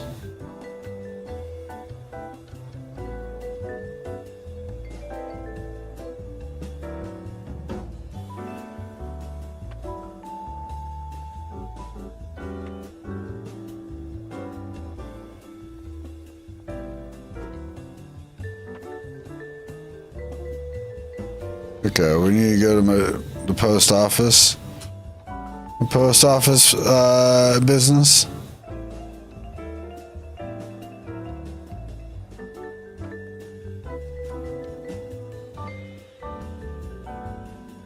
Green launder full 4K.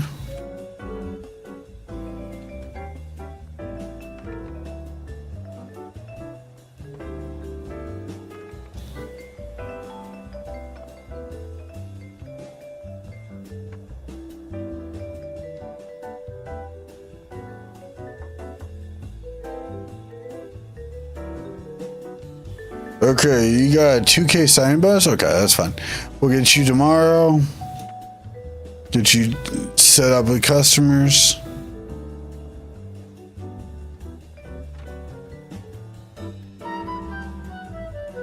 That's fine. We'll work on that tomorrow's stream too.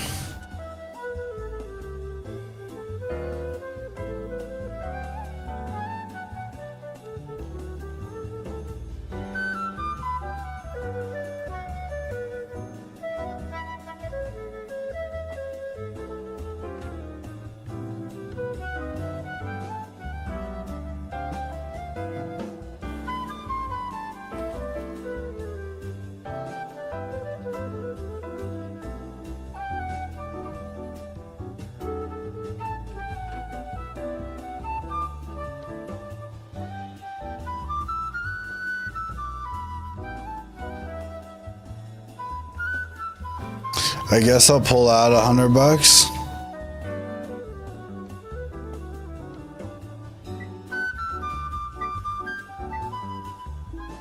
So I can pay this fucking guy. Start making more meth.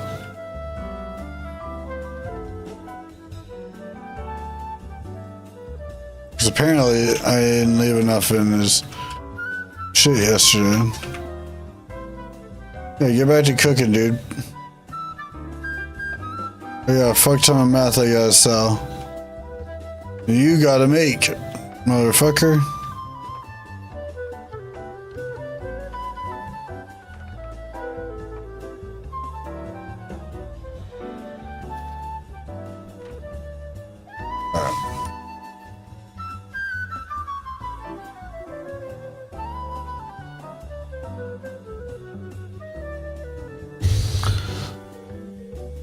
Okay.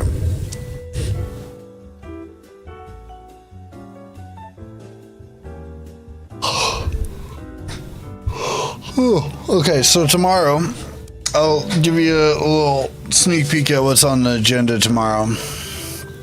Tomorrow, we're doing a lot of Lori Daybell. Lori Daybell and her trial, because we need to get through the opening statements, and then we need to go through court stuff. Like, we're gonna be smashing through a lot of it for the next couple days. And like the rest of this week, to be honest, like that's gonna be all of the stream's content. There's games in the background while we're watching court stuff. Technically, we're 3 days behind. So we're gonna kind of speed up through some of it. We should be caught up by the weekend. Like, that's the goal, is we'll kind of chill and be like a day or two behind until a Saturday stream or a Sunday stream, and then bam, we'll just hack out and catch up really fast. Murder my husband tomorrow. I'll see what people are up to, see what Cooter's doing, see if Crew wants to play like some headliners maybe. Of course. I know we did a little bit of true crime stuff. It was mostly just laughing at Daryl Brooks and stuff. But yes, we'll be live tomorrow with a lot more true crime and shit. A lot more going on. So yeah. Let me see if he was live. Yes, we do. Let's plan a day. Let's plan a day. Let's say Wednesday. I'll message you tomorrow when I'm home from my morning shift, and we can kind of discuss the day. Okay. Yes, I have it. Let me update it right now. Oh, that's easy. Okay. Okay. Let me see who's live.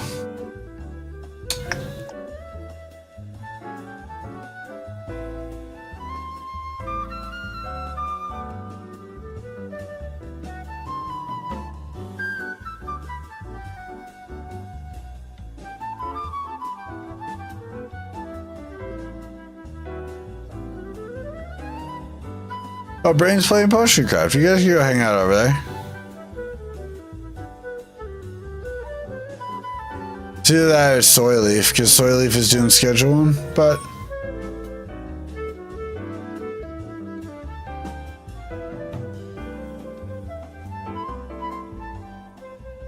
yeah, I think I'll bring people over to you. Might as well. You're probably the more entertaining one out of whoever all is live on my following right now. So, all right. So yes, make sure you guys get plenty of sleep, drink plenty of water. I know I'm about to go fill up my water cup. Make sure you eat something if you guys haven't, even if it's girl dinner. Download Marvel Strike Force. Start playing it, so that way the download counts and the install counts. Get to like level 5. Do some daily. Work on getting your daily objectives. They're super easy. And help support the channel without you guys actually have to put money in. And it's greatly appreciated. Yeah. Go have fun with Brain. Go hang out and watch some Potion Craft. And like I said, I'll be back tomorrow, okay? Alright.